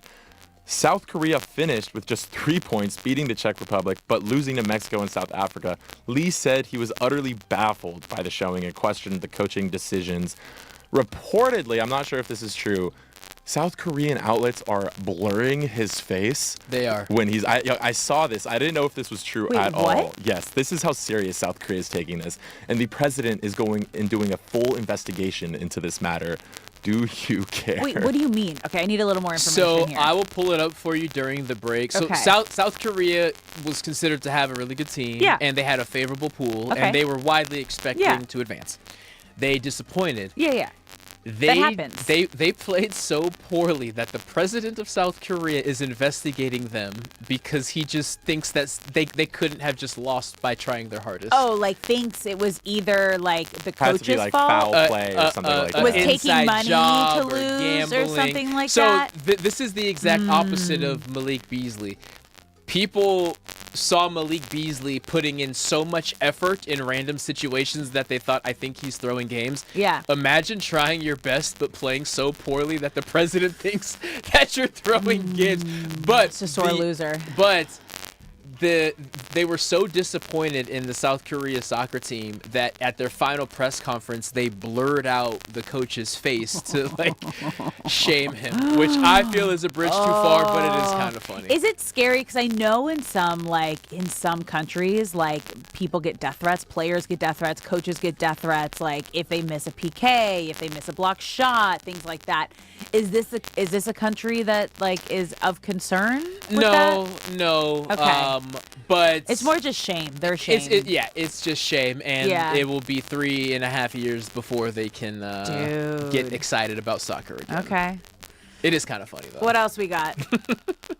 We're sticking with the FIFA World Cup one, and this one's got to be quick. So Boston cancels their World Cup Fan Fest early. Boston has shut down its official World Cup Fan Festival with 2 matches still left because of the massive daily operating costs. So it costs a lot of money to do these fan fests, guys. And I guess Boston couldn't keep up with it. What? Do you care? Didn't Scotland give them enough money by drinking all of their beer and like helping all the sales? It's been like So FIFA keeps a majority of those revenue shares.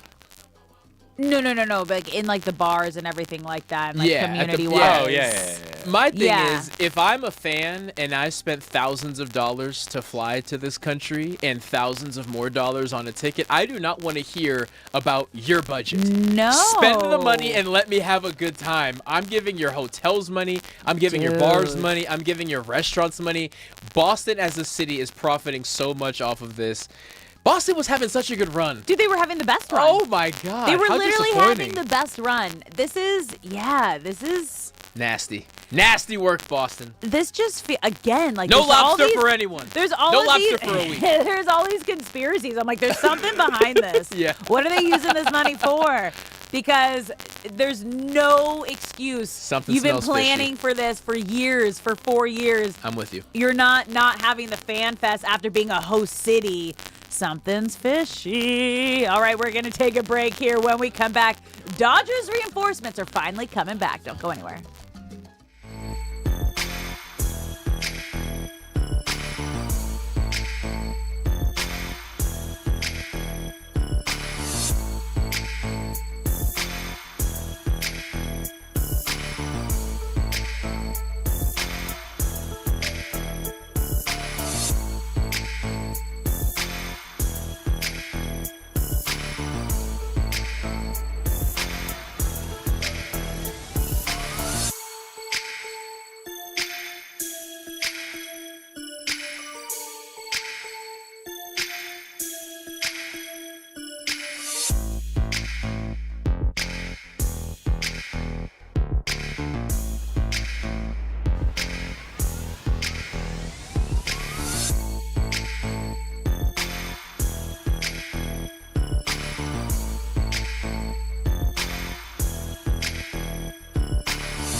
What's up, LA? Welcome back to Brock and Alex on the new 97.1 The Fan, the voice of LA Sports. I'm Alex Curry here with Brock Vereen. Thank you for spending your midday in LA with us. Whether you're listening on the radio, you can also take us on the go on the Odyssey app or watch us live on YouTube.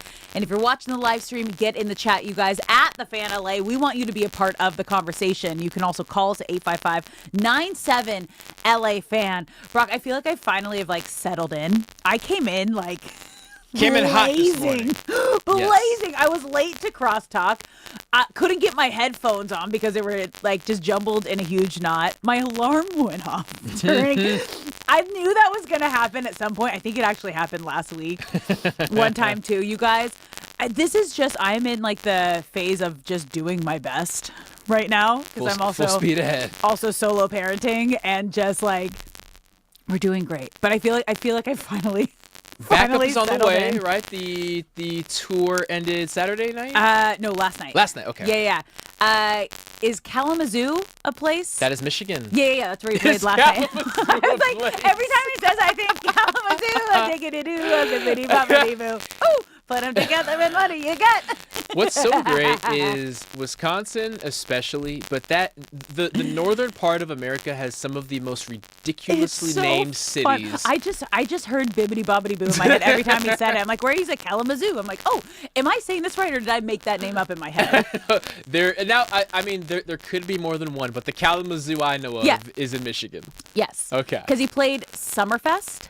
Yes. On Saturday. Yeah, that's up there. Yep. That's the big. That's festival. a big one. Mm-hmm. I don't know. Again, summertime in the Midwest, they sneaky have tons of. Dude, it's a solid music scene. I have to say, Wisconsin. Yes. One of the biggest drinking places I have ever been to. People in Wisconsin will outdrink you. They have been drinking since they were 13 years old. It is insane. You can't hang with them. You want to go to a party situation, and they all have barns, and then it's these compounds, and it's like party compounds. Yes. The cool thing up there is there's so many lakes, where having a lake house isn't this exclusive, crazy, inaffordable thing because there's so many lakes. A lot of homes are on lakes, so it's everyone has a summer home, everyone has a lake house. It's easy to find a boat. Summertime in the Midwest is special. It's so fun. Shout out to one of my besties, Tim, who has this crazy barn house outside of Wisconsin, outside of Madison. Yeah. And it's ATVs, 100 acres, and you're just going crazy. The ATVs through the cornfields was one of my favorite things. I felt like I was in a music video. It was if there's an ATV involved, always invite me. That is my ideal vacation. I can still remember, one of my favorite things about traveling Mykonos Island, which is one of the Greek islands. My husband and I went years ago, and we rented ATVs, and that's how we bounced around to all the different beach clubs. I felt like I was in Mario Kart. I was just in my head, I was I'm in Mario Kart. This is the coolest thing of all time. That's all I need. There is something freeing about being on a jet ski and the ATV, which I feel like a jet ski is just the ATV of on the water. But the ATV, you go places and you park and then you continue to use it. Jet ski, it's an hour, just doing your own thing, out in the ocean, out and about. I got the first time I did a jet ski, I actually got demoted off of it real quick. I got so excited, I would laugh. And I'd pull the throttle back, and I'd forget that you had to keep it back, and then I'd laugh, and I'd lean forward again. I almost went flying right over the handlebars. I'm glad your nose didn't break. Yeah. No, we're good. My nose doesn't. As you know, I have fake front teeth. I walked into a giant cement pole. My nose didn't even touch the pole. I knocked out my 2 front teeth. That's why I have fake front teeth. Way to go, Curry. You're doing great. Like I said, we live and we learn. We're just doing our best. You're listening to Brock and Alex on the new 97.1 The Fan, the voice of LA Sports. We got Japan up on Brazil right now, 1-0, the morning game. This is so fun, you guys. The match, should I say. Then we got Germany and Paraguay at 1:30, Netherlands and Morocco at 6 p.m. Dodgers at the A's at 6:40. We'll dive more into that in just a second. But the fact that the Dodgers are playing in Sacramento in a AAA stadium this week is just painting the picture of Shohei Ohtani and everybody just it feels like a spring training game. Like just thinking about it, the whole A's situation is just a dumpster fire. The fact that like you left the Coliseum, you're going to Vegas, but you can't play there yet. But you do, like they have no home. They are homeless. It's not even one of their affiliates. It's the Giants AAA affiliate. Like everything about it is just like, what are you doing? Yeah, what are you doing? It's a very Oakland A's thing to do is to give money to a team across town to use their facilities. So Sutter Health Park is where the Sacramento River Cats play. As you mentioned, that's the Giants affiliate. Left field, 330 feet. Center field, 400 feet. Right field, 325 feet. If you can get that ball in the air. We're getting some like Ohtani bombs, and maybe Kyle Tucker will continue swinging the bat hot. Bay Area has gone through it. Like they're losing the Oakland A's to Vegas. Golden State left Oakland and they went to the schmoozy downtown marina area of San Francisco. It does look beautiful. They lost the Raiders. Do they have anything left? No. The A's were the last thing they're holding on to. Giants. Oh, Oakland, you mean? Yes. Oh, yeah. I think Oakland has lost everything. We need to ask BTS Nick. You are Oakland born and raised. Are Oakland boys, he in there? Do they have anything? Like, is anybody happy about the situation? Like, you got to be like, nothing. You lost everything. Nothing. Raiders. Nothing. Like the Warriors used to play in that same parking lot. I mean, you A's. have the Warriors and the Giants, but they're just across the bay. It's not the same thing. Right. Well, no, it's not. That's San Francisco. Oakland doesn't get to. It's not Oakland anymore. Real bougie. How do they feel about the A's? How do you feel about the A's? Are we hating? No comment. Okay. That's our answer. I mean, like I have an uncle who's a diehard A's fan, lives in San Francisco, and he's like, "Well, what do we do?" I was like, Like, you're losing your fan base, which is insane to me. It's been a minute, but the A's were fun. Was it Giambi, Canseco? Like, there were some fun late 90s, early aughts years. Also Moneyball. They redefined baseball and how roster construction was built, but we're talking 30 years ago I will say their opening day, it's the only time that they would ever fill the Oakland Coliseum.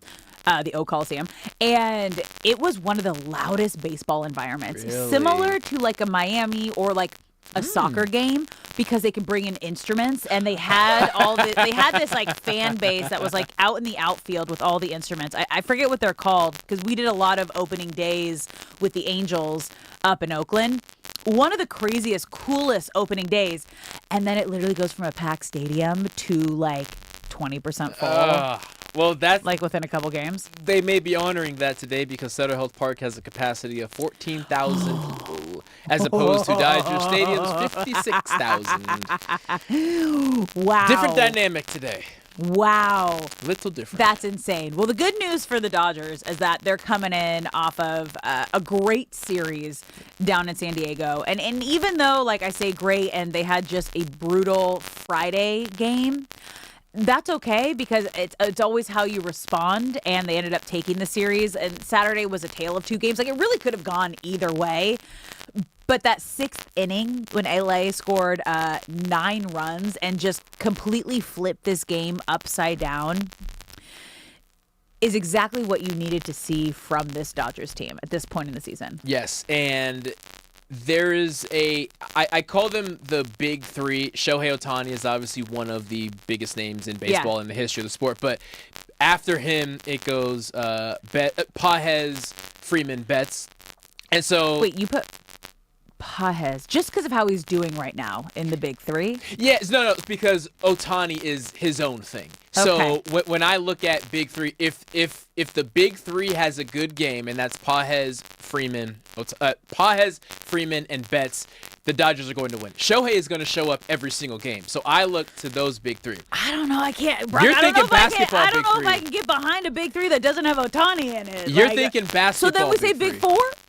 No, that doesn't work. Let's go. Big four doesn't work. Big five. Put a 5 up. Give a 5. You know what? Okay, Dodgers Give him 5. are the big 9. How about that? No. But Freeman, Betts, and Pages, the series that they had, every single game, all 3 of them got on base at least once. Freeman hit 455 throughout the series. Betts had 6 RBIs, back-to-back home runs in games 1 and 2.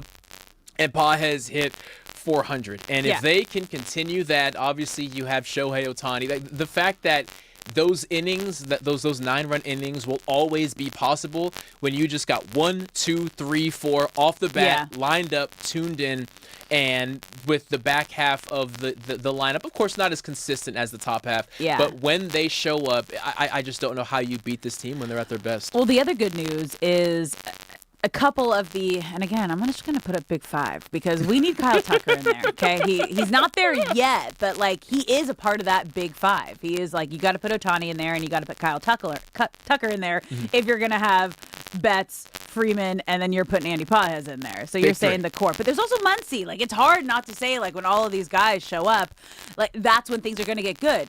But we saw kind of like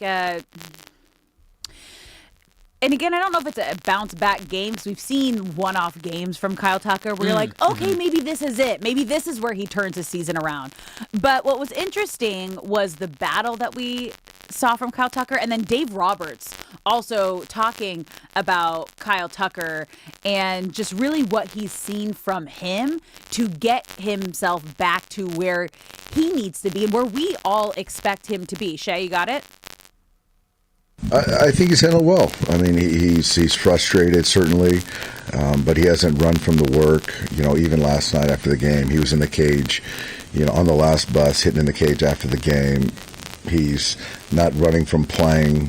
You know, he's playing good defense out there. So you hear the word grind a lot. He's grinding, but it's good to see him have some success. And I just like that one at bat tonight where there was just compete. You know, it wasn't about mechanics. It was about just getting the job done.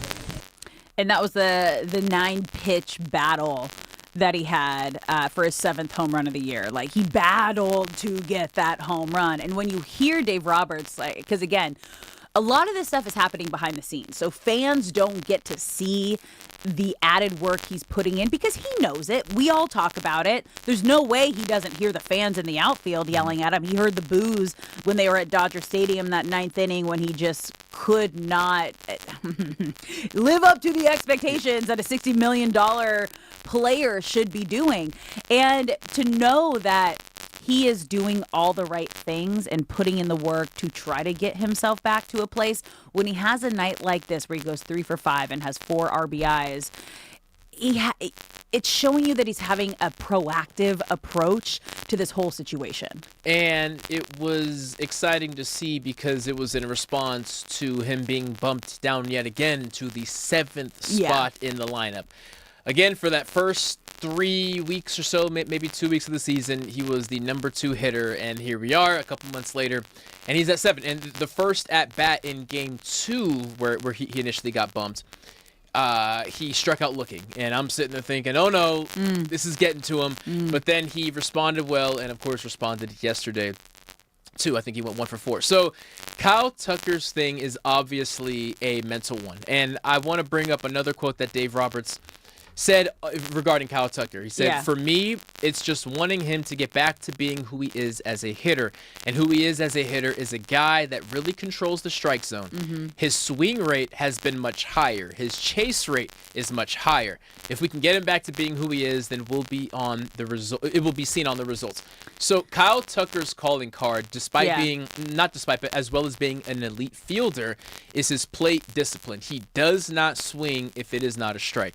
And once you start veering away from your calling card, that's when managers start to look at you sideways like, okay, what is going on, right? If you sign Klay Thompson, you expect him to hit a 3-pointer. If you've signed Devontae Adams, you expect him to be an elite route runner. But if Klay Thompson shows up and all of a sudden isn't hitting threes, it's okay, well, that's your thing. Yeah. And if you can't contribute that, you need to elevate your other things, or else why are you here? So that's the situation Kyle Tucker is in.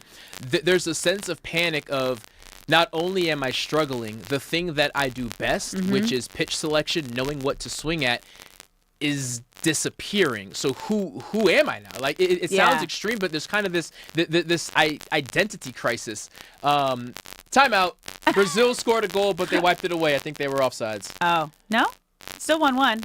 Oh no, it's 1-1. Yeah. Yep. 1-1. Brazil tied it up. Brazil tied it up. Sorry, Yeah. I thought I saw a flag. We have an equalizer goal for Brazil in the 56th minute. They might be here. Look, they're showing Yeah, it. they're waving the flag for a second. I don't know. It's a great header into the back of the net. As for now, the score is tied, but there is a level of panic when.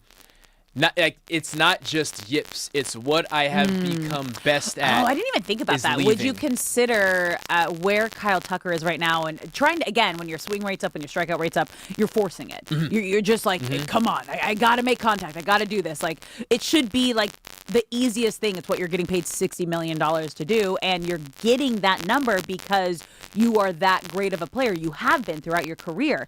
So is this a yip situation? I feel like it's beyond that now. I feel like... What's beyond yips?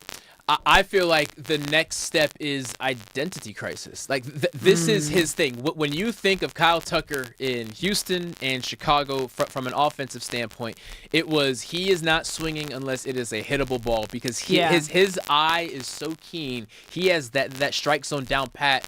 And to compare that to the at-bat against Baltimore where he was up in the 9th inning and struck at 3 cutters in the dirt, like to go from that to this in just the span of a couple months, I have to call that something much deeper than just shifts. But the good thing about something being mental is it's up to you to fix it. The bad thing is sometimes... It's up to you to fix it. Exactly. The bad thing is it's up to you to fix it. So hopefully he comes out the other side. More positive news today is the Dodgers should be getting a couple guys back. Teoscar Hernandez is slated to return today. Have we had any official news? As of 5 minutes ago, no. Yeah, his rehab assignment went great down in AAA. I think he had 3 home runs, but this is good depth for what the Dodgers need. Obviously getting Tommy Edman back, and he's swinging the bat great. Yeah, he is. Took him a moment, but since he's been back, batting .333 in 33 at-bats. Yeah, and the expectation, whether we see Teoscar today or later in the series or the next series, is he will go back to left field. Edman will start at second base, and Alex Freeland will then become the odd man out, but I'm sure he'll rotate and get some at-bats when he can. Yeah. Teoscar, he didn't start the season necessarily great, but his most recent 20 was games... starting to heat up. He was. Right before. He had a hit in 15 of those last 20 games. 5 of those games, he had 2 or more hits. So will he snap right back into action? Maybe it takes a game or two, but I expect his runway to be a lot shorter than a lot of people think. Yeah, we also have Evan Phillips, who should be coming back in the bullpen, and we know this bullpen, they just need some help. They need some depth. So, if you have 2 arms attached to your body, you can be in the Dodgers bullpen right now. Yeah, so I think Teo is definitely a great... At this point of the season, the dog days of summer, where everyone starts to get a little tired, a little fatigued. You're looking at the All-Star break. I think we're 2 weeks? July 11th, so 17th, we're something like that. About that 2 weeks away from the All-Star break. Kind of that reset. We're already past the halfway point of the season. I know we all look at the All-Star break as okay, the back half of the season, the back 9, but this is going to be great for the Dodgers right now. Tuesday, July 14th. Okay, so we're a little over 2 weeks away. Just over 2 weeks. Yeah. But things, I got to say, the takeaway from this weekend in San Diego, especially because, remember, you guys, the Dodgers are playing the Padres in a sandwich series. So they were down in San Diego this weekend, and then the Padres come to town on Thursday, and it's a 4-game series at Dodger Stadium. They're taking a little in-between up in Sacramento. At a AAA ballpark against the A's, which is going to be wild, you guys, tonight. First pitch at 6:40. Because they're going to be there Wednesday. Do you think Shohei Ohtani is still going to have his start in a minor league stadium? Or do they maybe push him 1 game to Thursday so he's back at Dodger Stadium against the Padres? Because there's so many things to consider. Right. Is the mound going to be up to standard? I'm sure they are because, it's being a big league park, but it's not the same as the big league grounds crew that's working on it every single day. Even small stuff like the backstop is significantly closer at this stadium than a typical major league stadium. So now your view is different. There's a bunch of little things. Weird. I would see it as if they start the series 2-0 and the series is tied up. I mean, I would prefer to have Shohei for Game 1 against the Padres than Game 3 in a series that's already tied up against the A's. Yeah. That'll be, of course, his and Dave Roberts' call. But if they can jump out the gates 2-0, Shohei is slated to start that third game. I would not be against bumping him. Yeah, no, it's going to be interesting. We're going to break all this down when we come back because we have MLB insider Bob Nightingale joining the show. Don't go anywhere. You're listening to Brock and Alex on the new 97.1 The Fan.